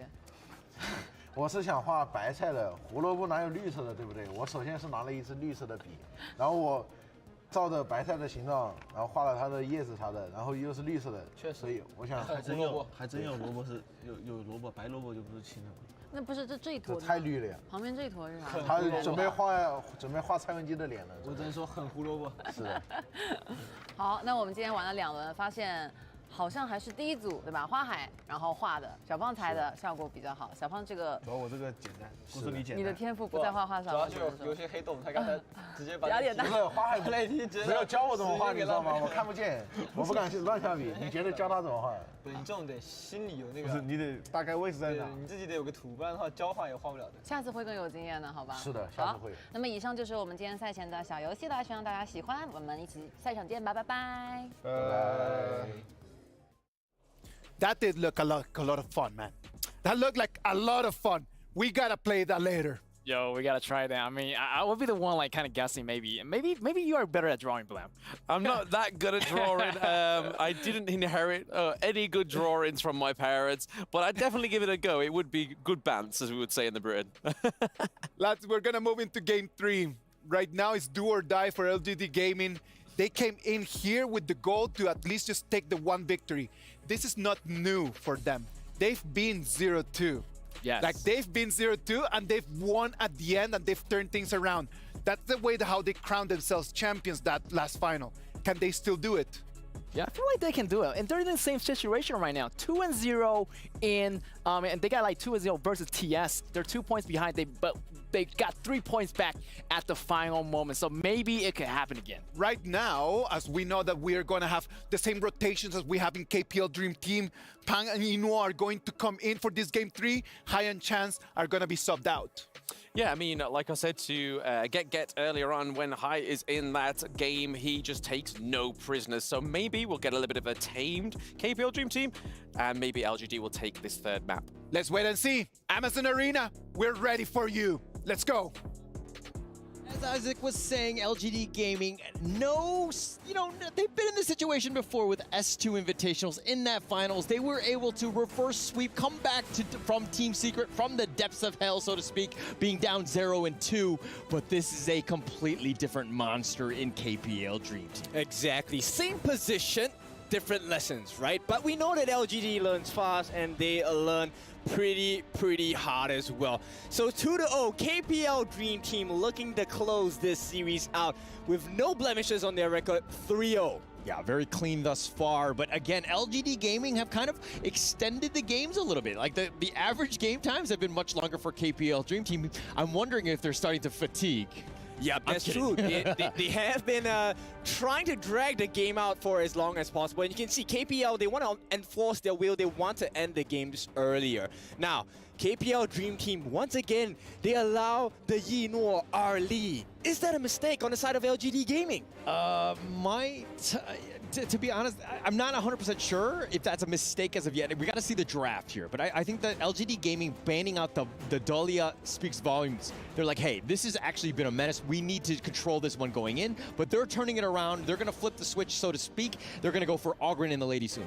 Yeah, but you can expect that they will come up with the counter picks, and that's exactly what's going to happen. The Yinor going to help them pick up the Musashi for the jungler or the Clash. You know, Musashi could go anywhere at this point. And, of course, the Mortar in the mid.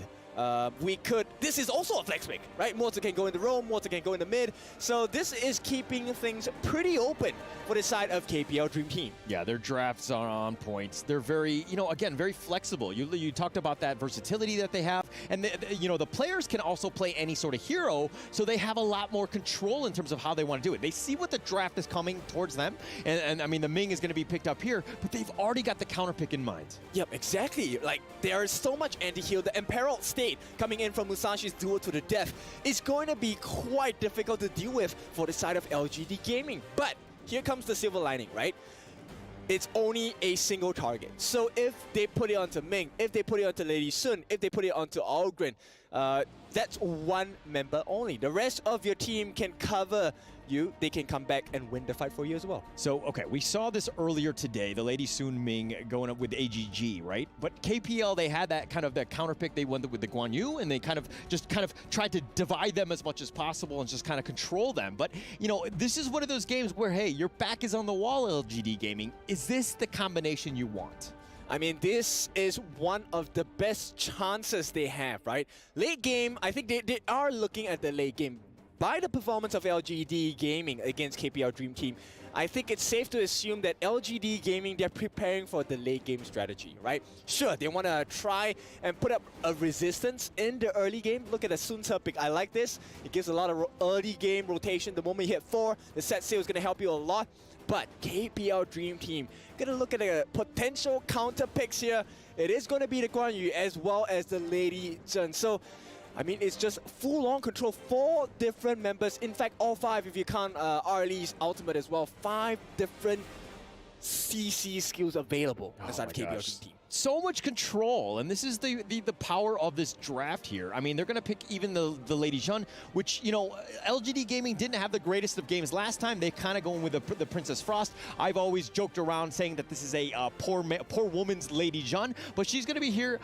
How's this mid lane going to work out? I'm not a huge fan of the LGD Gaming's pick for Princess Frost. I think it's a little bit too squishy. At the same time, mobility may be an issue, right? But hey, I'm not the coach for LGD Gaming, neither am I the coach for KPL. It is up for them to make their own history.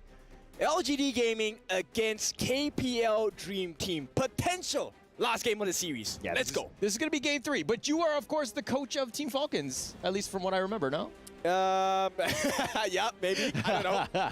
All right, but we're going to get into this one. This is, of course, game 3. So much on the line. LGD Gaming, it's a do-or-die situation. They need to have a much better early game. KPL Dream Team really stuck it to them, especially early. They were controlling the map, making things just really difficult for LGD Gaming. Yep. Right now, Algren, the Spear of Returning, right? Available now. They need to return into winning ways for the side of LGD Gaming.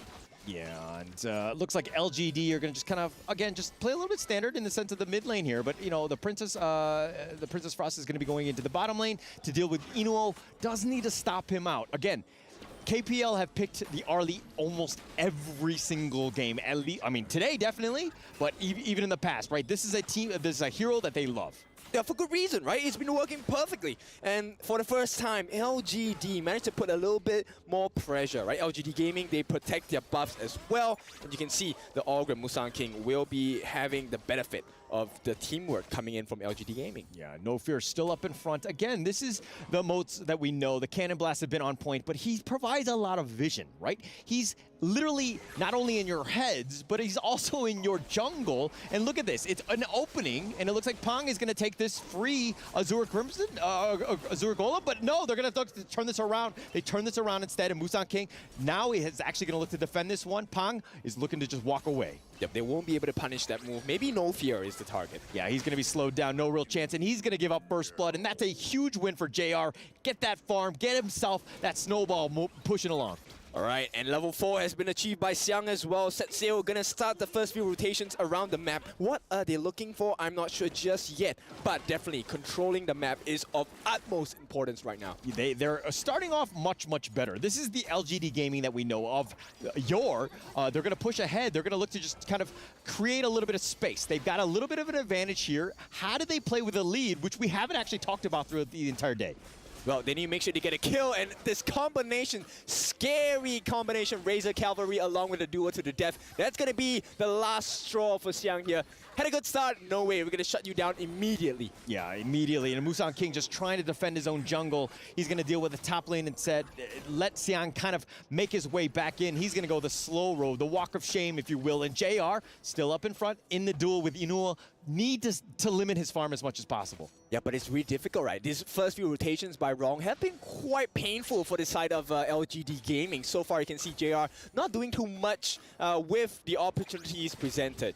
Yeah, and Rong is playing a little bit of a different hero. I mean, this is the first time he hasn't played Shangguan in this fight. Oh, but Inuo, taking a lot of damage, needs to be a little bit careful right at the limit, so to speak. Yep. You know, with the Maple Dance, he has a little bit more room for error at this point.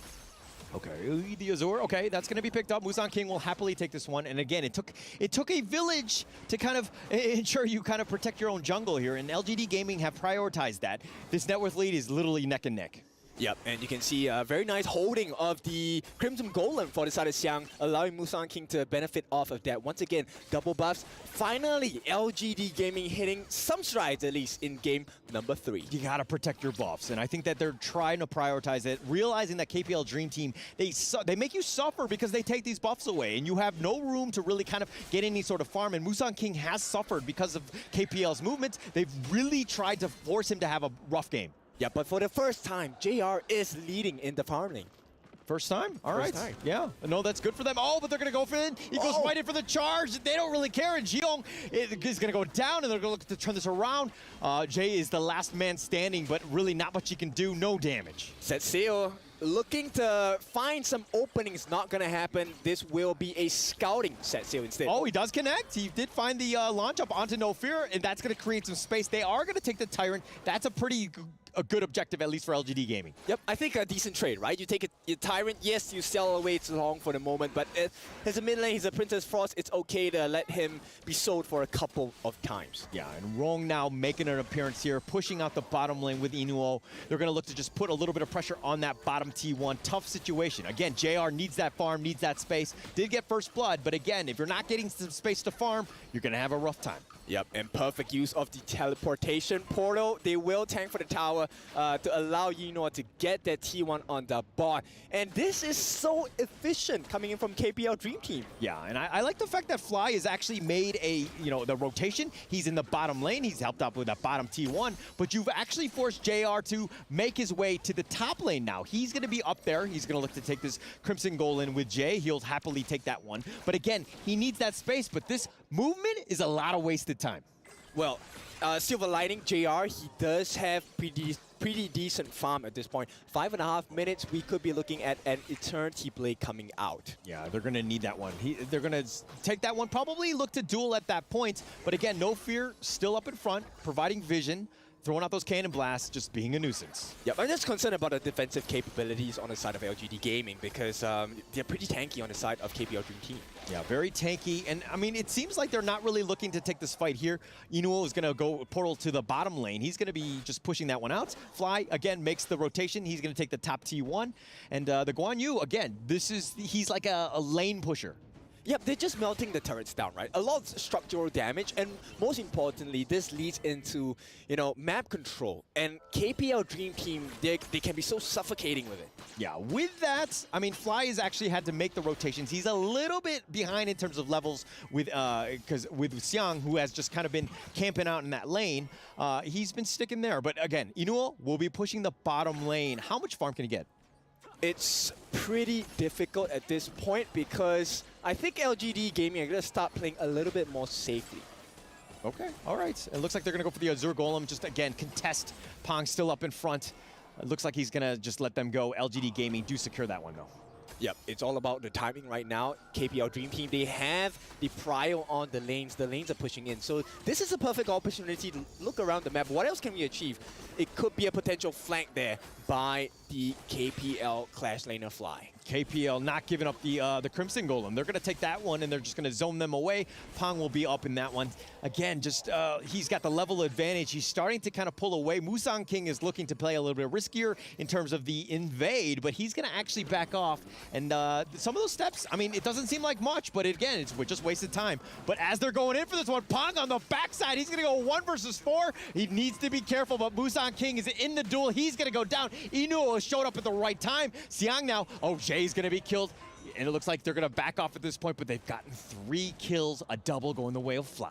Yep, this is a painful one, but Fly, he's going to help the team complete. The rest, No Fear, will not use the Cannon Blast, but JR taking a huge risk, though. A huge risk. You know, he's going to step back, provided a lot of space. You've gotten the kills. And again, just more room to push wrong, just pushing it ahead. And they're going to look to take this T1 or at least put some chip damage on it. Yep, so you can see the benefit of this drop, right? KPL Dream Team, just a different class. 5 different members, 5 different control methods. They split the fight. Once again, LGD Gaming, they can't figure out what the win condition is against the likes of KPL Dream Team. Yeah, Fly just dive in the towers. Oh, look at the perfect. He just barely survives. Fly right there, just diving in between towers. It was like the Venn diagram. He does survive. But Musang King now, he's going to look. He just wants to get his own farm. He needs to get going. Literally 2 levels behind Pong at this point. Really, really like a rough situation. Yep, and I was talking about them being a little bit tanky, right? But this is complemented by the damage as well. Savagery of Kiraso's savagery on the hands of this Guan Yu for Fly. And he's going to have the Blazing Cape shortly. Adding on to that, the additional armor pierce from the Meteor. Making a lot of damage, taking away a lot of life from the side of LGD Gaming already. Yeah, and look at Inuo. He's got the net worth advantage. He's taken over from JR, who had a slight edge going into the early game. Did have that, that first blood head start, so to speak, but now LGD on the defensive. Basically just like trying to get as much farm as possible, whatever is littered around the map. Yeah, they're kind of being boxed in, right? And this is the perfect situation for the side of KPL Dream Team. Yeah, and it looks like the bottom lane is going to be pushed. Oh, Set Sail does connect onto 2, slowing it down, but the minions are looking to just kind of slowly make their way up. Yuan is going in for this one. No, he's going to list that back out, excuse me. Fly in between, just pushing the lanes. Again, just creating space, and he's done a little bit of chip damage, at least in the top lane. Yep, it's all about sinking the waves once again for the side of KPL Dream Team. 5-1, not exactly a very heavy kill game for either side, right? But you can see the structural damage that KPL Dream Team have laid upon LGD Gaming, starting to show very huge cracks between the two. Okay, Honor of Kings is not about kills. I know it seems weird. It's all about objectives, and KPL Dream Team is playing the objective game to the T. They've kind of forced them out, and again, it's not about getting massive number of kills and to pad that KDA. It's about just taking all of the objectives and, again, taking the crystal in the end. Exactly. A very strong understanding from the side of KPL Dream Team. And, of course, they want to make it perfect because this is the potential last game of the series. KPL Dream Team, they don't want to miss out. Oh, don't you kind of feel like LGD Gaming are playing a little bit scared at this point? Yep, I mean, you can understand why, right? Because if they make a mistake, they get punished for it and they lose the game, it's game over.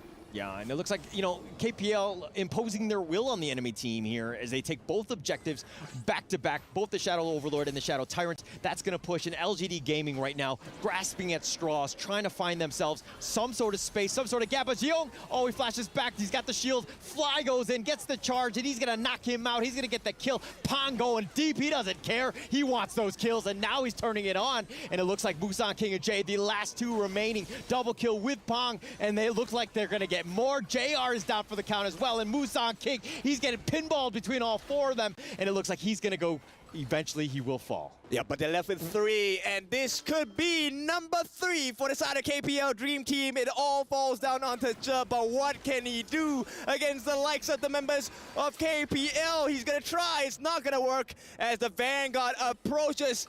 Aced for the side of KPL Dream Team. Is looking like a closer here. And this is looking like it's going to be it. I mean, yes, Zihong, JR, Xiang back on the list. That Crystal, though, has taken so much damage already. The Vanguards are pushing, but it looks like KPL Dream Team are like, hey, we have plenty of time. We're up 8K. It's only 11 minutes. We're going to back off and just kill you in the next wave. We will give you one last stand, and this has to count for the side of LGD Gaming. This is tournament life on the line. No blemishes so far for KPL Dream Team, and it looks like it's going to be kept that way. Yeah, it's looking to be kept that way. LGD Gaming here just trying to defend, push things out, slow it down. How do you do it when, you know, almost everyone from KPL Dream Team can jump on you. They can ambush you. They can find things out and just make, you know, again, they have a far superior team fight. Yep, and the reach they have is extremely far. No fear, the Cannon Blast sets them in place. Very easy stuns for the side of Fly to capitalize on as well. And duel to the death available. All ultimates are up on the side of KPL Dream Team. Yeah, look at how KPL Dream Team are forcing the mid lane, pushing them back so that this creates space so they can take that top T3. That looks like it's going to go down right now. Inuo will take that one. Now, KPL Dream Team, they're just going to wait for the next minions. They've been slowed down. Nice Cannon Blast connecting onto 2. Sticking around, waiting in the wings, waiting for the next one, and they go! And Pong goes in for this one. They've got the charge back, and the Busan King has already been killed. And Fly making the wings. He's a little bit low, and it looks like they don't care. Pong continuing to just going forward. Jay is down for the count. The crystal is it, and it looks like KPL Dream Team will take game 3. This is a masterclass coming in from the boys of KPL. That's why they call the Dream Team. No blemishes, no loss. They crush every single person, every single team, and now they're gonna crush LGD Gaming's key as they put both hands on that trophy. KPL Dream Team, this is exactly what we thought they were going to be. But again, did you expect them to like maybe lose a single game in this tournament?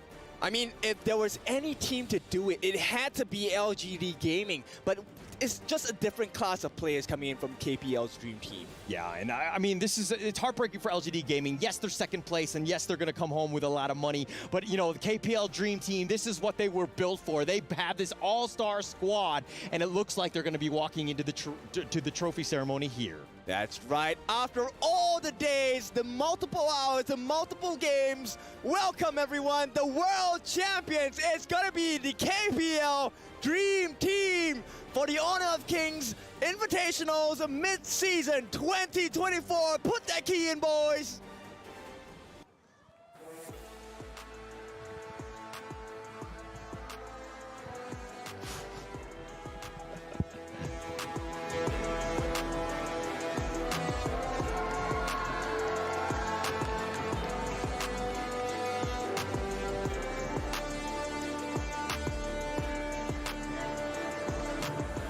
All right, ladies and gentlemen, let's hear it one more time for your winning team, KPL Dream Team! The golden rain is pouring, the crowd are roaring. This will be the moment for KPL Dream Team to be crowned as the new king. One more time, some voices over there. All right, thank you so much. Thank you so much for your amazing performance as well. Watch out for the stairs. Come The join us golden on rain. the stage, please, everyone. He was so happy he couldn't contain himself. It's okay. You're so thrilled. It's a little very slippery for as well. All right. I believe this will be the time where we have some shared thoughts with the new world champion. Here we go, standing by the head coach from KPL Dream Team, Gamini. I believe this will be a very stressful journey for you. You shoulder a very huge responsibility as a head coach. So how do you think about the entire journey? What will be the things you want to say to your teammates? 成为我们 KPL 王者荣耀梦之队的主教练，相信对你来说是一个具有非常大的压力以及很多责任感的工作。这一整个旅程对你的感觉是什么？有什么想要分享的吗？我觉得我们能来到沙特是非常神奇的一件事情。我觉得沙特这边是非常的有意思，非常有趣，能够体验到这一次 EWC 的比赛，我觉得非常的开心。我们也很开心能够拿到这一次的冠军。 It's been a magical journey. Here we go. We're standing in Saudi Arabia, Riyadh. It's such an honor to standing right here because it's a massive international tournament. So we are very honored to be here, win the final champion for the entire team. Amazing, amazing. So I'm sure this has been a great journey for everybody. From the start, from the get-go, from the moment that you knew they're going to come to Saudi Arabia for the Esports World Cup, up until now, is there something that added to their character, to their personality? 这一次来到 EWC， 来到沙特，来到利雅得，对于你个人的性格，小胖，你觉得有任何的变化吗？我觉得有非常大的变化吧。我已经和我那个房间剩下4个人，在我心中，他们已经是和我好兄弟一辈子了，好吧？ All right. So I made such a deep bond with the other bros that stays at the same room in the hotel as we do, and I think we will be creating that bond forever. brotherhood. Amazing, amazing. Now, if I would have a question for every member here. Yes. When they go back to China, after winning this amazing tournament right here, if they're gonna be asked, how was Saudi Arabia? How was Esports World Cup? If they can say it in one word, what would that be? 这一次来到利雅得参加我们的 EWC， 这回到上海、回到中国之后，如果有人问你说，哎，这一次的旅程会怎么样？你会用怎么样的一个词来形容这全部的旅程呢？非常开心吧，对。It's been a very thrilling and happy moment and journey, magical journey for all of us. Amazing. What about the others? What do they have to say? What do you want to say with the cheerful moment, Chance? 此刻是属于你们的时刻，有什么想要和各位分享的吗？千成。就特别开心吧，然后接下来也会继续努力，对，然后也谢谢你们，谢谢你们。Thank you so much for the support, and I'm very happy to receive the kind of honor and while trying my better in the future next fly. So I believe that it has a very deeper meaning to you as well, win this honor. So what do you feel like it? 我相信对于你的职业生涯来说，这样的一个冠军会有非常深刻的意义。你觉得它的意义是什么呢？它有很多吧，就包括这一次来到沙特，来到利雅得，整体也是感觉比较奇妙吧。然后也是为数不多的几次能够出国来到这边。进行一个当地的一个文化的交流的一个机会，然后这次的比赛的话，可能对我以后的职业生涯来说的话，有很大的帮助吧。然后包括也更深层次的接触了身边的顶尖的队员嘛，然后后面会回去后面的话，好好总结一下，好好吸收一下这次经验。All right, that's been a very rare and different experience for all of us because we never, like seldom, have the chance to go abroad, go overseas and to have the tournament. And it's such a magical journey for us because we get to feel different cultures, feel the varieties, and it will be such great opportunity for us trying to test our limits with other powerful team as well. So I appreciate everything. It's such a milestone in my professional career as an esports player. Amazing, amazing. And I'm sure everybody had an amazing experience here taking place right here at the EWC Amazon Arena. But now, Sky, we've been seeing a lot of this going on over here, and we've been seeing a lot of amazing moments. But one of these players and members will be crowned and will be called the MVP of the tournament. So, what do you think? Let's just with a few more seconds ready before the FMVP, please. Let's go. Because we have so many things going on with these amazing players. Please share some thoughts. 金荣，跟我们分享一下这次的感觉好吗？此时此刻。感觉这是一个非常神圣的时刻吧。对，然后此次来到沙特旅行，感觉吸收到了很多东西。希望就是这次的回去就是能够好好备战，然后非常开心这次来到沙特旅行，来到沙特打比赛。对。It's become a while. I'm so happy to be here, and I will be trying my best when we come back to our home country, China. And I'm so thrilled to standing here, standing by me. You know how you feel right now. What's the thing you want to say? 你想表达什么呢？此刻？我想表达一个点，希望以后全世界各个战队跟选手欢迎来挑战我们。There's only one point for us. Let the world know we are the best. We are so welcoming to every challenge in the upcoming future. Welcome to test our limits. All right, next up, 花海. What do you want to say? 你想跟我们分享什么呢？我觉得的话，因为这一次我是属于一个轮换的状态嘛，我觉得不管是首发还是替补，我们都是梦之队的一份子。然后我们身后代表的不仅是梦之队，还有我们整个 KPL 整个中国赛区。然后我们会越做越好，然后争取以后拿到更大的成就。对。We are, under rotations with Pan always, but I think that no matter we're on the road or with a substitute, it doesn't matter because we represent KPL as a team. We represent as in the total our biggest power from KPL from China. Beautiful. The last but not least, no fear standing by me. What's your thought? 来吧。看我说啥？说说你的感想，跟全世界的观众有什么想要分享的呢？十分开心能来到沙特吧，然后感受 EWC 的文化，然后我觉得来到各个城市就是各个国家嘛，然后能体验到这种文化是特别的开心，也希望我们自己的王者荣耀电竞啊，或者各方面的东西都能得到一个提升，也希望大家能来到中国一起来享受我们的文化。Welcome to China to experience different things, different cultures, and interesting cultures in our home country. And we are all very happy to be here. Very honored to be at Saudi Arabia in Riyadh. Thank you for the inviting, EWC. Ladies and gentlemen, one more time, KPL Dream Team, everybody. And I believe, may I have the honor to announce you guys to the world the tournament MVP at the very last second. Can we hear some answers? Who's the MVP? Who will it be? Louder. Louder, please. I heard a lot of different answers. Well, I'm hearing a lot. What about here? Who do you think is the MVP? Well, so many different answers, and please, the world awaits for my announcement. Yes. It's been a super honor to be here, and please, ladies and gentlemen, and the audiences in the arena, let's hear it from the names of the tournament MVP. He is... Drum rolls. And... Wow. Congratulations one more time, Eno. Please take a little bit step forward for a little bit interview, please. How you feel, MVP? 感觉怎么样呢？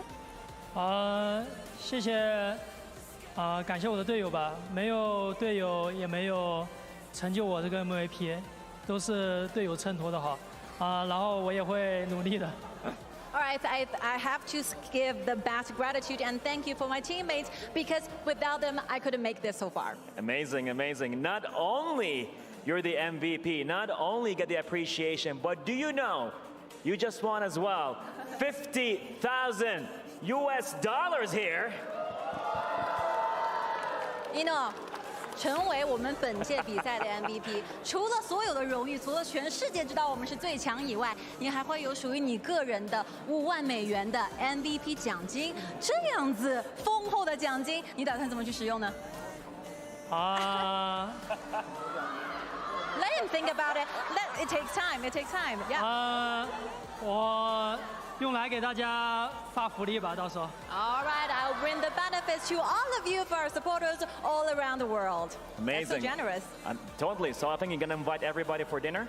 你会请大家吃饭吗？那必须得请。Of course, definitely, with no doubt. Let's go, everybody. Let's go. That is an amazing thing taking place right here, ladies and gentlemen. The Esports World Cup for the honor of Kings Invitational mid-season has been an amazing journey. What about you, Sky? How you feel about this so far? I think it's only the beginning of a new chapter. Totally, totally. Well, one more time, ladies and gentlemen, let's hear it for KPL Dream Team! Shout it out for KPL! Thank you so much for the ride. It's been beautiful and wonderful. Thank you so much. Beautiful energy. And now, back to you, amazing talents, to the studio. The Honor of Kings Invitational Mid-Season 2024 champion, the KPL Dream Team.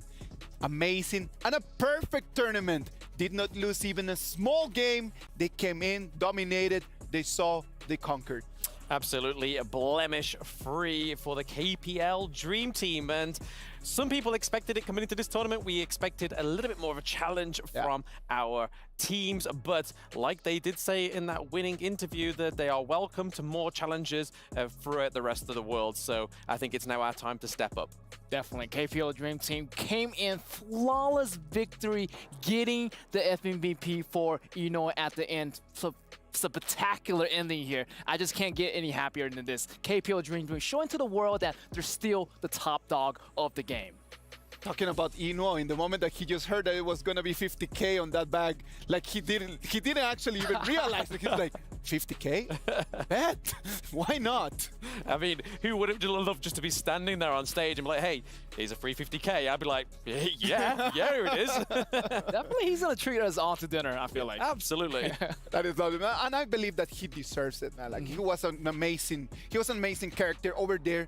Always, every single time that he jumped into the game, he was always like the top player. It was always the core of the team. Like the KPL Dream Team, the 5 players, well, the 7 players that were able to participate in this tournament, all of them, they were amazing, but Eno kind of like stood out a little bit more than the rest. Yeah, I feel like that first game definitely think that a little bit shaky, but Eno came and saved the day, and he took away that low. That was pretty much a really dangerous game. Compared to the other 2 games, was a little bit easier for KPL Dream Team. Yes, I mean, we say it's easier, but for any other team in this tournament, it would have been pretty much neck and neck. But there was just so many times for LGD Gaming within that one where they were just literally backs against the wall, trying to just push out that KPL Dream Team for one more victory, but it just wasn't enough. The KPL Dream Team just came hard and has smashed LGD Gaming in a 3-0. That composition at the end for the KPL Dream Team, just amazing performance. Like the way that fly play on Guan Yu, it was incredible, man. Like the way that he can just come from the sides, you don't know what to do. Like literally, you just corner out there. You don't want to move forward, don't want to pull back. Like, what do you do? Yeah, I feel like that flank, the positioning by Guan Yu. I mean, anybody on that KPL Dream Team was there to initiate. You have the Arlie with the umbrella. You got the Monster with the control. You got the Guan Yu coming in from the back with the flank. Anything is possible. Anybody can actually initiate the fight. And that's the good thing about KPL Dream Team in that last composition. I mean, that's the thing about Guan Yu, right? You were just saying that, Isaac, you don't know where to move. He can move you for you. That's the whole point of that hero. He can bully the heck out of you, and it's crazy how we saw Fly on that Guan Yu. I hope to see a lot more people out there just playing Guan Yu, man. I hope that this tournament is going to help people around the world to understand that there's a lot more heroes than just the meta. You do not only need to play those 3, 4, 5 meta heroes. Like, there's so many of them out there for you to actually pick, to choose your favorite, and just to get to that level.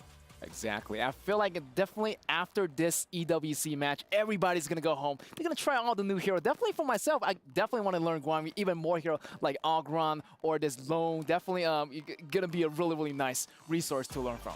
Yeah, I mean, Ogren is already one of my mains. It's just trying to get him through that ban phase. It's one of the most hardest tasks so far for myself. But something like the Huan Yu, in the mid lane is something I want to definitely look at myself. That's something for everyone just to kind of experience, right? Like just to go home and to really put it there in the lab and then just try to make some experiments.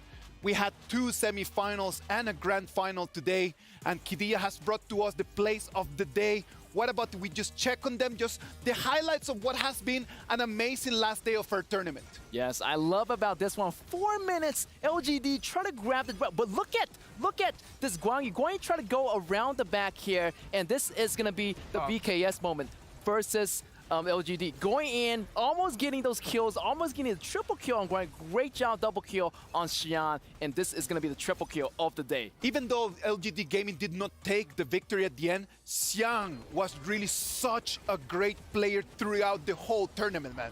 Yeah, I mean, in that semi-finals match, it was just basically Xiang actually just navigating the map, but AG Global really surprised me with their first game against the KPL Dream Team, where we saw that Snow was on the Mulan, and it was just a great effort for them. But unfortunately, just like LGD Gaming, they did lose a 3-0, but it was a valiant effort, I think.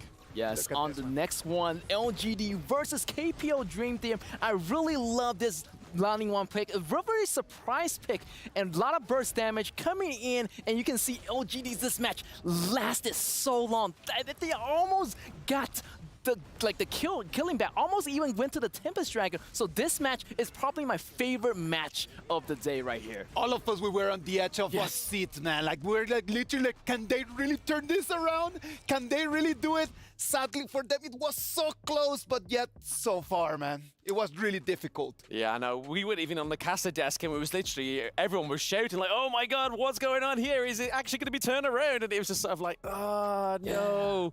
Everyone was just getting so excited. I feel like we were just kind of like hyping up a collective caster desk, just spiritually. Spiritually, everyone was over there with the boys, no? Yeah, everybody definitely wanted to see an upset. Sadly for us, it was not there. The tournament has come to an end. But what's next? For a lot of the teams, like, they had the opportunity to play against the KPL Dream Team. As we move forward into the next tournaments, what do they need to go back to their clubs and actually start working on if they actually want one day to have a chance to beat this gigantic team? Definitely, they want to go back to the drawing board, as after this competition, every single team already know about KPL Dream Team. So they're going to learn from them, definitely. They're going to learn about the composition and learn about the way of the game. Maybe that's going to be the most important factor that take away from this competition.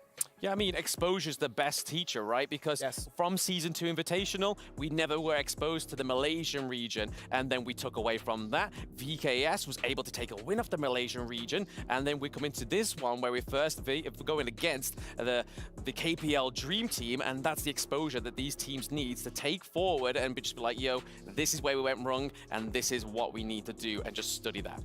It is important, right? Like, because if we really want the whole globe to be able to take this game and then just really become a bigger and bigger and bigger brand, we need the people out there, man, and we need the clubs to really up their game. They're doing an amazing job. Believe me, man, I've been here for years, and this has been an amazing tournament. I've been so glad myself to be part of this whole road. Next, we need to just keep working tirelessly, man. Get more people, get younger people out there, get everyone playing, get everyone learning, and hopefully, the next time, next year if it is, when we have that KPL Dream Team against someone else, we might have a different story to tell. Yeah. Yeah, absolutely. I mean, it only feels like a few months ago where I was re-watching the KIC 2023 just to find out what these teams were all about. And now we're here at the mid-season invitational where it's finally a global effort. And it's just been an amazing journey, an amazing experience for not just myself, but just the global talent to finally meet each other as well, not just the teams. Yeah, definitely. I'm just waiting for that team one day who can stand up to KPL Dream Team. Maybe not even win, just take 1 point away from them. That day is going to come. Yes, exactly. I am certain. I'm certain. I am very, very, very confident that that day it's going to be there, and it's going to be soon, man. It is not going to be one thing that is going to be, oh, in years. No. I'm certain that it's going to come very soon, as long as everyone out there is just putting out their work, just really doing their part. We're ready for the last part of our tournament, that totem walk, man. It is going to be right out there. It's going to be amazing just for us to be able to see the players making it all the way there to really carve their names in history. They've worked really hard all of these years just for this moment, and they're out there just really ready for this moment. Check it out.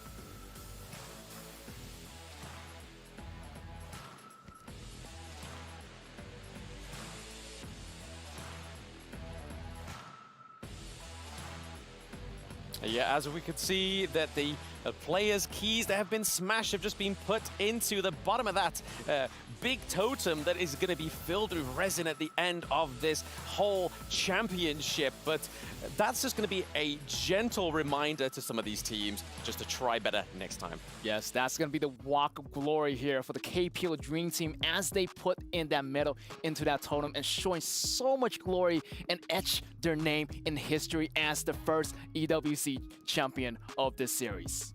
It is lovely, man. Yes. We need to just really look forward for the future. That is the last thing that we need to be thinking. Just thinking about like our road for glory. How can we really just become just like these players? These players have really worked really hard to make it where they are right now, and they are an example for all of us for sure. Yes, absolutely. I mean, it's everybody's effort to do better. And as we get through this final part of the tournament is just really reflecting on how great of an opportunity it has been for the teams, for everybody in the production team, as well as the talents, just to finally get together and give a great first global effort and a great show in Riyadh as well.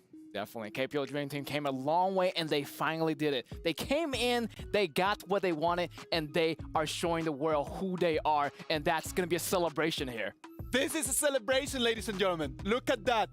Amazing. The sky right now here in Riyadh, in the Kingdom of Saudi Arabia, shines, and it's all the colors for every single one of the fans of Honor of Kings out there. Believe it or not, that sky right over there is shining not only for them, but it's for everyone. Thanks to everyone out there that is playing Honor of Kings. This has been the Honor of Kings Invitational mid-season, man. It is just that moment for us to really carve, man. Look at that. The sky is out there. Blam. Get. What does this mean to us? I think it's like just a beacon of hope, really, isn't it, for the game itself? It's just a great start for the global esports journey, and anything just grander on this stage is only going to get even better for the teams, for everybody involved. Yeah, definitely. I feel like it's like the beginning of something new. Definitely they're showing the world of what KPO is making of. I feel like KPO Dream Team going to have so much competition down the line when they say they want to challenge the whole world. Boys, this has been amazing. Get, Blam, thank you very much for everything, man. Ladies and gentlemen, this is it. The Honor of Kings Invitational mid-season comes to an end, but how will the future look like? We do not get to decide. You get to decide that. Please support the game, support us. I am Isaac Peña. This has been the Honor of Kings Invitational mid-season 2024. Hope to see you next time. Goodbye.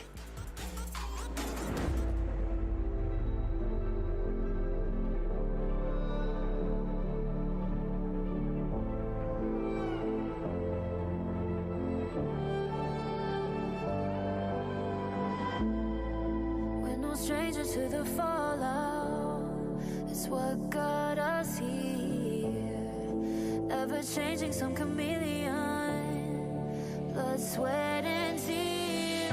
We'll never make it if we fall to everything that brings us down. With a comeback, if now. Blood, sweat, and tears. Fight for what we want. Doesn't matter the cost. Every day, put in work. Sweat and tears. Nothing comes overnight. Strength in numbers start to line.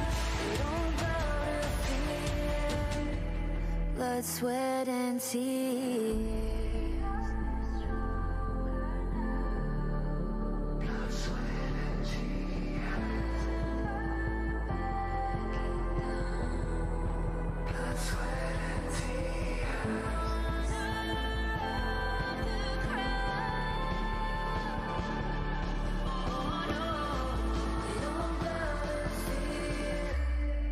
Blood, sweat, and tears.